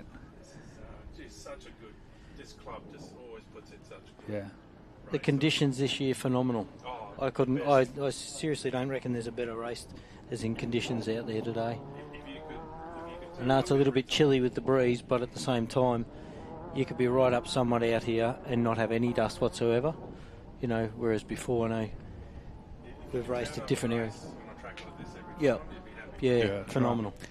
And the championship, Mick, it's obviously very strong still. The We were big just gun to Windy. discussing that this time last year, weren't we? Yeah, we're just saying. So, if, just to This time say, last if it stays like, or if Robertson can get into second, it was going to be the same going into Gundy last year where we had Garton and Martin equal with a win each and a second each, and it could be the same this year, so which is always exciting. Look, Clayton's got a great opportunity this year. I really hope it's his time. Yep. If he probably could have been here maybe 5 or 6, 8 years ago. Yeah. But there's such a good combination, him and Adam, and so professional how they drive, and look, to be doing the times above the other two guys. Yeah. I know, crazy, yeah. And we're saying, Clayton's got he's in an old frame. When I say old, it's not a new, it's not 2 years old, the car, and a 2J, which is, it's a good motor, but it's it's all about this proves it doesn't matter what the car is. Yeah. The setup, the suspension, and that thing's second to none. And it's got some ponies behind it, so he's got a good package there, and we did a little bit of gear and changing in it too, that sort of to suit that engine. And I think he's got a pretty spot on. Shouldn't be that far away. He didn't start that far behind Sam Bentley. So obviously after Gundy, the Don Rivers coming up as well again, Mick. So he's all be in full swing up there for that one. Yeah, definitely. I think Bowie's next in behind him, so I don't know what happened. I thought Dean was in. Dean's way back down here, so 0 kilometres an hour. So maybe Dean's had an issue. Dean's out, yeah. Didn't see that on there. Yeah, so the Don River Dash, what is it now? About its fifth or sixth one, yeah. Yeah. It's looking good.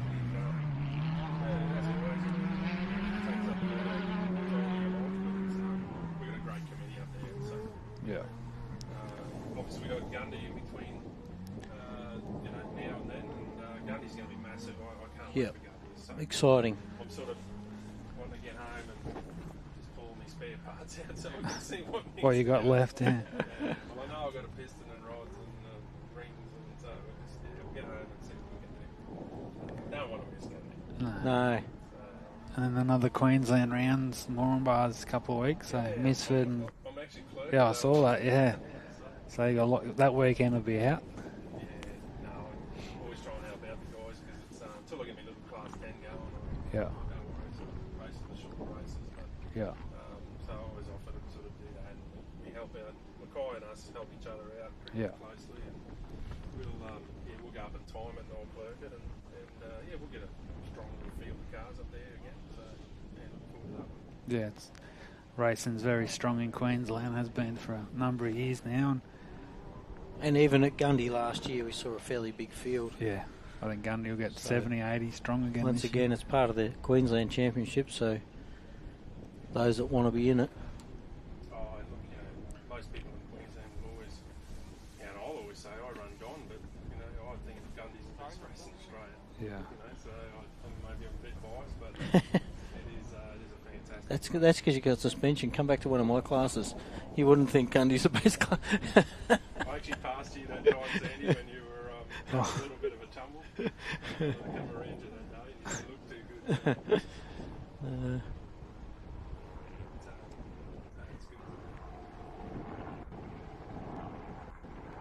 Well, I reckon. So they're not about halfway through the lap, Chapman and Maguire. So, and I reckon we're going to see Bowie. Could be a long 20 minutes or so for Rob and Leela down there watching on, I'd say. Bowie should be coming on into here, into our view over the back of that crop within seconds. Within seconds. I was just saying before, I don't know if you heard me, Mick, but I was just saying I saw a bit of live footage of Rob down there, and I said, it's cold at a race when Rob Chapman's got long pants on. And he was complaining because the cold material then touches his legs. His legs cold. Probably just nerves, I'd say. Bowie and Ella over the back, folks. Came in about 180 k an hour when I just checked in on them. What car will that be? They'll be So they'll be, what's that, the 8th car? 8th on road. So they started at 22nd this morning, up into 8th. Quite impressive. We knew, obviously, it was going to happen, but just... It's a quick little Class 10 car, isn't it? He just punches above his weight. I'm surprised. That's what I was saying before. I was surprised on what's up in the top of the field nowadays. You never used to see. Not saying the Class 10's been around forever, but you never used to see anything but ultimates and that up in the top, and trucks in the old Class 4s in the top 10. Whereas now you're seeing the Class 1s and Class 10s for a little 2.5 litre. That's a bloody good effort. So one of our final cars now, just about to start their final 2 laps, the Gills.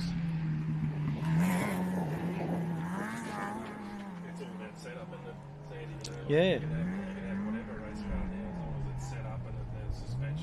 And the tracks haven't changed. Like when I say haven't changed, there's been changes within the tracks, but Gundy's pretty much Gundy. Has been the same since I remember it. Not that I've been around forever, but it's good to see. Big cars in flat, which is there's obviously some tracks that suit them, but not every track is means that the biggest horsepower or the biggest suspension is going to win it. So we're sort of blessed at the moment with some good young drivers and a lot of talent and that. So it's sports looking really good.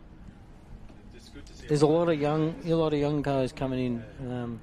First of our Class 6s should be in here in any second. Mr. Ryder. He's pretty new to the sport as well, Sandy, but he's having a great weekend here, definitely inside that top 10. Obviously Jackson Evans showed the early pace in the Polaris, but he's doing all the nationals this year and having a great run. Yeah, talking about those young, like as you said, Mick, you've got young Matty Burrows, obviously been around a bit, Sam Bentley, like Lockie Campbell, Greg's son, like they're around that 20, 21, 22, and yeah, they're going to be... there's some good young talent racing Yep. throughout Australia. And when I mean young, I mean anyone Younger than you. But there's a lot of guys, and look, Plato's at 30. Yeah. So there's a lot of good talent, and it's it's good because the sport now is out there. The live stream. Yeah, it's unreal. Yeah, terrific. My wife was watching again yesterday, and she never watched. Yeah, Before, never just didn't know yeah. how I went until I rang her that night. Yeah, she can sit at home and. There he goes. Mr. Ryder, 627. Hasn't missed a beat so far, has he? Been Justin strong. Ryder. Been strong.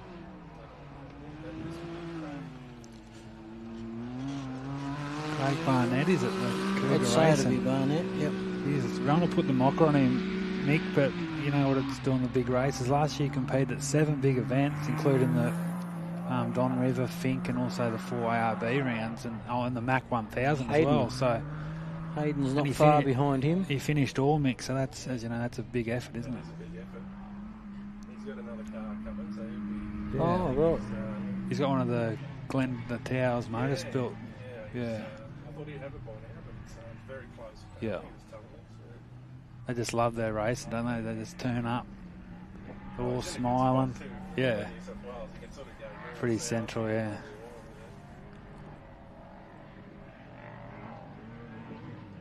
Proud Queenslander, obviously down in the Hunter Valley now, but he's super reliable setup. trying to get a bit of a shoe in with Great Northern there. I'll shout out to those guys, and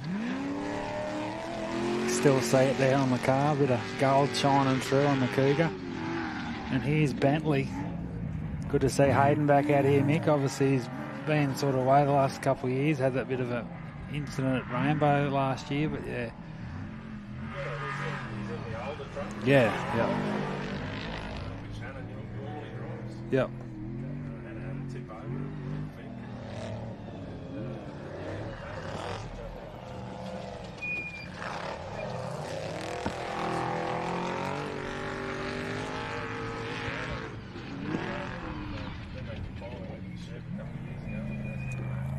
And you're obviously had a bit of a mention there about your new buggy truck coming along. Come on, spill the beans, mate. Yeah, just got a truck on order. Come on.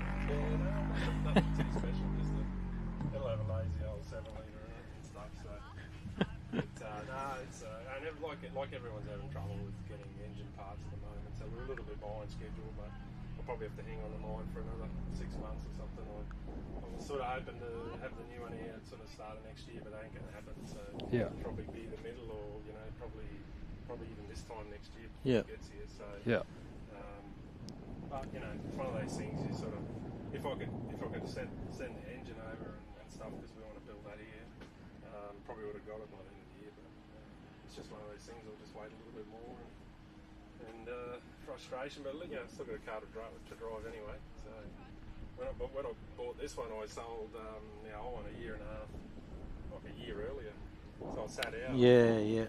Navigated for Joe Melville for 6 races, which was fun, but that was a Long wait. How do you think I feel up here calling races? I was thinking about that. You guys doing a good job, so keep at it. Thank you. But yeah, no, we'll keep at it, and hopefully we'll land something here next year. Not doing anything too special, it's just a two-drive truck, so just a racer engineering one. So it'll be good, it'll be fun, and probably doing something a little bit different without a truck body on it and stuff like that. So it'll be a little bit different. So, Yep. but, Nice.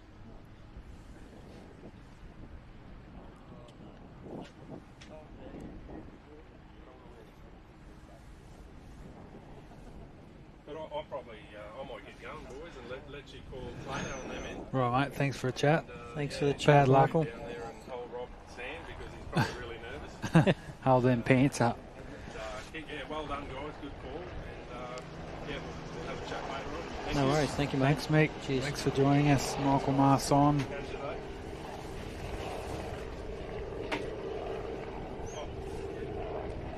So, yeah, we're not. Just there, we have what we're being told. Mick Marson, ladies and gentlemen, good insight to some different.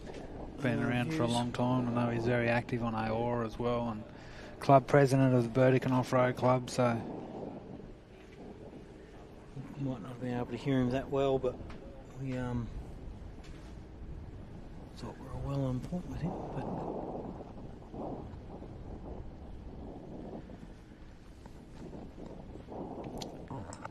anyway, mate, I'll tell you what. I'm going to tell you what, I reckon that Bo Robinson is really pulling in on Mr. Jason Richards. Obviously all provisional, but I reckon he's, looks like definitely, but it is still Chapman out in front. He's just turned left at the Three Springs Road, and he's heading north back towards us here at the start-finish complex. So Half Chapman a lap to Off-Road go. Racing, you've got half a lap to go. Or thereabouts, should I say. Well, we've got 6:07 on the way back in. That's the Campbell camp. In their Can-Am, Mr. Mott, young Matty Hummer, got Jackson Evans is a little ways back from Matty Hummer, but he might be closing a bit of ground on him because there's no one around him for a while. 10:87, that's Dean. And he's at 0 kilometres an hour, mate. Hey, I don't know if yours says anything different. No one has updated 5 minutes ago, so I don't know still if I'm, 0, yeah. I don't know if mine's lying to me or not. That's Campbell's coming into the arena. I think they've still got 1 lap to go. 110, that's the Franklins. They're still mobile. I'll be honest with you, my Rally Safe is telling me that Dean McGinley stopped, but I'm not too sure how true that is. Chappie's still obviously mobile. The Doc in 445 still mobile. 1043 Powers, they were out early. They were out a long time ago, weren't they? Yeah, had a little rollover, I believe, yeah. I presume I'm not too sure if we've been yabbering away up here and missed it, but from the screen I'm looking at, Richo's behind Bo Robbo, but once again, I'm not too sure how true that is, because until my screen here refreshes, but it's telling me Bo Robbo is still mobile.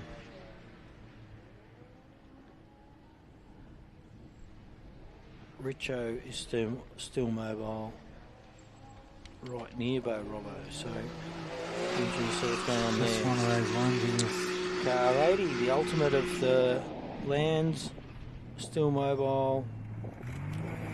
Lynch and Lynch, 676 still motoring around. Car 405 still motoring around. I think they've still got an extra lap to go. Heath Whedon, he's still mobile. Car 110, and that's the Tucker Southern Cross. They're still competing. Matty Burrows seems to be reasonably close to the Tuckers. And then there was a big gap from Matty Burrows to the Sant car, wasn't it? And they're still going. Sants are still moving around. And another big gap. I think a couple of 6 cars in there. 637, Evans, that's Eden and Simon. They're back out on track and motoring around. Matty Lavis. Forsman's still going. 6681, that's Ross Newman. Still going. He had a rollover. We had a couple of side-by-sides have a little rollover this weekend, but 1018, that's Sam Bentley and Tom Burrows in the passenger seat, that Racer Engineering car. They're still mobile, which is good to see. Bowie and Ella still mobile. I'll tell you what, we've still got a fair few cars circulating out there. Dustin Ryder in the little side-by-side. He came through in the little black and white one, Rival Link down the side. He was very clean setup and very well presented setup. So also the Gills in their Class 7 Patrol still going around, and Barnett's still motoring. Barnett's, as we said earlier when they came through the start-finish line, super reliable setup in that Barnett car.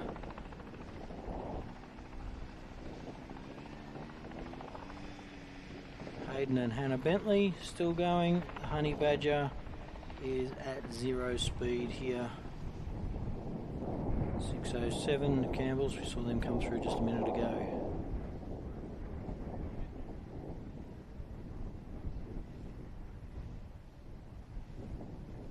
Sorry for those that couldn't hear Michael Marson before, not too sure what happened here, but all of our levels inside what I'm looking at here is showing me that he should have been transmitting out to you guys, so sorry for that one-sided conversation.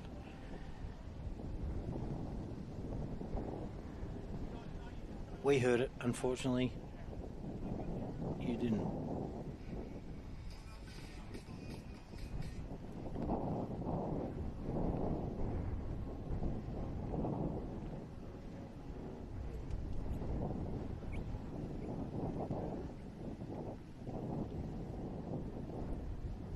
Still quite breezy out here, but I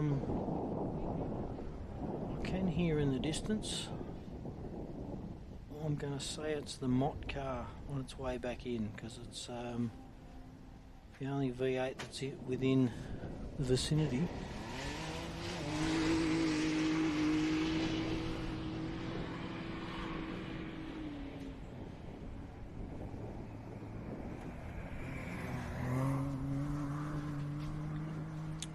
And then Matty Hummer.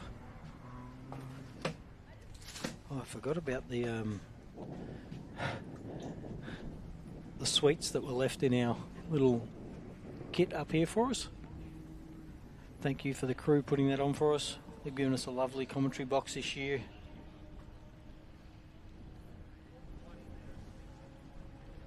Massive thank you, while we've got a minute once again, to our championship sponsors for this year's 2024 ARB Australian Off-Road Racing Championship.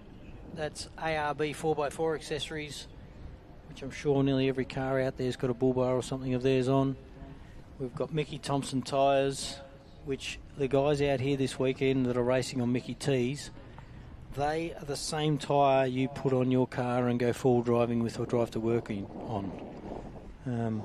There's nothing special about the tyres these guys are racing on, so you can't tell me they don't take the punishment. I know they do, I run them. And then we've got Raceline Wheels, who's been on board just recently for 12 or 18 months on the championship. very grateful to have those guys on board. Some amazing wheels come out of there. Three great companies backing the championship for us in 2024. We've already had Rainbow down in Victoria, the north over there. Oh, sorry, northwest or west of Victoria, and then up here in Hillston, New South Wales. Next one up in the Queensland border, Gundy 500 up at Goondiwindi in about 4 weeks' time, and I hope to see you all there. There's going to be a cracker event as well. Be interesting to see if they can turn on the weather like they have this weekend. The weather this weekend's been, in my opinion, probably one of the best for an event we've had in a long time. Perfect conditions. There's Motty, Mr. Mott Car 435 coming in. End of his third lap. Be going on to his last lap. And I can hear Matty Hummer, I think, in the background, I reckon. Well, no, I reckon that noise is Jackson Evans, isn't it? That's a Jackson Evans sound. But I'm pretty sure Matty Hummer's in front of him. Yeah, looking at the rally safe, I'd say Matt Hummer is not far behind Mr. Mott, and then followed by Jackson Evans. So we've still got a few out there trying to dial in and see where Chappie is. Chappie's at about... He's halfway up that back straight there. So about a third of the way to go? Yeah, he's got about 20 or 30 Ks to go or something. So Richards and Bo Robinson are right there on each other on our rally safe devices. So Mott and Floyd come through, Sandy, but that's all eyes on our leader, Chapman and Maguire. Unfortunately, yeah, it does look like our 1087 crew of Dean McGinley, Dean DeMarco. Unfortunately, out of the running in the 1087.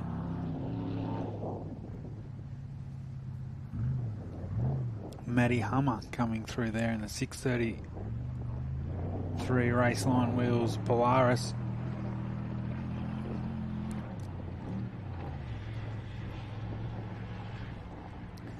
So the progressive standings after the fourth lap of the Gap 440 commencing their final 83 kilometres. Clayton Chapman, Jason Richards by 2 seconds to Bo Robinson, Simon Tucker, Matty Burrows were your top five. And then Stevie Graham was up in the 6th position provisionally. Wow, what a drive. What a day he's had out here. James Sant, Sam Bentley, Craig Barnett up in the 9th. And Hayden Bentley in 10th position. Justin Ryder, Lachlan Campbell. Looks like Darren Mott. And now it'll be Matt Hummer in 15th, 14th position.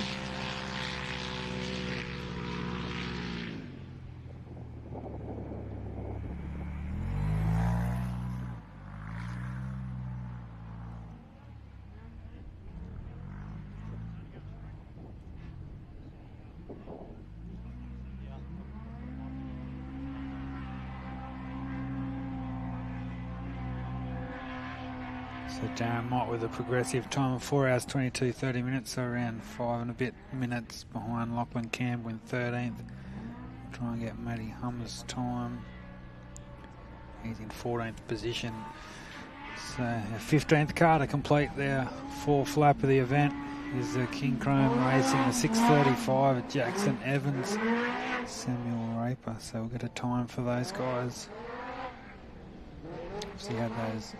an electrical issue yesterday that held them back, but Pro Polaris is singing the 2-litre machine, and we'll get an update on their progressive standing.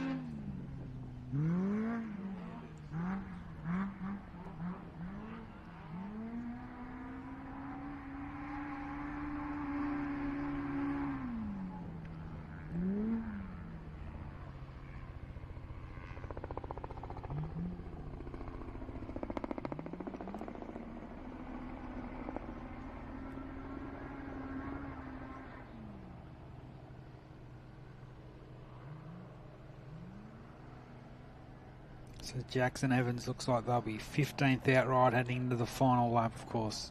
There's the 15 cars that have come through, so times can change, but it's been a massive drive for Jackson and Samuel Raper from 39th overnight into 15th with 1 lap remaining.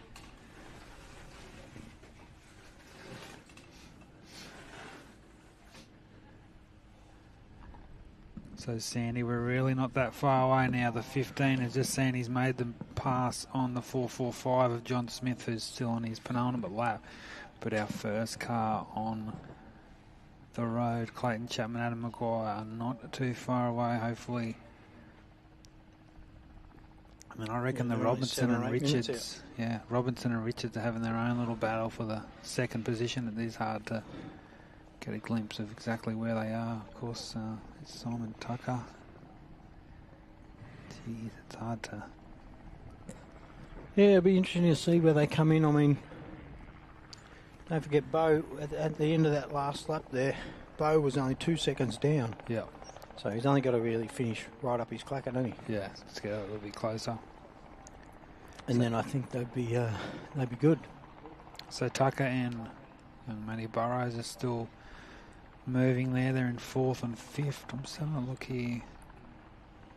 Yeah, so they're on their penultimate lap. So Paul Grant and Chris Land are pretty close together. Likewise, Mal Lynch is still there. Now Dean McGinley, we just said he's got had a few issues, obviously, Sandy, so his weekend will be...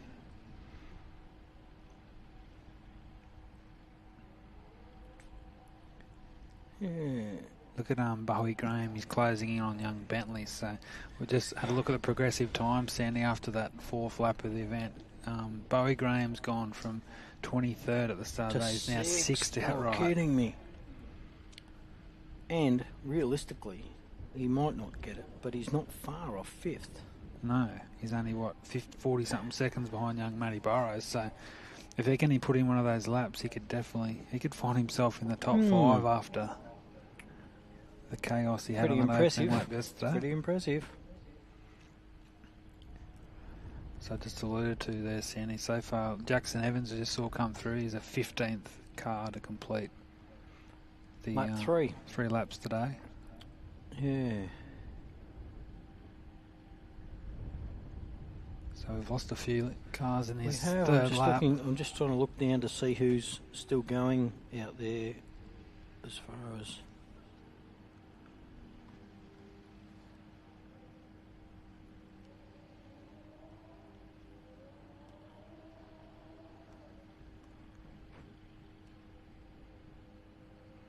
We will get down there in a minute once the first few cross the line and have a chat. But we're not far off seeing Chappie, are we? Like, he's, I'm going to say, 4 or 5 minutes off the finish? Probably not even. Yeah, I don't at the rate he's going. Yeah. And as we saw Eden before, literally 300 or 400 metres from the finish line, have a tip over. It can happen. Been there before ourselves, where we've gotten 411 k's out of a 415k race or something. But so I reckon he's strong and he's smart. So Darren Franklin, I reckon, should be our next one through. I don't know. Darren might have lost a little bit of time here, but then hot on his heels, or if not even past his heels, will be the 15. Bo Robinson, a few people saying maybe he's passed Jason Richards down the track. To me, it looks like that could be the case. So we might see the ABR trophy truck second on the road now. An interesting start to Gundy, won't it? I know. Bo's got another race before that at the end of the month in South Australia at Love Day, but Bo Robinson, Shane Hart, looks like they might have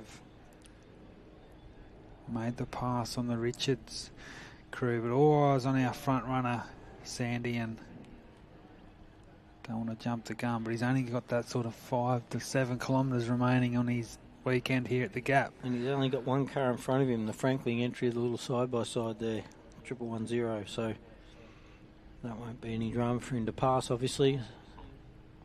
Making a safe pass will be the thing, which can't be too hard.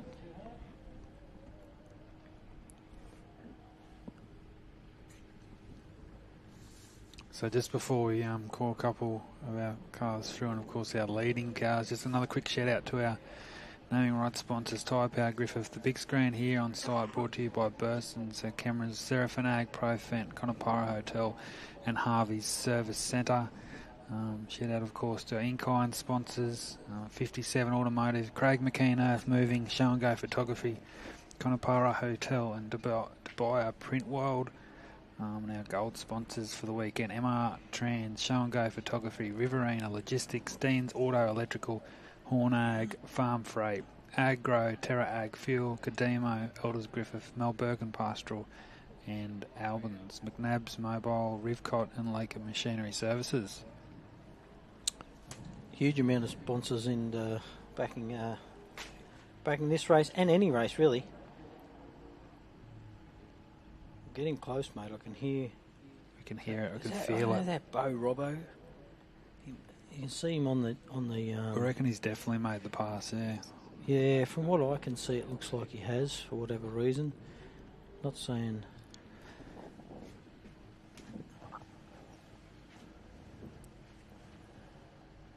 So we're nearly there, Sandy. We're not far away from seeing our first cars come through. We see the ABR crew over on the hay bales. Drew's looking quite cool. Shout out to the OBR guys, and looks like the Bo's definitely made the pass on Richo on this lap, so that'll see him in provisional second place. That's all he's got to really do, isn't it? I mean, not all he's got to do. He's done a phenomenal effort to get where he's got. But Chappie's obviously just had a super clean run, hasn't he? Oh, it's been a dream weekend again for Clayton Chapman, but still work to be done. He's not home yet, as we say, Sandy. But currently looking at the rally safe though, look at the gap. Look at the gap between Chappie and Bo. Yeah, he's opened that up. You know, he has. And obviously, Bo's made the move, or provisionally here on Richards, but we'll have to wait and see. And look at then, there's a massive, massive gap back down the field to our fourth car on the track. Yeah, that's Simon Tucker. Still moving along. Matty Burrows as well. So Matty Burrows is currently the furthest most point away from us. They are, and he's half-ish not way. that far behind Tucker by the looks of it. Yeah, so that's interesting. Well, I reckon you've only got a minute or two. You've only got a minute or two to get comfortable till you see your race leader come through the finish gates. Clayton Chapman leading the Gap 440 out here at Hillston. So it looks like we've got the Darren Franklin entry. It'll be our 16th. Yeah, 6th. It's been a while since the last car's come through now, Sandy, but Darren Franklin and Rob Hackney in car 1110 will come through to commence their final lap, but we're not too far away, ladies and gentlemen, from seeing our first car on the road. Any time now, Sandy. Time to get excited. Say Coxie, my mate, tells me back home. Time to get excited. And it is, because Chappie has done an absolutely phenomenal job. It's been absolutely phenomenal. Sensational performance. He, as we said, that 3.8 second victory yesterday over Brent Martin and Bo Robinson in the prologue. He won the Gundawindi 500 in August of last year, and our first sight of our race leader. Geez, it's hard not to get overly excited though, because he's still got some work to do, but he can see, he can smell it. The checkered flag is not too far away. So Franklin lines up and heads towards us here in the commentary box. Thankfully, he will be out of the way before Clayton gets here. There'll be some very nervous people down here at the start-finish line. Sandy, Rob and Leela, the father and mother of Clayton. Adam Maguire to be holding on to those pace notes for the final few corners. Or maybe they're at the window now, because Clayton, I'm sure, can get the job done from here. So he's got a couple of corners, Sandy. It's been a stellar performance, and from those watching on from home, talk about a dominating victory.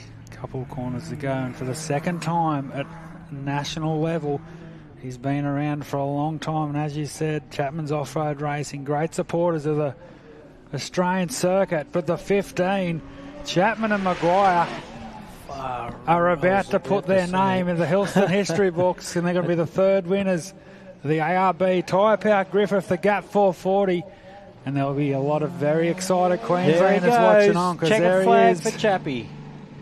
Our provisional champions. I'm sure you'll get some word with them shortly, Sandy, but that is very, very exciting. The 15, the Queenslanders, thumbs up there from Clayton.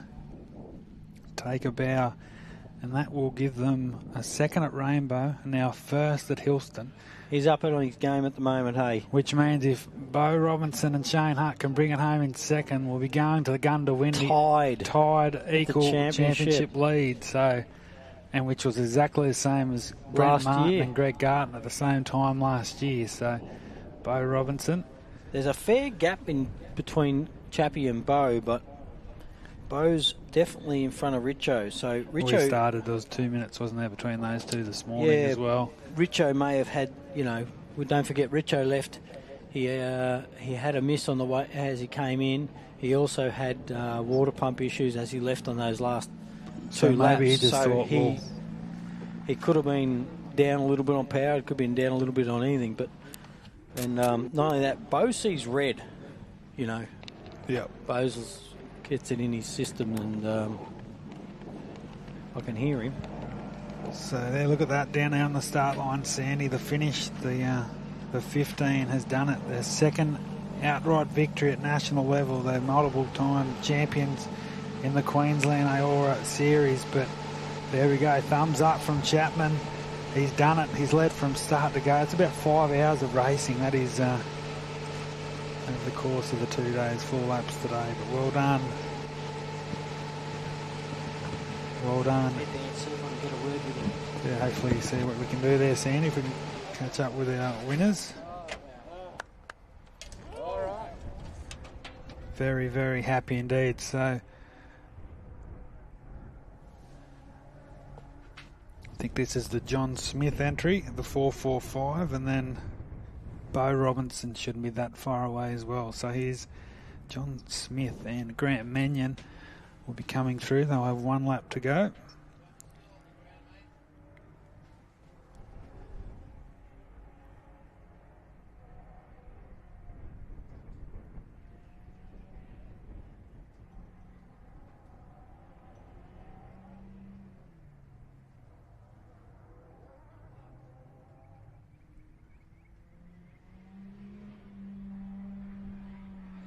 So hopefully Sandy can get a bit of a word there with our provisional champion Clayton Chapman. So John Smith working towards his last lap board, another lap remaining for the 445 crew, but all as to the east of the complex, because Bo Robinson, Shane Hutt, Jason Richards, Charlotte Richards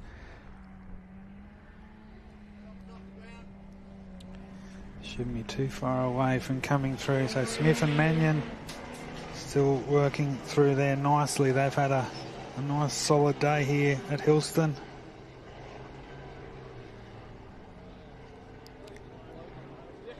I'll tell you what, we're down here with the provisional winner, and there's all smiles in the Chapman camp. I tell you what, we know Clayton smiles when he crashes and doesn't finish, so I can imagine the emotions going on right now, mate. Wife's at home. I bet you there's a tear in her eye. Congratulations. Yeah, thanks. First shout out to Amy and little boy Blake at home. Thanks so much for always supporting us and letting us do what we do. And my family, massive. Like what we get to do here is so cool. So we're very blessed and very thankful to get to do what we do and just the experience we have out here. Man, it was a great weekend. Awesome. Second national win, boys, out of 3. Yeah. We Gundy last year, and this year here at the second round. Yeah, no, this one's a big one because we got everything. We got prologue and we led every section, so it's really a true testament to what the team's put together. And it's been a lot of years that we're finally doing it, and it's a good feeling. Enjoy it. Your time to shine, fellas. I tell you what, we all know the Chapmans put in a massive amount of energy. We can hear Bo coming in the background behind us. He wasn't really up your bum the whole weekend. He was there, but...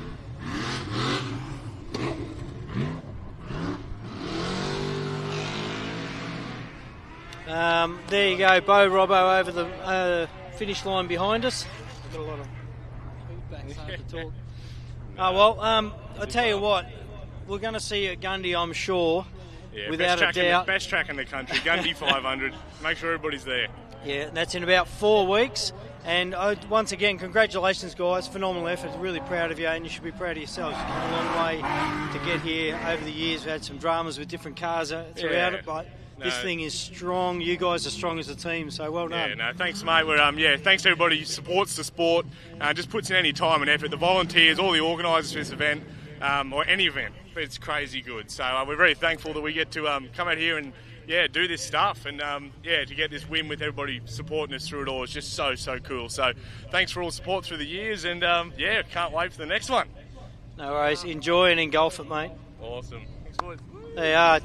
Chappie and Adam Maguire, first across the line here at the gap, 440 out in Hillston. Bo Robbo, Shane Hutt. Second across the line. They had 2 seconds to make up in that last lap.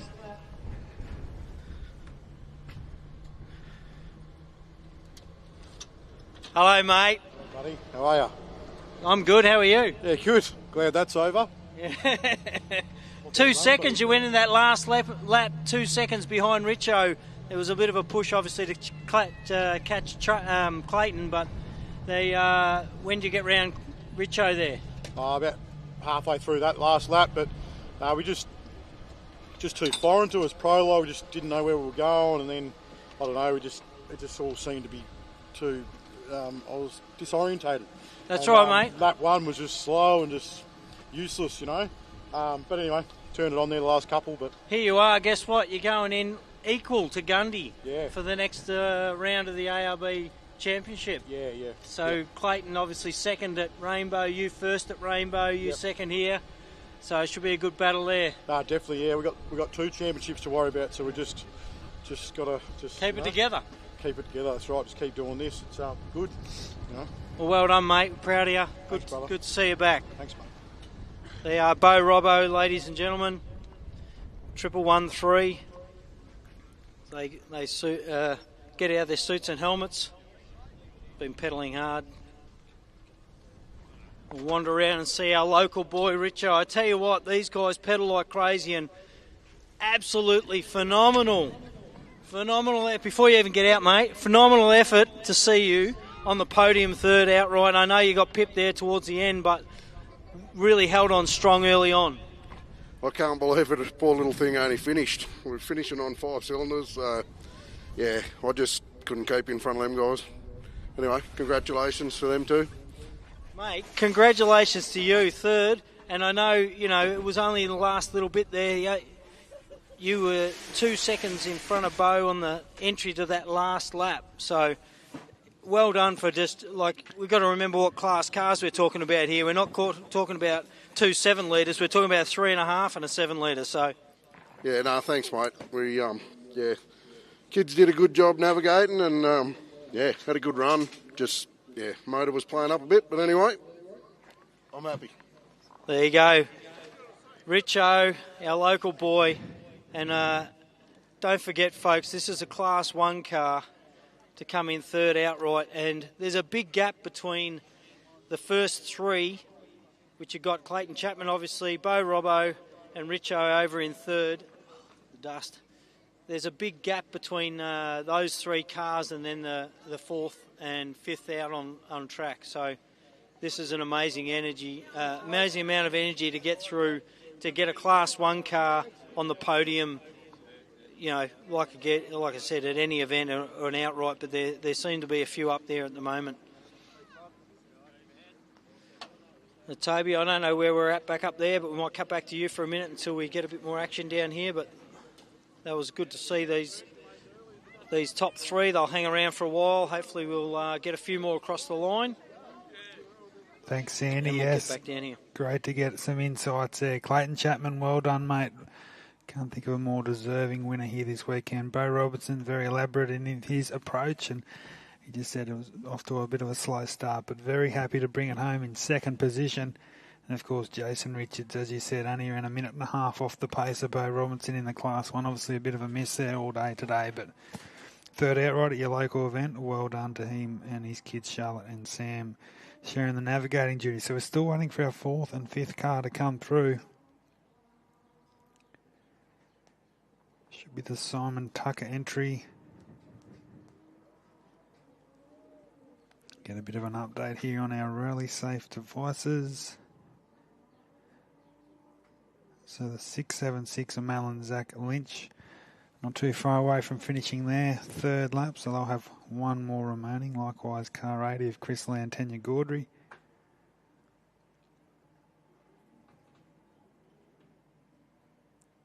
The 701 of Heath and Michelle Whedon is still coming in. But there we go. So there's our fourth car on the road. So Simon and Cole Tucker are still moving along very nicely. Coming towards the concluding stages. Car 3, Matty Burrows, Jay Mitchell likewise not too far away. So the fight for fourth and fifth position is definitely on. Paul Grant in the Desert Dynamic Trophy Trucker is coming through as well. James and Lizzie Sant. Currently sixth position outright. They're coming towards a checkered flag, around probably 10 or so kilometres remaining for those guys.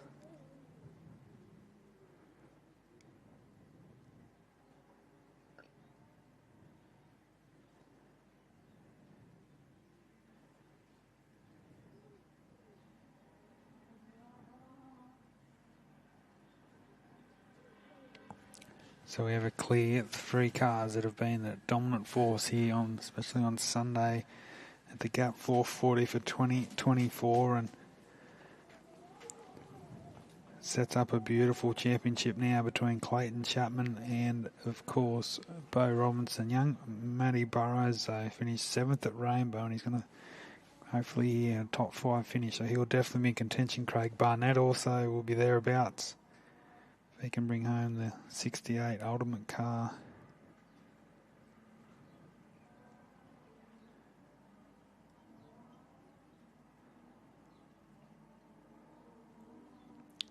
Sam Bentley still moving along nicely. Of course, Dan McGinley unfortunately exited the race on that last lap. Bowie Graham is also he could be a dark horse there for that top 5 position. Brennan Forsman, Lee Whitehand in the mix. Matt Lavis is still on his third lap, so still a lap remaining for those guys. Ross Newman, Eden Evans.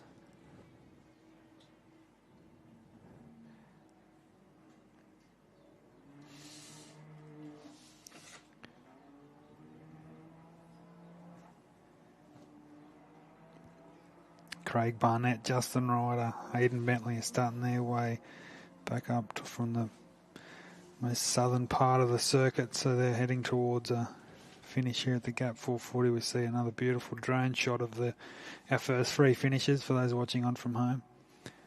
It's been quite a very cool morning into the afternoon here at Hillston at Mac Tocton. Of course, thanks to John and Sherry Mitchell, the Irvine family, once again for supplying us this great piece of land here and over in the back of the complex, for allowing us to host the round 2 of the Australian ARB Championship for 2024.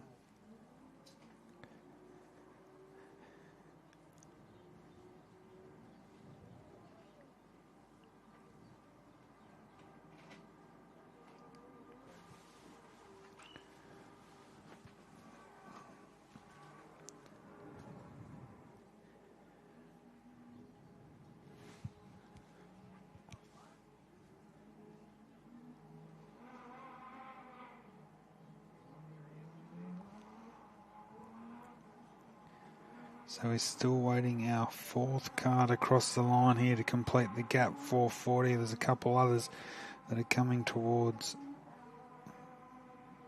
their last lap, which is the 6.76 of Malin Zach Lynch, the 80 Chris Land, Tanya Gaudry, and then the Tuckers and Matty Burrows. There's really nothing between those two. I reckon Burrows and Mitchell might have pulled in a bit of the gap there on Simon Tucker. James and Lizzie Sant also not too far away.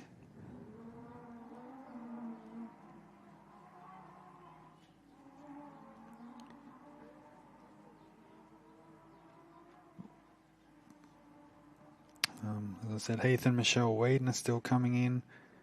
Young Sam Bentley, Tom Burrows in the 10.18, the first of our Class 10s, but then Bowie Graham's not too far away from him also, so it'll be interesting to see where they stand when they cross. Brendan Forsman in the Class 2 still circulating. Matty Lavis.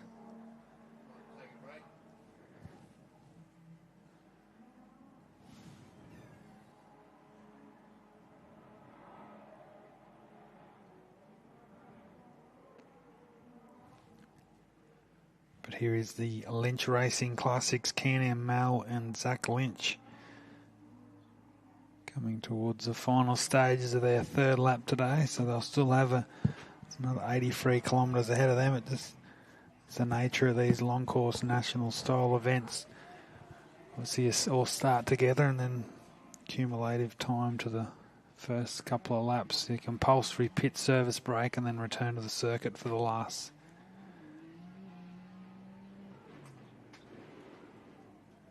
Bit of time, but this is still waiting our first sign.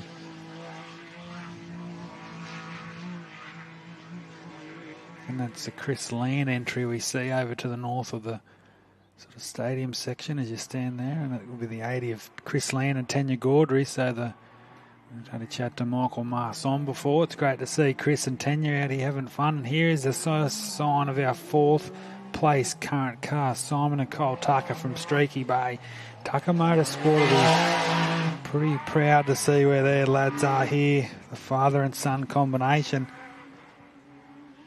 So Lynch, they go through, but still a lap remaining for those guys in a 6.76. But here's the big move, because Matt Burrows has definitely pulled in on the gap, on the margin here between he and Simon Tucker. So the car, the three, the Class 1, they're vying for second place, obviously, in their class here this weekend. Jason Richards will take home Class 1 honours. But Tucker and Matty Burrows are fighting it out for fourth and fifth, and Bowie Graham also thereabouts. But at the moment, under the start-finish banner, Chris Land, Tanya Gaudry go through. So well done, Simon Tucker, Kyle Tucker. 110 Southern Cross Nissan VQ 35 powered Class 1 machine. South Australian built and now owned again by Simon Tucker. They'll be the fourth car home. And Matty Burrows, what a drive from he and the property owner's son, Jay Mitchell. Car 3, of course, currently the third place in the championship from 2023 behind Brent Martin and Dave Middlemas. But there'll be big rounds of celebrations ahead for Burrows and his crew. So that's our fourth and fifth cars across the line. We'll try and bring you some provisional times, of course. We shouldn't be that far away either from seeing the 11.44 of James and Liz Sant.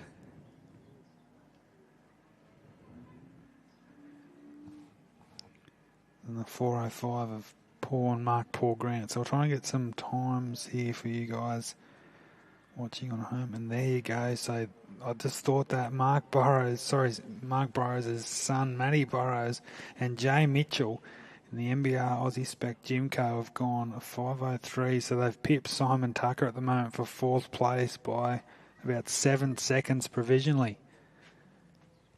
5 hours, 3 minutes, 51 seconds, and Simon Tucker 5 hours, 3 seconds, 58 seconds. So, of course, all provisional times, but it looks like Chapman, Robinson, Richards, Matty Burrows, and Simon Tucker will be off top 5 provisionally as we stand. Still waiting for Bowie Graham, James Sant, Sam Bentley, Craig Barnett, Hayden Bentley. few other competitors to come through, but great to see Tucker and Burrows back in the house, and I'm sure we'll hopefully catch up with those guys very shortly.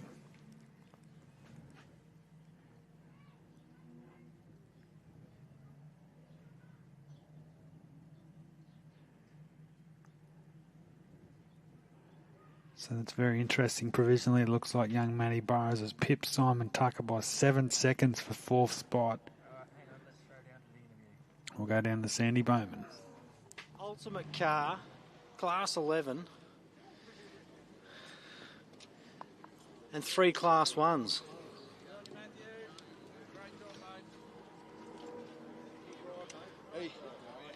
I don't know, mate. I'm great. How are you? Oh, yeah, we know we've driven an event for sure. Yeah. Nah, she's pretty brutal. Yeah, it was good. The last couple of laps, we had to sort of go into preservation mode. We weren't sure where we were, how many.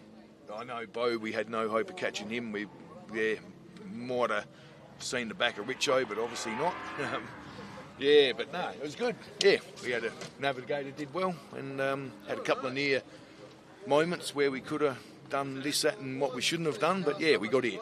And the track went downhill, stayed pretty solid throughout the whole weekend. The track didn't change too much? Oh, big time. No, it changed, yeah. A lot of tree roots and rocks? Oh, tree roots, rocks, sticks, stones, anything you could think of. The only thing we haven't got is rainfall, but a few different vehicles went here, there and everywhere, and a couple of markers got knocked out, and each time we come around, well, I mean, we don't run navigation or anything, so it was a bit hard, but a bit testing, but yeah, we got here. Bloody oath. Well done. That's congratulations. 4th over the line. The crew in the little Southern Cross here, 110. Well done, mate.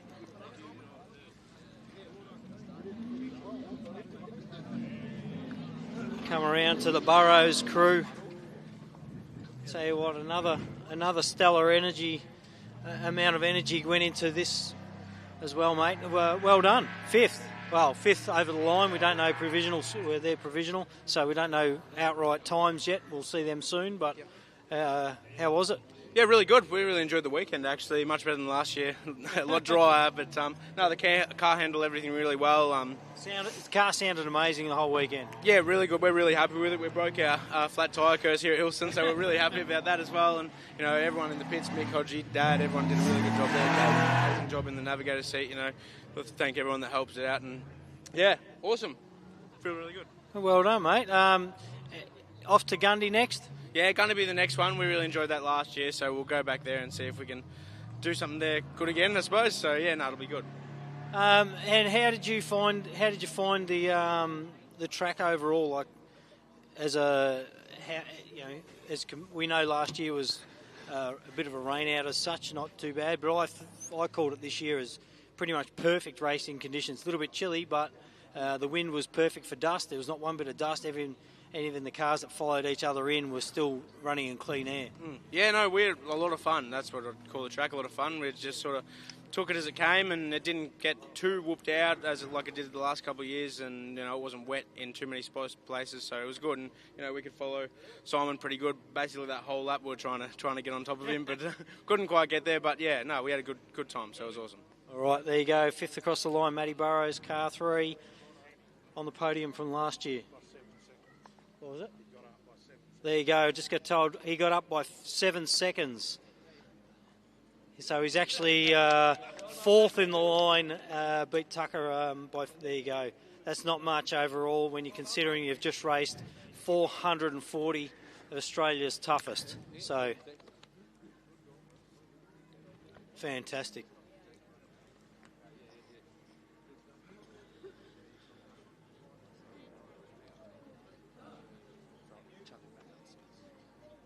Righto, Tobe, I'll just cut back to you for a minute. We're waiting for some more cars to roll in the door down here. Thanks, mate. Great to see. Great insight there from young Matty Burrows. Simon Tucker, you could really tell a bit of youth and experience there, because young Matty Burrows looks like he could do another 4 laps to me, but Simon Tucker, on the other hand, looks pretty exhausted. You can understand it's a tough challenge out there. 360 kilometres they completed today, and yeah, definitely, by our calculations up here, it looks like that Burrows has pipped him by Yeah, we had 7 seconds for that 4th spot. The 6 car just come home. That was a 11:44. James and Liz Sant, the racer from Port Douglas. Husband and wife combination. Looks like they're going to sit in that 6th position. About 2.5 minutes behind the pace of Simon Tucker. So congratulations to those guys. They'll finish 2nd in Class 11 and 6th outright. So made the trip down from North Queensland and they're going to go home with some silverware, which is always nice. And Mark Paul Grant come through in the Oz truck, so they still have a lap remaining. So still lots to unfold out here this afternoon as we approach 1:30 local time here at Hillston. 7:01 of Heath and Michelle Whedon on cue, should be coming through soon in the patrol. 10:18 of young Sam Bentley, Tommy Burrows, also not too far away, and then the 10:65 of Bowie and Ella Graham, also hot on his heels. So a couple of our Class 10 cars are not too far away. So our first signs here on lap 3 for Heath and Michelle Whedon, our South Australian Class 7 campaigners. GU Patrol coming through nicely, and they've had, as Sandy said a few times, having a nice weekend out there, and they're definitely leading their class. Hopefully Darren and Kayleen Gill will still come through here shortly, but they've still got about probably a third of the lap remaining for lap 3, so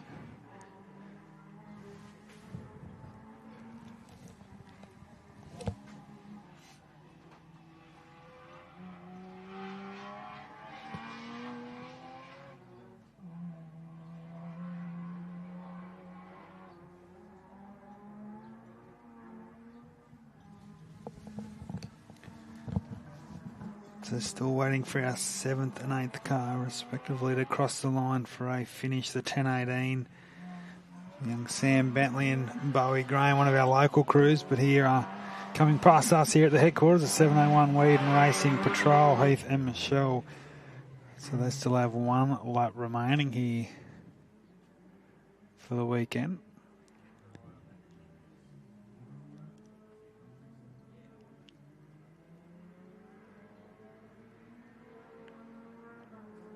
So still a handful of cars still to complete that 3rd lap here today, and hopefully Sandy will catch up with a few more of our finishes as they come across the line. Keep you a few insights to see the 202 of Brendan Forsman still coming nicely, the 684 of Matt Lavis and Andrew Dance, the Yamaha still circulating. And here is the next of our cars, the 10:18 of Sam Bentley and Tommy Burrows. They entered this lap with a couple minutes down on Steve Graham, but they are still the 7th car on the road. What a great weekend it's been for young Sam. He started yesterday's opening lap out of 23rd position. He's up in a 7th spot on the road, so one of the drives of the weekend for sure.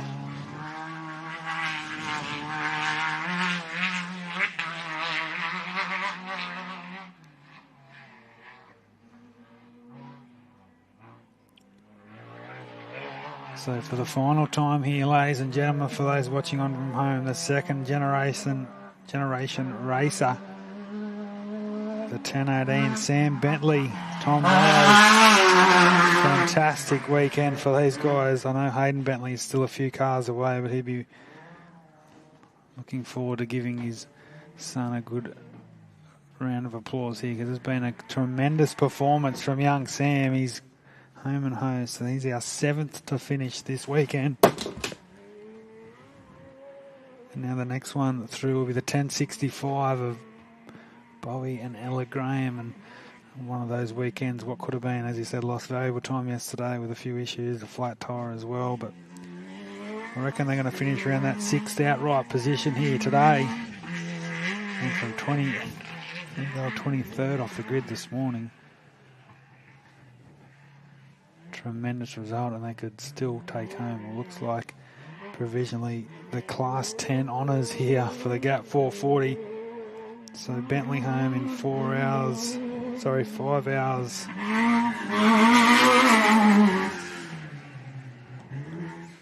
Looks like about 5 hours and 8 minutes provisionally, 7th outright, so we'll stay tuned. Steve And Graham and Ella Graham, congratulations to the father and daughter combination. Our 8th car to complete the Gap 440 here this weekend, and our 2nd local car home. A few celebrations there tonight. He knew he was up against it today after a disappointing opening lap yesterday. So he's got a few more of our competitors, the San entry, Bentley, and now Steve and Bowie Graham across the line, our 8 cars in the house.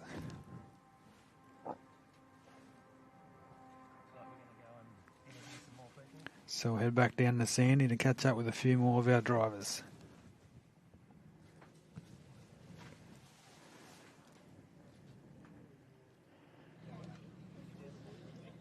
We're down here with the Sants. I tell you what, that's not a bad effort.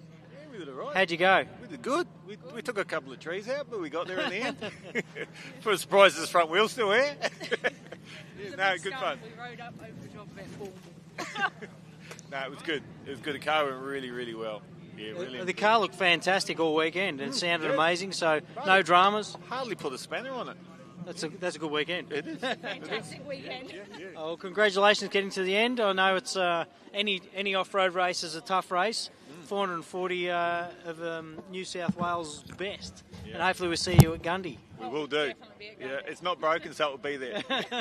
Well, congratulations. Thanks. The team 1144 in the Sant car. There you go. I know Bentleys have come in over behind us. We'll wander around and see those guys. And then we've got Bowie and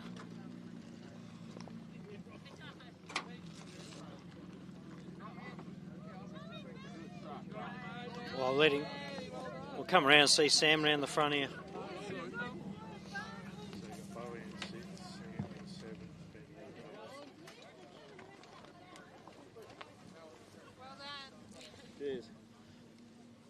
I'll let you take your helmet off, mate, but stellar effort for the weekend. Yeah. Hey? Smiling, so that's a good thing.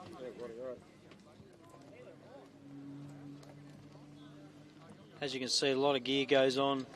Undergarments under all that stuff as well, balaclavas and neck restraints, all that sort of gear.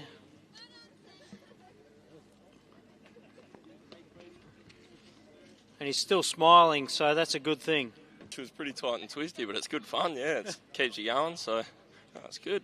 The car seemed to handle it well. It was strong all weekend, no dramas. Yeah, no, didn't miss a beat all weekend. It was great, yeah. Loved it. Yeah, and, well, like I said, it looked great. Navigation was obviously getting called well to you. Yeah, no, I had Tom in this weekend. Mark wasn't driving, so called up Tom and thought we'd get him in, which was awesome. Pretty funny, but, you know, it was good. Oh, good to see you smiling. Welcome back. Good to see you at the finish line. Well done. Cheers, mate. All right. There you go. And down to Bowie, who I believe, on corrected time, I believe you might have come on in line in sixth, mate.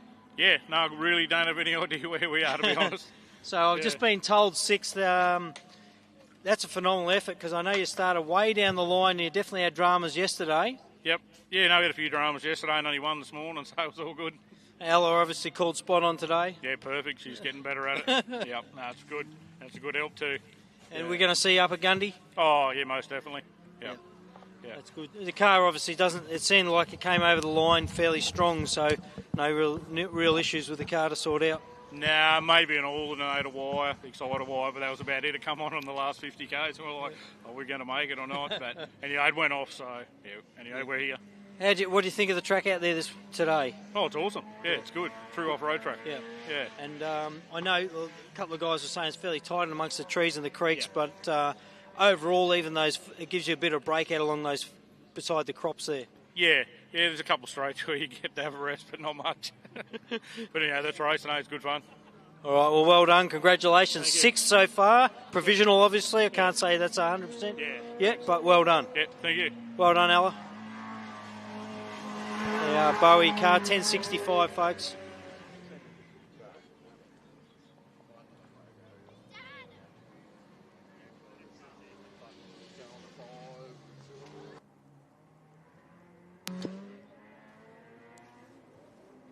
Tobes, we might just head back to you for a little while. Wait for a few more to come in. They're spread out a little bit further than normal this year. Yep. The first 3 cars we know came in fairly tight together, but then there was a few minutes gap, and I'm tipping the last few as I see a couple going out for their last lap now, so they've probably still got another hour or so left before they come in. Yeah, so the Forceman, the Class 2 entry just going through, Lee Whitehand in the navigator's seat, so that obviously stopped a little bit there in that opening lap this morning, but they're moving along very nicely, so still a lap remaining for the 202, and it looks like our next competitor through the line looks like it's going to be the 684, Matt Lavis and Andrew Dance, so they'll still have a lap remaining also. I reckon our next car through should be the little Class 6 Can-Am of Justin Ryder, Levi Hamilton and Stephen Tees, our Queensland Class 6 competitors. And I'll definitely, hopefully on cue, be our first of our Class 6 cars across the line here. And I think we've had, as Sandy alluded to, we've had our 8 cars home here. Stephen Bowie Graham in the 1065, provisionally 6th outright, pushing James Sant in the 7th, and Sam Bentley a few minutes behind Sant in 8th. So we're still here waiting our 9th vehicle to finish the gap 440, and here is Justin Ryder. So he had a 2nd in class and a 13th outright finish at the ARB Big Desert 480 at Rainbow at the start of the season. He's got his nearby home event, the Gundy 500, coming up in a month or so's time. This is very impressive. I'm looking forward to getting a bit of insight here for Justin Ryder. As Sandy said a couple of times over the weekend, it's always well presented. This little Can-Am Maverick coming in a bit hot there in that final corner. Also the Cougar Racing fans, Craig Barnett, Megan Barnett shouldn't live that far away also in the 68. And then Hayden Bentley and Hannah Bentley, the second of the Bentley Motorsports crews. The 2-wheel drive 7-litre race engineering trophy truck also not too far away. So that little battle between Barnett and Bentley has been happening all day long. So here is the 9th car to head towards the finish, and yeah, very strong performance from Justin Ryder, his navigator Stephen Tees and Levi Hamilton.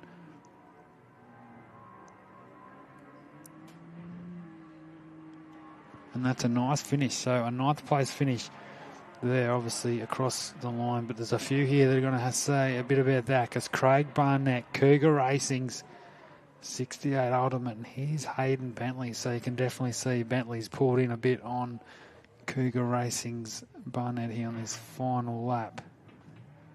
Maybe a little bit late here to make the move. But Barnett will be very happy with this performance. He's got a few more corners to negotiate. Likewise, Bentley. 6-litre Chev Ultimate car and the 7-litre of Bentley, but Barnett will just be looking to capitalise on this strong. Another top 10 result, and this will be his finest moment here at the Gap 440. Bentley still looking strong as ever, throwing it in there to that big right-hander. Likewise, Bentley. So a couple of fast finishes here, the 68 and the 11-18. Congratulations to the New South Wales team of Cougar Racing and Hayden and Hannah Bentley, the father and daughter combination. You can tell from the opening lap yesterday to where how he sort of come through there into our visions. Hayden Bentley, the confidence has sort of grown over the last couple of hours, and yeah, a strong finish for Hayden and Hannah Bentley. He'll be pretty happy with that, I'm sure, and first race back in 18 months or so, and maybe see those guys at the Gundawindi 500 in months' time.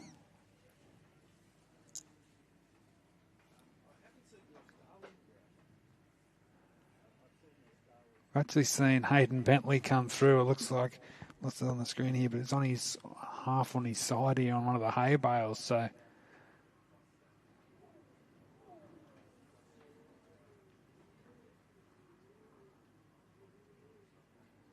hasn't completely put it on its side, but we'll keep an eye on that. Bit hard to get a vision from up here, but the 11-18 right on the finish line has Coming a little bit hot there, and Bentley's finished in style.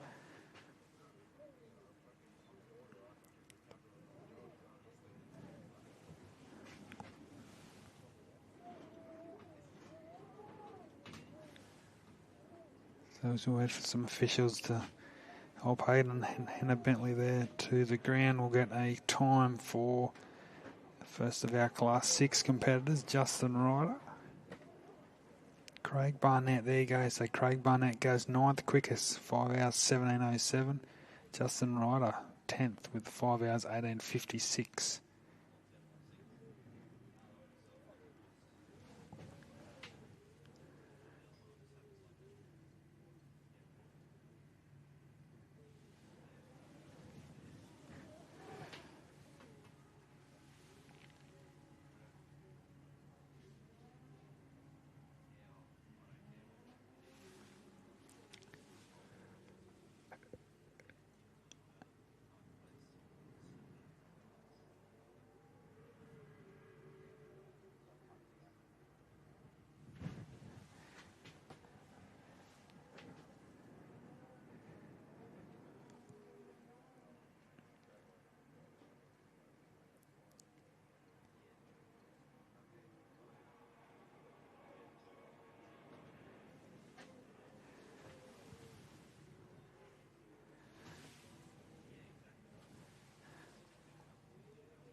So this might be the 6681 of Rossi Newman coming through here. So I think that'll be still a lap remaining for those guys. Lachlan and Greg Campbell. You see some of the crews down there. You see the Burrows family. Looks like the ABR guys are down there also giving Hayden Bentley a little hand there. He's submerged onto one of the hay bales on the finish line. Ross Newman, Chris Leonard, 6681. Yamaha coming through, naturally aspirated. Class 6-6, the only one here this weekend, so they'll still have a lap remaining here on Sunday. But it's going to be another strong performance from Lachlan and Greg Campbell in the 6:07.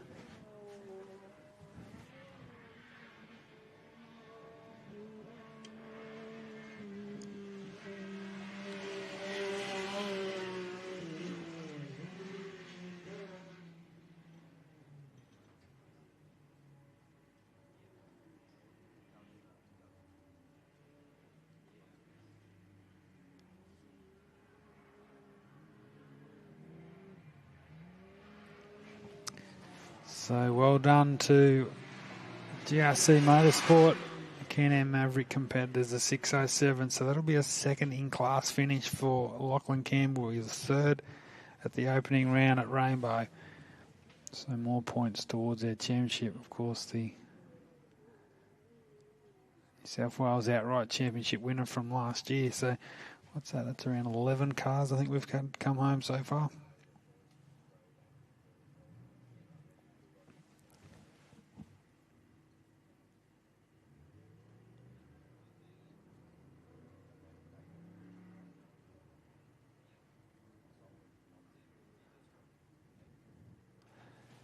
So unfortunately, a climatic finish for Hayden and a Bentley. So they've just finished their fourth and final lap of today. Lachlan Campbell was our 12th car to finish full 5 laps of the gap 440. Justin Ryde went, as I said, 10th quickest, 5 hours 18:56 seconds. Lachlan Campbell 6 hours 5 minutes and 2 seconds. We're just waiting for Hayden Bentley's time to come up for us here.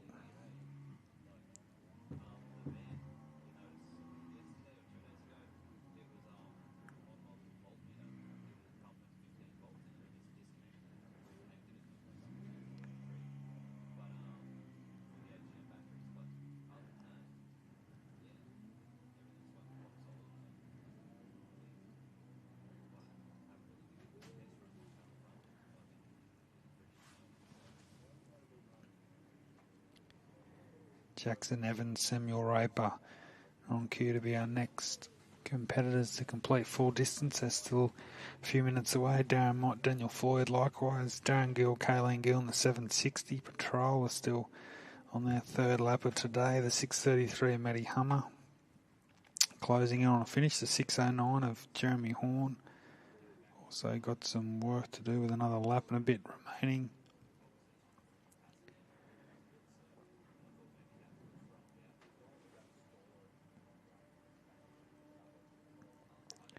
Fortunately, looks like the 11:10 of Darren Franklin and Rob Hackney have stopped about halfway through their final lap. Eden Evans and Simon Evans have stopped again.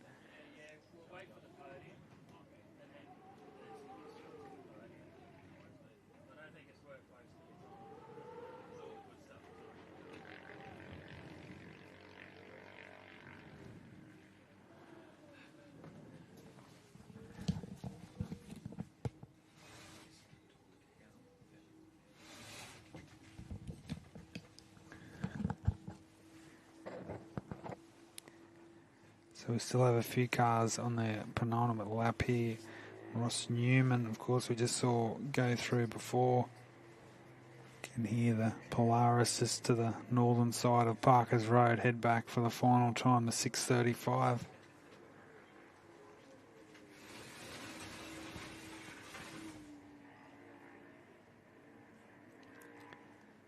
Chris Land and Mal Lynch having a nice little battle about mid-lap of their final 83 kilometres. The 7:01, Heath and Michelle Whedon, Forceman entry, also looming along nicely. Doc Smith. Fortunately, the couple of the local Griffith members and main honchos of this event, the 10:87 of Dean McGinley and the 10:43 of Carl Power, unfortunately retired on that third lap here this afternoon.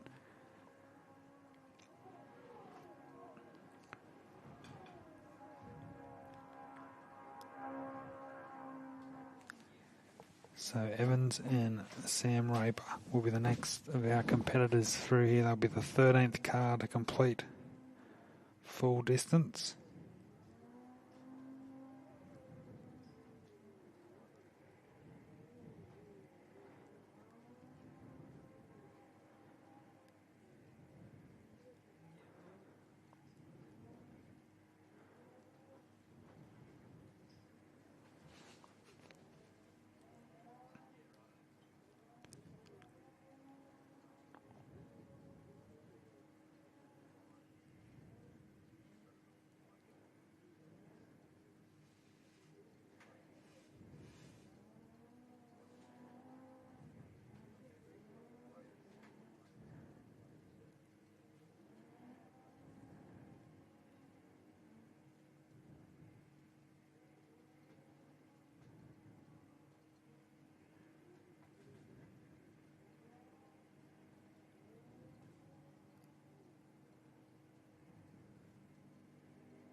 So as we're near our 13th crew across the line, we still have the 4:35. This will be another confident boosting performance from Darren Mott and Daniel Floyd, the 14th car on the road here, the 4:35. They'll be our first in Class 4, hopefully, for those guys. They have a couple of kilometres remaining for their weekend. And the 760 and the 6:09 also coming through to start their final lap of the Gap 440.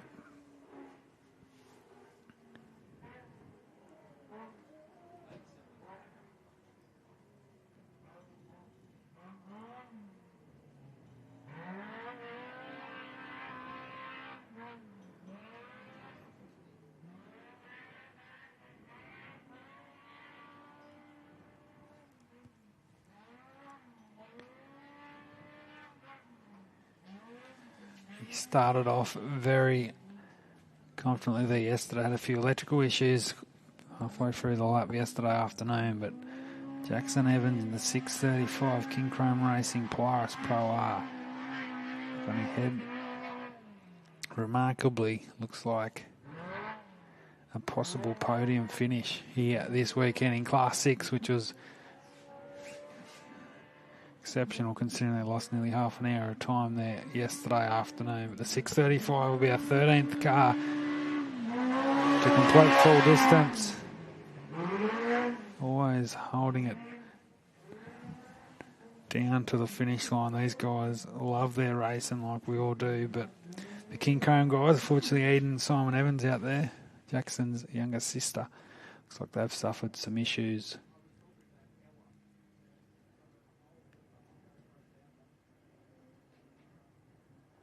On the way, but there we go. So that is our 13th vehicle across the line.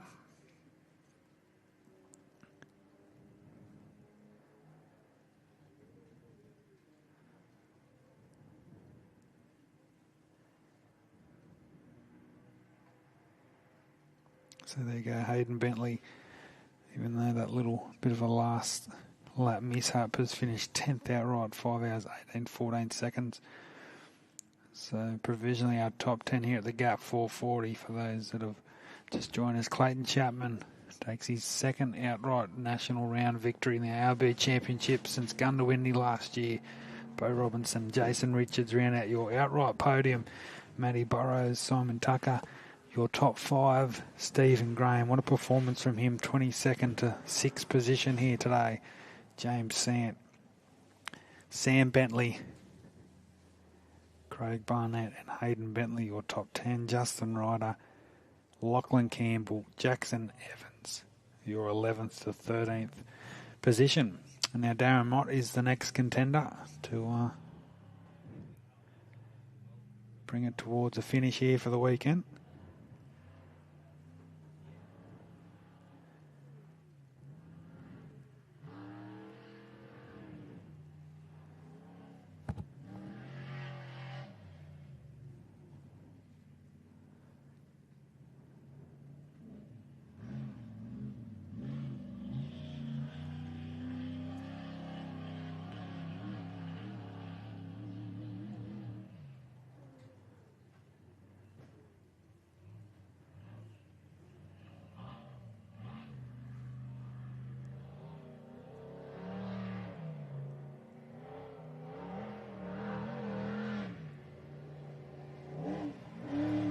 So here we go. He's our Class 4 victors for the weekend.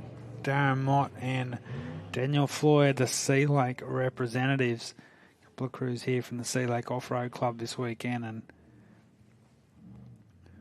Darren Mott will be very, very happy with how he's finished here. Did a press release for him earlier in the week, and been racing since the mid-2000s, and his third race in this new Mickelfab trophy truck. But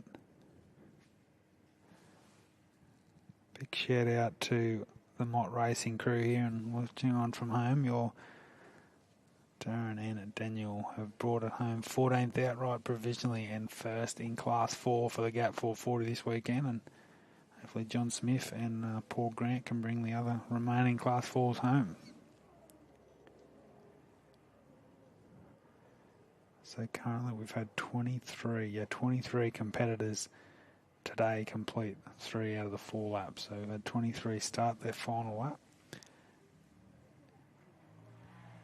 I think we've still got a couple to commence their final lap. One of those will be Jeremy Horn and Darren Gill. I think Darren Gill's just coming to our picture, but I reckon this is our next of our finishing cars. It looks like it's definitely the 633 Raceline Wheels Polaris of Matty Hummer and Aaron Luxando.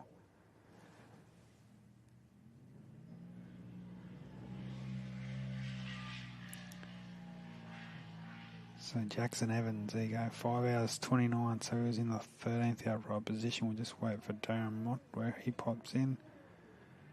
So this will be our 15th car to complete full competitive distance here for 2024. They won the class here last year. They won't take the top honours this weekend, but Matt Hummer, well done to you, one of our Victorian crews, and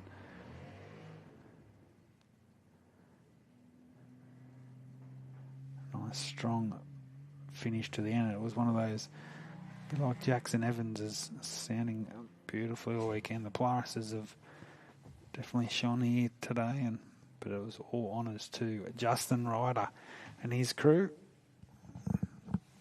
who took the Class 6 honours. And now Darren and Kayleen Gill, another one of our Geelong-based family crews in the 760 GU Patrol. We heard Sandy talk a lot about these guys this weekend.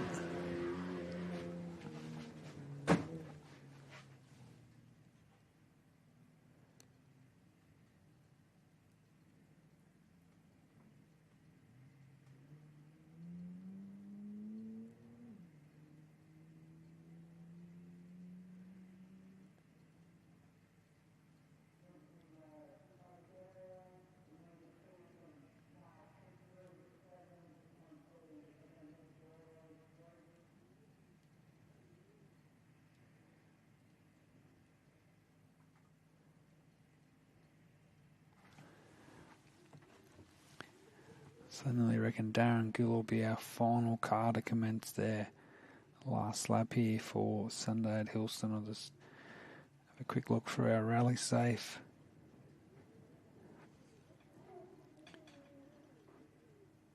The 609 still looks like they're moving. The Jeremy Horn, the local Can-Am Class 6 competitors are still heading towards their last lap board, and they should nearly be the next car through. And then there's a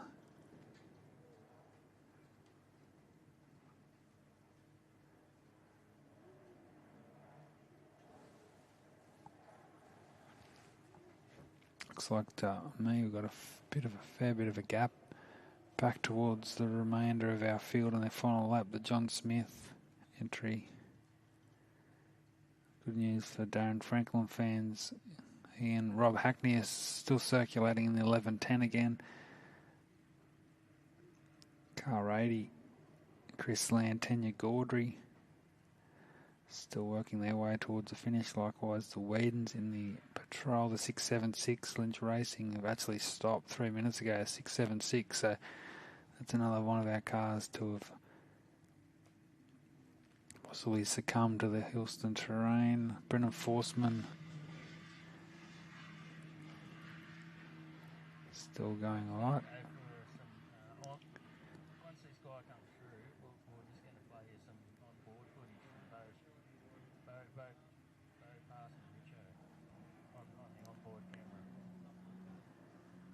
So as we just see the local, geez, I tell you what, he's having a red hot crack here, the 609 Jeremy Horn. So he goes through, so he still has, by my records, another lap to go. I think we're going to be showing a bit of footage very shortly of Bo Robinson making the move on Jason Richards. So keep your eyes to the big screen, and of course those watching on from home.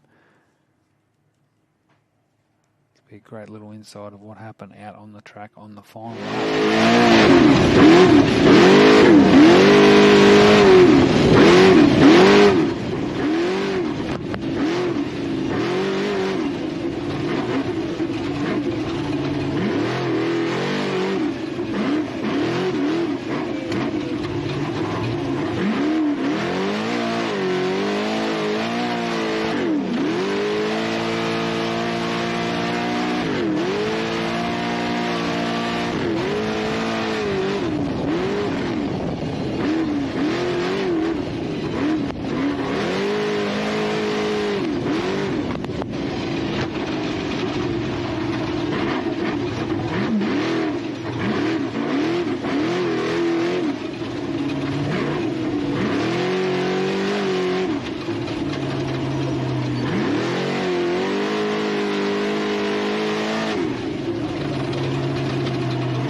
So great little insight there. That was just sit back and appreciate the ride in the Mason Trophy truck with Bo and Shane Hutt.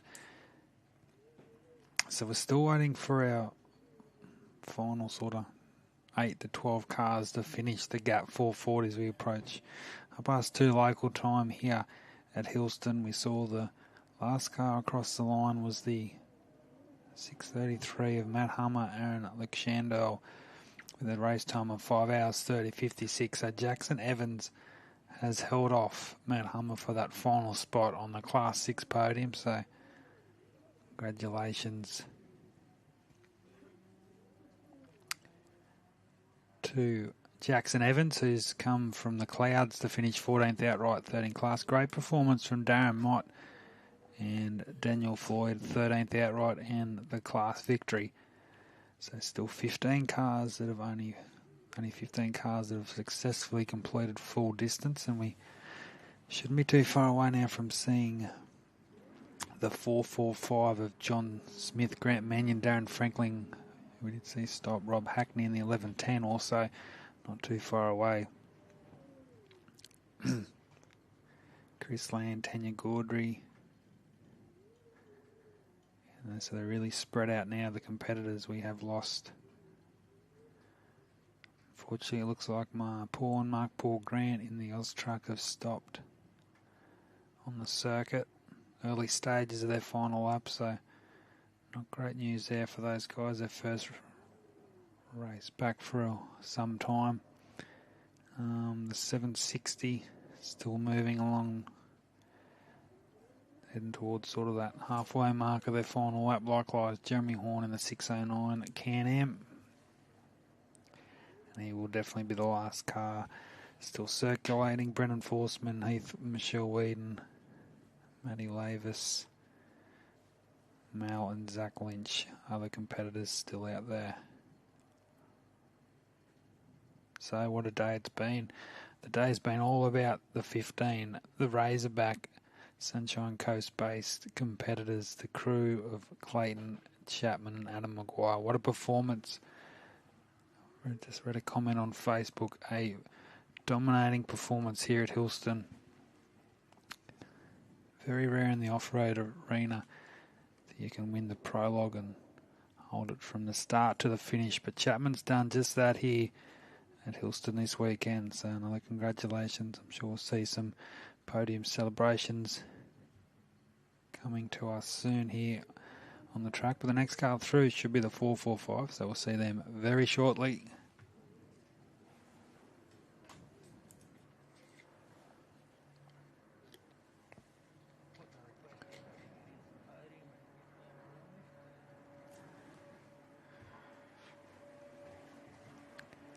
So the podium celebration, I don't think will be that far away, but we'll stay tuned for some more details. But while we wait, the next car is coming in to our left of the complex. It's the 445 with John Smith, Grant Mannion. There'll be a 16th car across the line. This will be second place in Class 4 for John Smith out of Gawler. So another strong performance from these guys.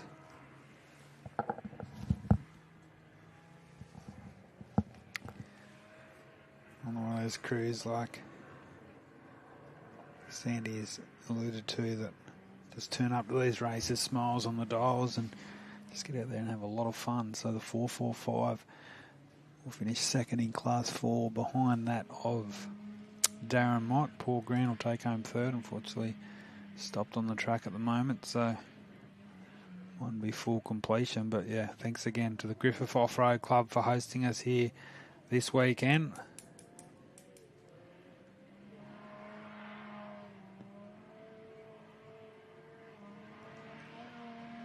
So John Smith and Grant Mannion coming through.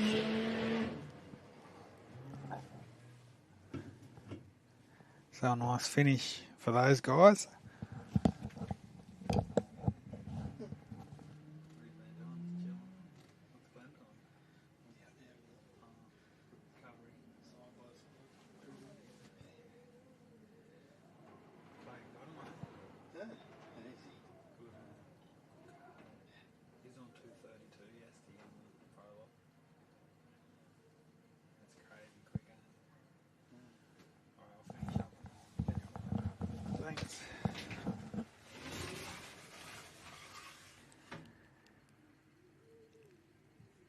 So there we go. So 17th quickest, 17th outright.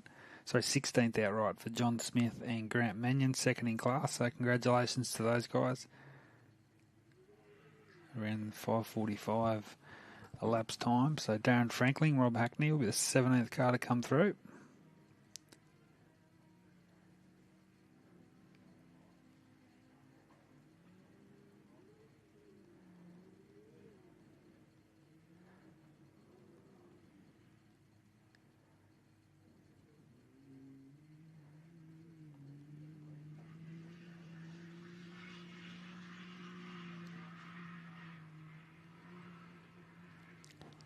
So the 11:10 from Condrook on the Victorian New South Wales border. Start of the year with a third place finish at the ARB Big Desert 480 in Class 11. And it looks like it will be a very similar result here this weekend. 17th outright behind, and 13th class behind Robinson, and of course, sorry, no, it might be a 4th in class finish behind James Sant and Hayden Bentley.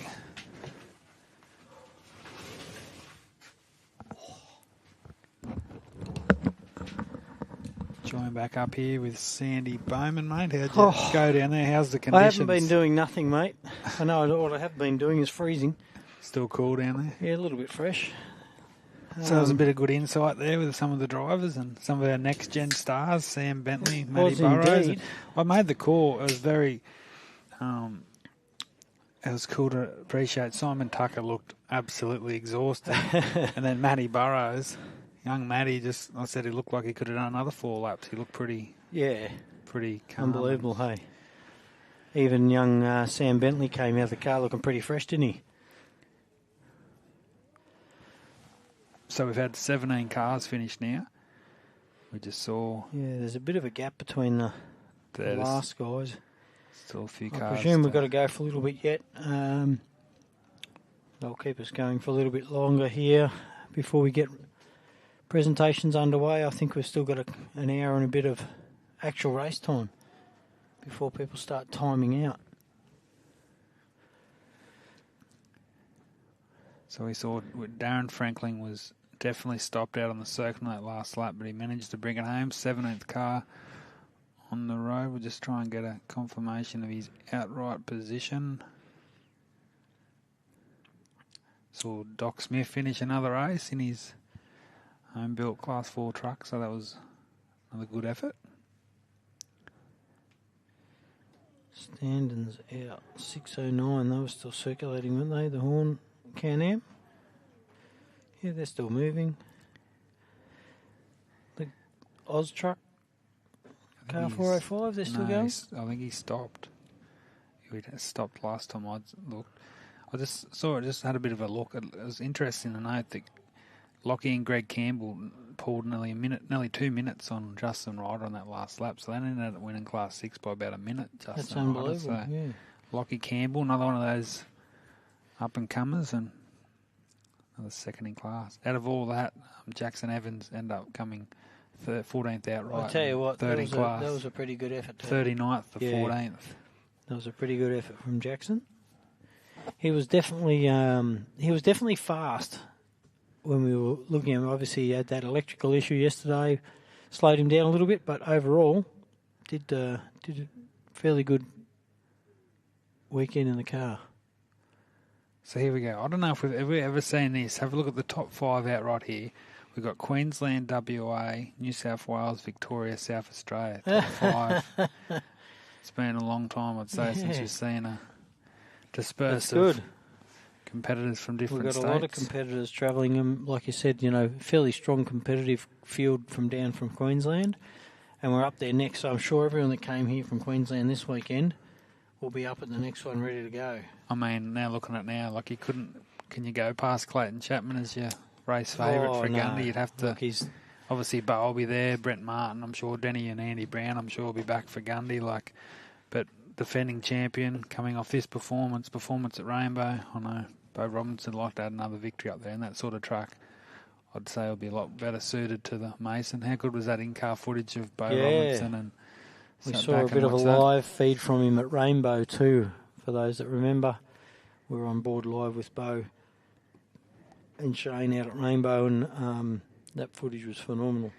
So what ended up happening down there with, I actually did miss it, I was calling another car in with Hayden Bentley, obviously finished 10th outright, but Yeah, unfortunately, he literally, as his front wheels went over the finish line, he clipped a bale on the right-hand side, just being out a little bit wide, and chucked him up. Yeah, chucked him up in the air. I've done similar on one of those ICBs. I think I actually said it earlier, didn't I?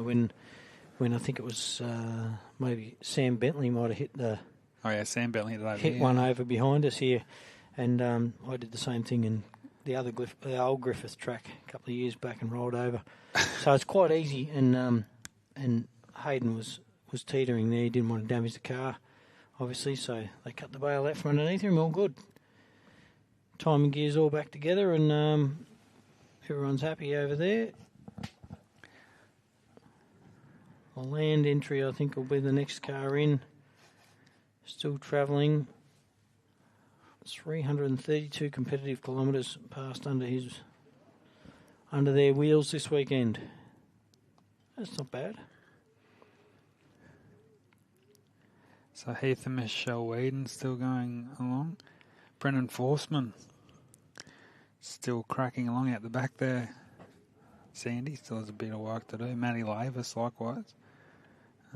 Eden Evans had dropped out. The 676 and Mal Lynch is still moving along.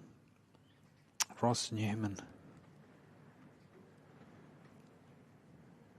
still getting through his work, and then I think the final car on the track, which still has around 60 odd kilometres to go, is a 609 of Jeremy Horn and Adam Reichen. Car 405, and they seem to be motoring backwards here, look. Yeah, I think they've definitely stopped on mine, but I saw the bit of the family down there at headquarters, so maybe a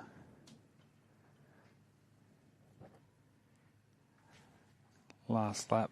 So a little bit of attrition this weekend, isn't there?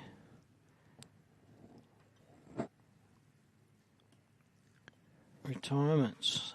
Dale Standen, car 23, Mick Masson. Saw out with an engine, 32. Adrian Catesworth was out, 265. He was also out with an engine. Eden Evans, I haven't seen, it says rejoined here, but that might not have been refreshed. I didn't see her. She's not back out there now, Eden? No, she's out on the, she's on the back straight there. Brown Wedney, Carl Power exited the race, so she's been there for about 15-20 minutes now. 669's out. Guy Schumacher in that 882, so got an electrical issues out. Hartnett, we saw out a bit earlier on. Stu Chapman, also electrical. James Valland, we spoke to earlier, he's out with an injector issue. Carl Power out. Dean McGinley is out with a steering issue. I didn't know that. I knew it stopped somewhere, but didn't know the scenario. Ross Newman, just says rejoined, and I think we saw him. He's still going. Leave before, so he seems to be still going reasonably well. Well, I tell you what, mate, it's been a massive weekend, hasn't it? It has. Big day today. The Cougar racing again, great performance. Another finish. That's about 9 or 10 national events in a row, which is like pretty much unheard of. Obviously, you look around that top 4 or 5 when you got those competitors from that sort of 5th position to 10, 12, and they're finishing all these races. It sort of goes a bit unnoticed sometimes, but when you stand back and have a look at his actual record the last couple of years, there's not many in Australia that have completed and achieved what he's done in No, not at all. his Like, events.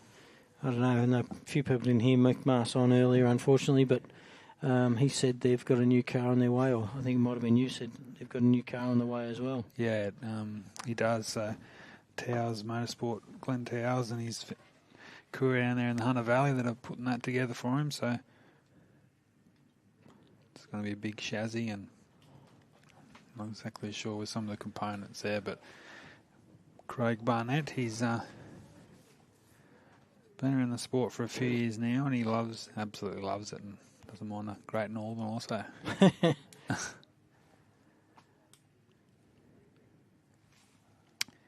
So car 80, as you said, should be the next one through. Unfortunately, we didn't see Aaron Nicol today, did we? He didn't come up to the... No, I can hear him in the distance, so Because it's so close, isn't it? So you see this little bit here, but literally the track's just on the other side of the They come in Parker towards the Road. trees behind us, or beside us.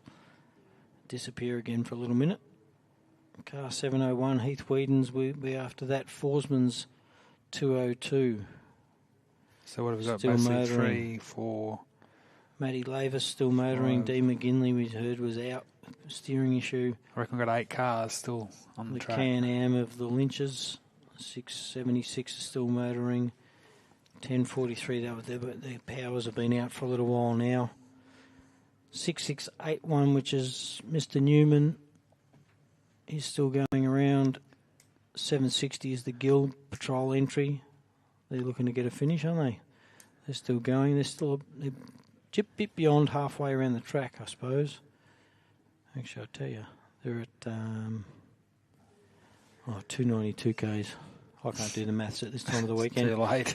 They look like they're a fair way, 2/3 of the way around. Horns, Can-Am. That should be the final card, so 609. Yeah, that's what I can tell too, because we've got 23 was stand-ins. They're definitely out, and so we've just sort of worked out that the Poor Grant's out as well. yeah the Grants 405 trucks out, which is unfortunate. They were looking reasonably good this weekend as well. So yeah, we've probably got what'd you say, 5 or 6 left? I reckon 8. 8 still 7, moving. 8, yeah. We're about to get Chris and Lan and Tanya Gaudry coming through here, so that's pretty impressive for Chris. They finished, I think, 22nd or 23rd at Rainbow, and they're going to finish, provisionally about 18th out right here, so... That'll mean, where do we have start? We had about 44 start. I think it was 44 yesterday. Friday night. And we'll have about 23 so about or half 4. the field. That's pretty not too bad. I'm actually surprised. Look, this morning, even after the second lap, it was kind of looking a bit more promising than that for finishing numbers. I knew we had a few bigger issues. This last lap and a half's been a little bit more testing. brutal, isn't it?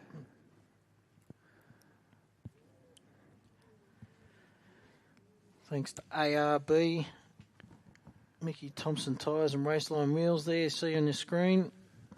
They are the major championship sponsors for this year's 24 ARB Australian Off-Road Racing Championship. Out here at Hillston. The ARB Tyrepower Griffith, The Gap 440. Clayton Chapman. Top spot. I reckon this is nearly a bigger victory than his Gundy one. Obviously, it was unfortunately cut short last year due to that grass fire that was over in that paddock. But to me, this feels like a more complete performance. I think Adam Maguire alluded to when you're talking to him. He said that this one a bit more special because of that. Led it from the start to the finish, and they were dominating the whole way. Hey? Yeah, so it does make a little difference. So. And they're at the top of their game. They've been, when I say they're at the top of the game, they've pretty much been at the top of the game for a long time, but they've had a few letdowns here and there, which we all do. But so Chris Land coming over, Sandy, our next car coming through. He's out there on his own, isn't he? When you look at how long's it been, the gap between him and the last car? Oh, Darren Franklin come through? A good 15 minutes, I'd say. And, he's still...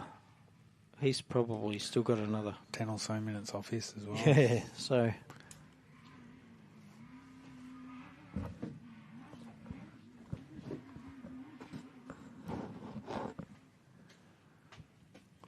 they're the final car to finish 2 years ago, Sandy, in their little Yamaha Class 6.6. They had a few issues in their Class 1 last year, but they've made the trek down from...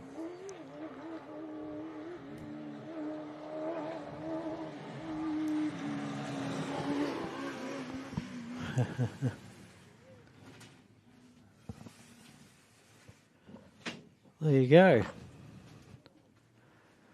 Crossing the lands, Chris Land, car 80, crossing the finish line. That'll be 18th outright. It's always... So what are they getting class there? That'd be 1...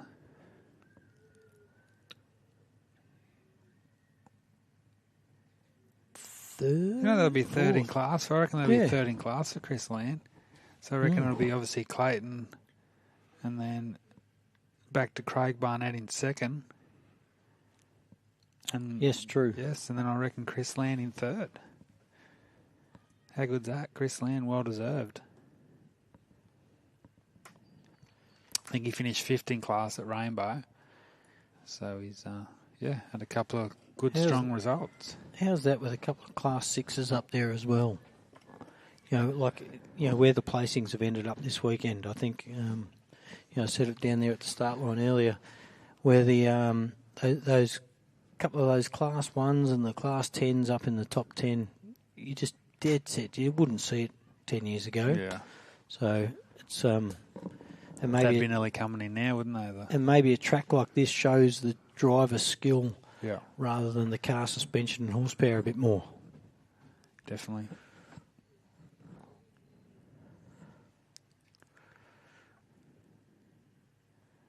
What do you think about Bo Robinson's performance? It was first class again, a solid second. Well, I'll tell you what, he worked hard, obviously, on that You second. could just see it. I only had to watch 10 minutes, and you could tell the.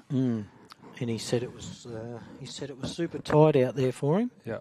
So even getting around, when you're following the crops, I think I said that yesterday morning about following the crops around even on the pre-run. I'm like, oh, this is tight, just doing 60k now, and when they're doing 150, yeah, it's that's going to be super tight in a bigger car to get around it and follow the crops. And I think from what I've been told, the crops were well looked after this weekend by the racers. Thank you very much.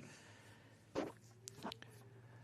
Can't hold these events definitely without those guys. So we'll try and get a total time for those still watching on. Chris Tanya Gordy with an overall race time of 6 hours, 4 minutes and 46 seconds. So just over 6 hours. 6 hours driving. It's a tough weekend, isn't it? 6 hours over 5 laps. Yeah, that's hard. That's hard work. About an hour 10, hour 12 a lap.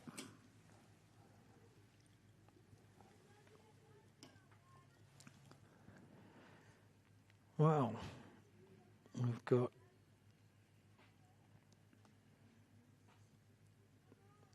how many finished so far? We're down about 18, is it?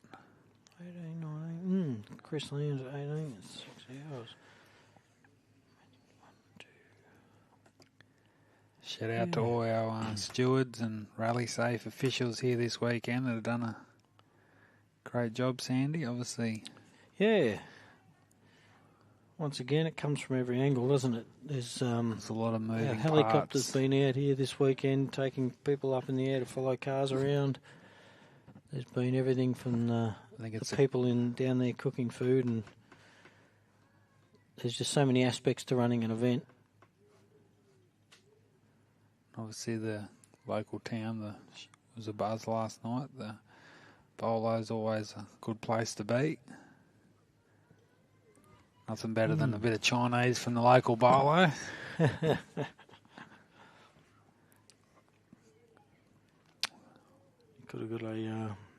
could have got a massage in there from Janice. I saw Janice was advertising massages in there, mate. You could have had a bit of a relax. But 6 cars left. I tell you what, we've still got half an hour solid of racing, haven't we? We've got car 760. Is that what you said was last on the track? I reckon it's 609, the locals. Oh, 609, yeah, you're right. They're right. Up in the centre again, about to... It doesn't looks tight and technical on this from our little approach here, doesn't it, where they are? So they've still got another 40-odd Ks left, I think, the 609. I'm not too sure what time out is. Not too sure when they max out on time.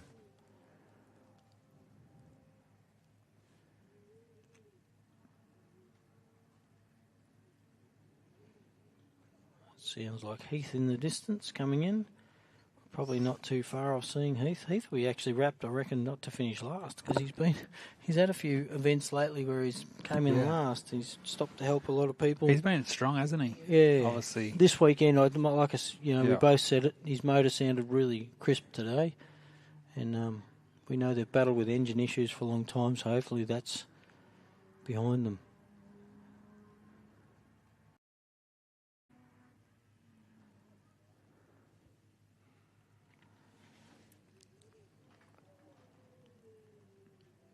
Yeah, he's literally a minute or two away of coming back into our view. So this will be... Oh, actually, I don't think he finished it. He had issues at Rainbow, didn't he, Heath? Yeah. I don't think he finished. Don't think he finished full distance. I think he was the only Class 7 there this year, so...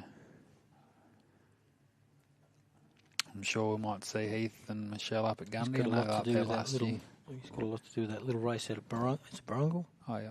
Yeah. What's that, just north of Mount Gambier? That was only last year, first Correct, race. Yeah. Which they hope to do again this year, by the sound of it. Still looks quite cold out there, Sandy. Yeah, well, look, I had both hoodies on. The bald spot, the bald head doesn't stay warm too easily. So... Much emotion down there with the Chapmans. They look. I tell you, the Chapmans were ecstatic, Yeah. mate, ecstatic. And there was a few teams there wrapped to see their finish and their position. So, you know, some that are... Even Richo, he seemed to be pretty happy. Richo looked he was pooped, didn't he? He was a little disappointed on the engine Yeah. issues, you know, on that last lap because... He sort of had that all day, didn't he? Come past. He said Bo overtook him. As soon as Bo overtook him, the car came good again. Yeah. And off he went. It did drop out again, but, you know, he's like, oh, I just gave up that spot. And you're sort of just waiting for that to turn worse in some parts so as well. he came over the line with 5 cylinders, but anyway. I tell you what, if you give him third spot, first in class behind Chapman and Robinson at the start of the weekend, you'd... Yeah, that wasn't a pick for me, not even one little bit. No, I liked him all week. I just thought maybe if a couple of those top guys did fall out, I thought he'd be right there, and he sort of was. Chapman and Robinson just a bit too good this weekend, but as you said, it's a big difference driving a car like Clayton's to Richo's, but the track does suit it and a bit of local knowledge, and it was a bit of shame about Carl Power and Dean McGinley because they were right up there as well. Yeah, Dean was fairly fast all weekend too, wasn't he? Here comes Heath in over on our left, mate. There he is. 165k an hour I just spotted him at. So still pushing along nicely. First of our Class 7, Sandy. That's good. I think our Class 7 was doing about 180 top speed, and I'm tipping Heath would be very close to that with the same. Yeah. We had a 4.8 as well. Same setup. We were running a wholesale automatics transmission, but Heath's running a 5-speed. I reckon Heath will be pretty happy with this. Yeah, finishing solid, so... It's a long haul up to Gundawindi, but I'm sure they're planning to defend the 701, so they'll head up there. He's got the window down. Gee whiz. Oh, crikey. You still miss it? Better give me a wave out of the window here, mate. So our 19th car to complete full distance as he hops his way towards his final couple of corners. Congratulations to Heath and Michelle Whedon. Gee whiz, isn't that an effort? The car still looks pretty crisp, Looks doesn't it? nice, doesn't it? It still doesn't look like it's got many suspension issues, and obviously sounds strong still. The engine was sounding sweet as it came past us just then. After 440 kilometres, folks. Geez, that's a sensational effort. I was puffing after the pre-run, so these guys must be worn out, that's for sure.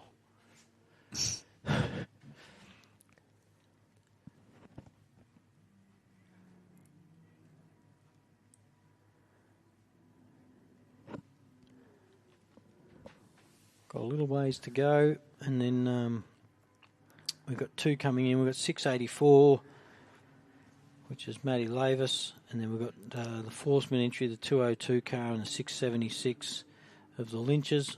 They're all on their way in, probably in the next 5 or 10 minutes. And then I reckon we've got a fair gap for the last handful. And I'm not too sure what time cut-off is, but I've got a feeling it would have been, surely it would have been 3 o'clock. So there you go. So Heath Whedon, total time is 6 hours, 14 minutes and 15 seconds. So about 10 minutes off the pace of Chris Land. So it's a nice 19th outright and first in class. Yeah. You would have took that at the start of the weekend. Yeah, they're up here. Yeah.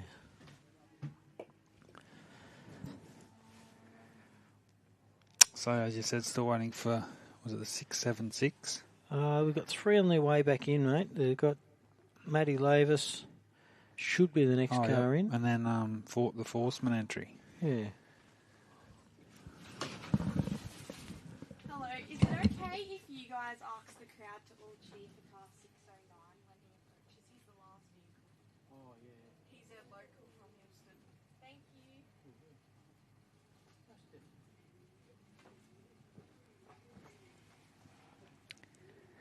So we've got the 202 hunting in here. The 684 is just ahead of him. So as you said, a couple of cars coming in here sanding, and there will be a bit of a... Tell you what else we've got here, mate. Oh, cakes. Cakes and beers. Bit parched up here. Well, yeah, we've still got, I'm going to say, half hour Yeah. racing left, Probably 40 realistically. minutes, yeah. And before 609 comes over the line. So, not too long, folks. I know it's a bit of a drawn-out end of the day, but it always seems to be with off-road racing. It's a bit hard to fill in these last couple of hours.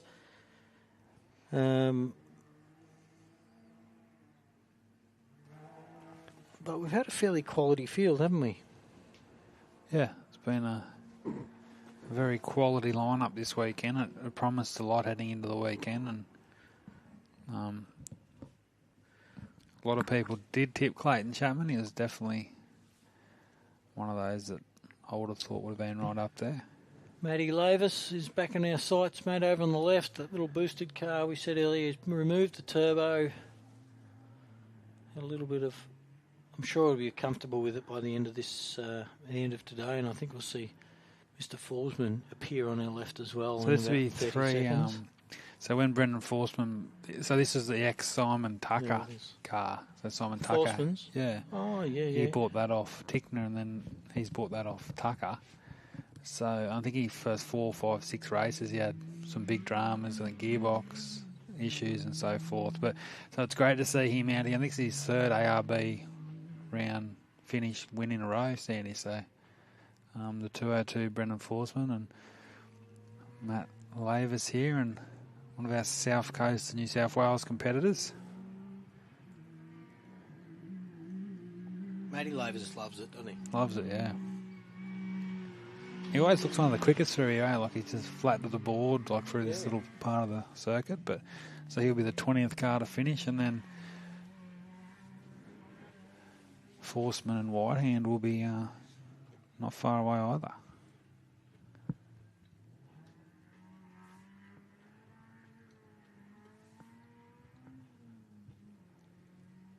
And Lynch is also about to turn onto that last straight into the area, into the arena. There he is, class 202, Forsman.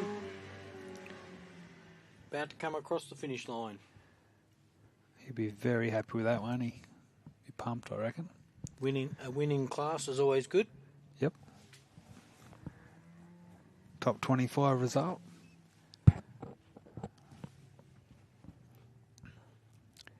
So we'll try and get an overall time for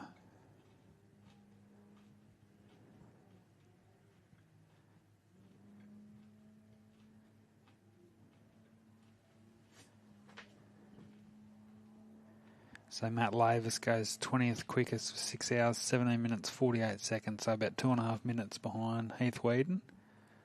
So it's our 20th position. And Brennan Forsman and Lee Whitehand still awaiting a time for those guys. I reckon it might be a fraction off that of... So this is the next of our Class 6s. The Lynch combination. Still waiting that official time for Forsman and Whitehand.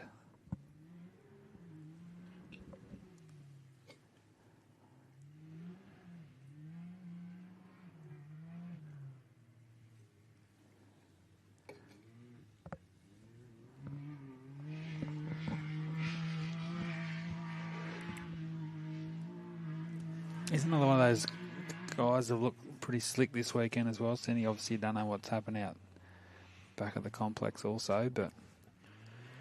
No, they seem to be a bit further down than I would have presumed. I think they took the same class win at Nandaly a few weeks ago.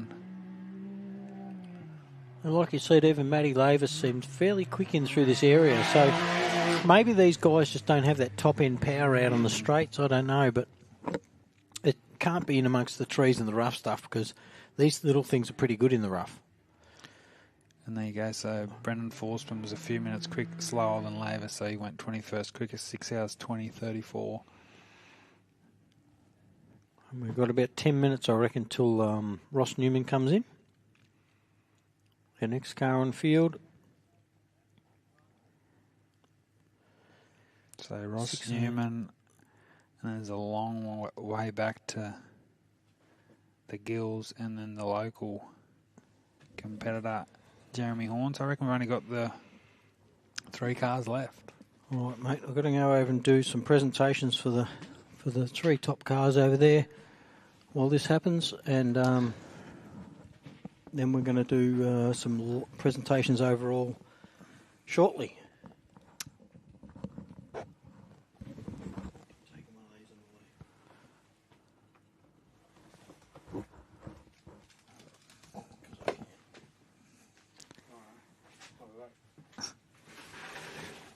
So we'll wait for these final few cars to come in. Of course, the last car on the circuit, fingers crossed that Jeremy Horn and Adam Ryken can make it back here in the 609. So if we can get everyone to the finish line for that, be great to cheer the local Hillston lads home. They had a couple of issues today, but still heading for that first race finish on debut here, the 609, and Ross Newman also not too far away is also. So we're getting close to seeing our podium celebrations down on the headquarters with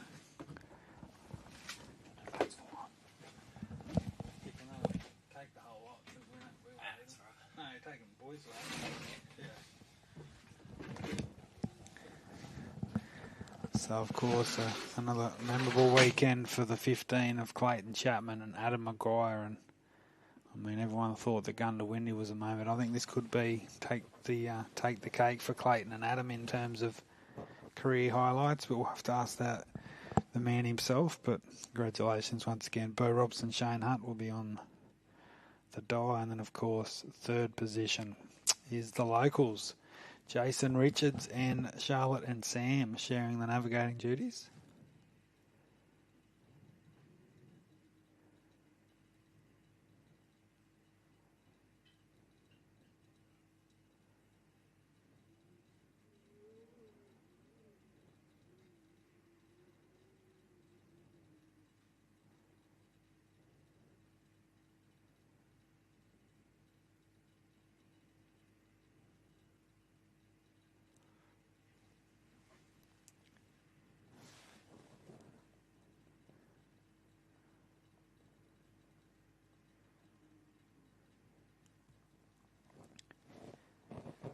So Ross Newman's only got a couple of kilometres to negotiate. So far we've had the 22 up yesterday, so be out of outright contention, but 4 laps today will definitely secure the class points towards the championship in his local race at Gundawindi in a month's time.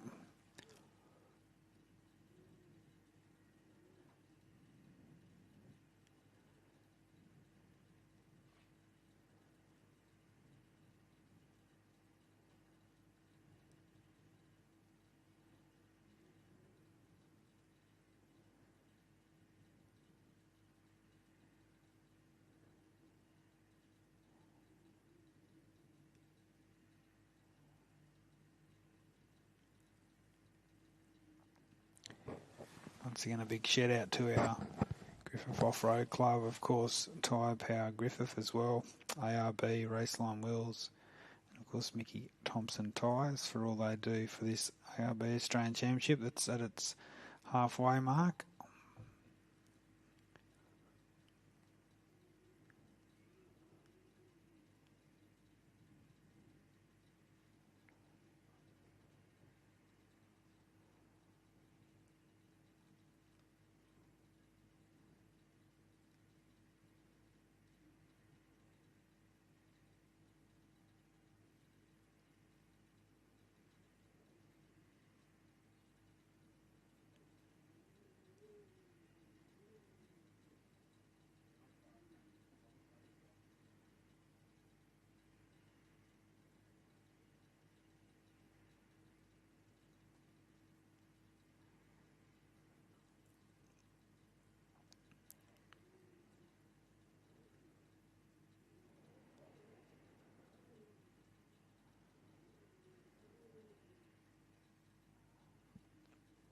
So I know we're pretty close to getting our sort of podium presentations for our top three outright shortly, so we'll head down to those guys at the headquarters very shortly.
So Ross Newman should only be a few moments away from completing his Sunday.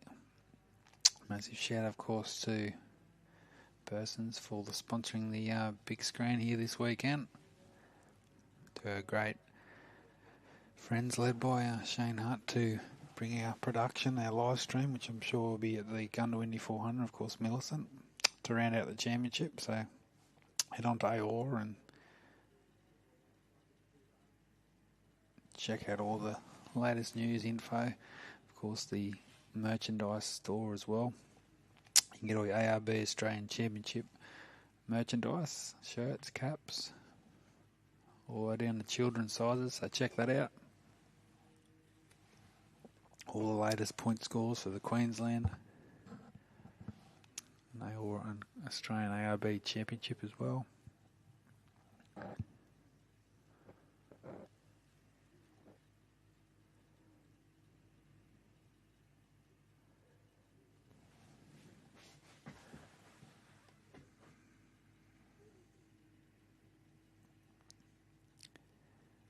So Ross Newman will be the next car through. He's still a couple of kilometres to go, and then we're still waiting for 760 and the 609 to complete their event this weekend.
So next car to complete today's action. He did drop the lap yesterday, but the 6.681 of Ross Newman and Chris Leonard from southeast Queensland at Warwick have completed today's 4 competitive laps. So congratulations to Ross and Chris. And he did put it on its side yesterday, like a few of the competitors did, but obviously come out unscathed, and he is our third and final car to complete distance. So we're still waiting for the 760 of Darren and Kayleen Gill and the local competitor, Jeremy Horn, in the 609.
So I think as we, for those still watching on home, we're getting pretty close. I think we're having a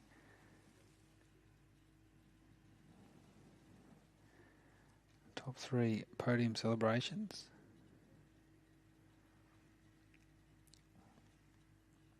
Still waiting for car 760 and 609, the last 2 cars on the circuit.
in, so.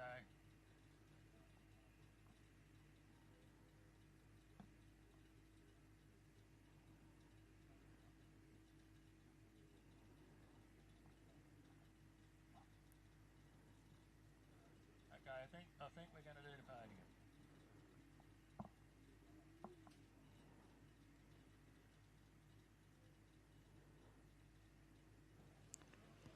Righto, folks, we're all down here for presentation. We've still got a couple of guys going around the track out there, which will be back in no time. We're going to just do a couple of little presentations so we can sign off the live feed for you all. Amazing weekend here. I got to tell you, race conditions out there looked amazing. The cars, the calibre of the people and competitors. The Gap 440 turned it on. And hopefully next year we have a even better race again. So without any further delay, let's get up for the Raceline Prologue winner, which is Clayton Chapman and Adam Maguire. Could you please wander on up, fellas? Thank you very much. These guys did amazing all weekend. Get used to looking at their faces. Mate, stellar. Yeah, it was great. We went into prologue yesterday. Pretty cool, calm and collected, coming off Rainbow, and pretty confident with the car. And yeah, we got to walk that one. That'll be right. No, it was great to have a clean run at Rainbow yesterday. Hang on, we're just off. Yeah, come on then, move over. We just got to get a cleaner shot of this pretty face. And reset. Okay, so we had a good run in prologue, mate. Huge thanks to Raceline for supporting it. Yeah, super tough rims. We haven't got them in our car yet, but I'm pretty sure they're coming. They're coming. We've got to get them on soon, you know. So, no, great run, and yeah, it was good. Yeah, no, great weekend. Clayton really turned it on all weekend, and it's a good win from the start to where we got to. It's an achievement for the team. All right, we're going to get these fellas back in a minute, I'm sure. They were your winners for this year's race at the Gap 440. Well done, fellas. And we're going to get up. They're going to hang around just to the side because we know they took out the top spot. But we're going to get up next, please. Richo and his crew. Jason Richards, we've got Charlotte and Sam. Car 119, that yellow car that is currently brown over to our right here. Or my right, your left. So,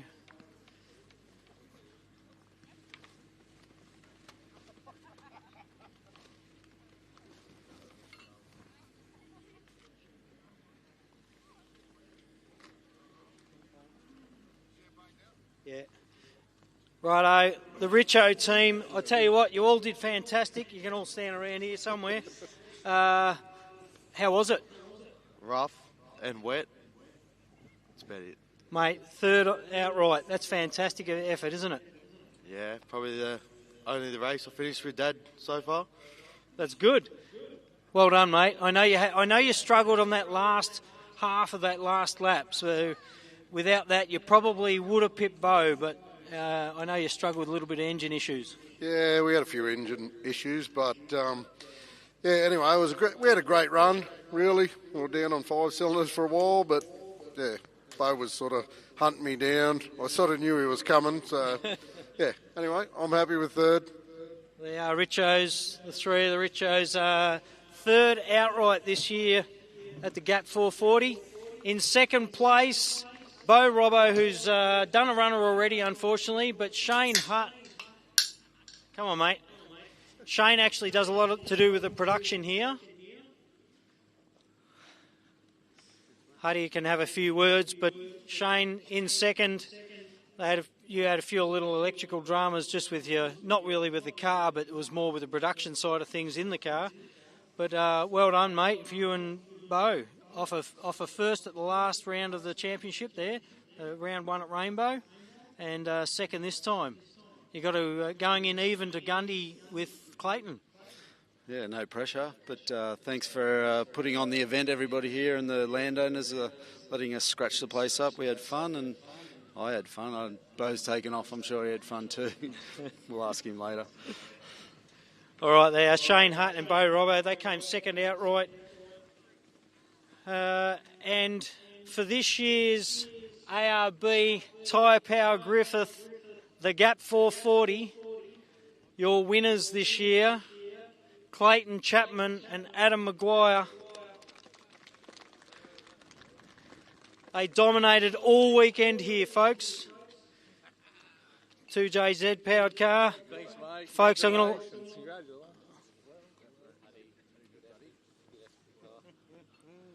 I know you got a word to say, mate. I'll give you the mic.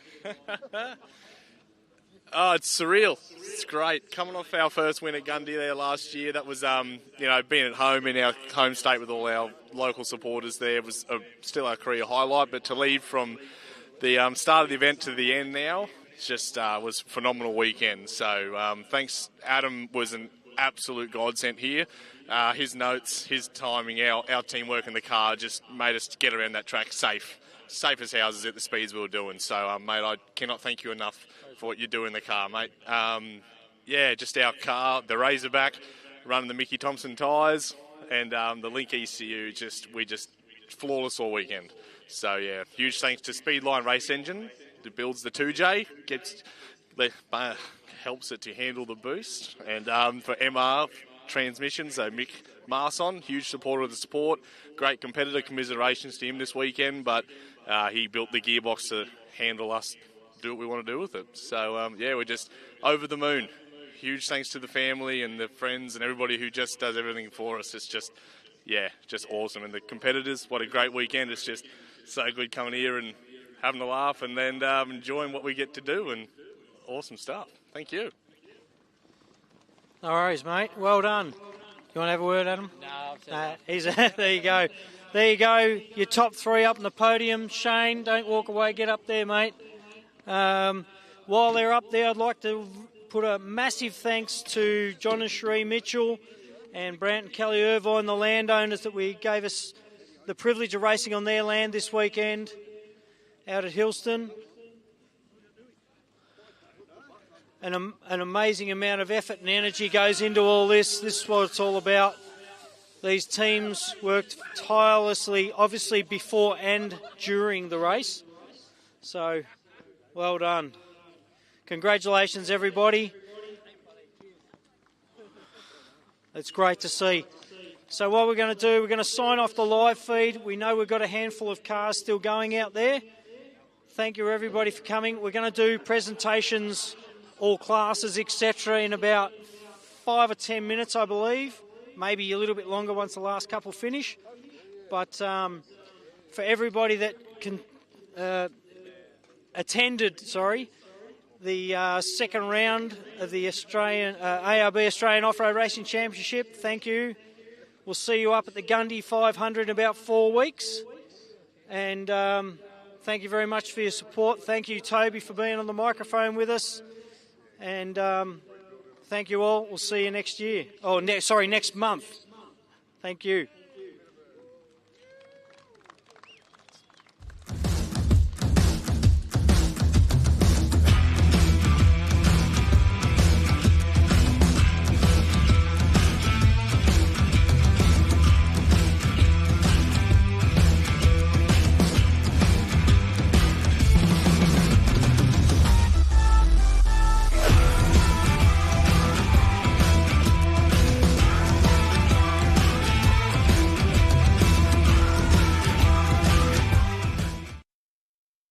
The power of Australia's biggest independent tyre network at Tyrepower Griffith. Now teamed with GCS 4x4 for the best deals on car and four-wheel drive tyres. We're open Monday to Saturday for safety checks, windscreens, batteries, suspension, wheels, puncture repairs, and all your ARB 4x4 and camping accessories. Tyrepower Griffith has you covered. Visit tyrepower.com.au or go to 2 Favell Street, Griffith. Tyrepower, 100% Australian owned and operated since 1977.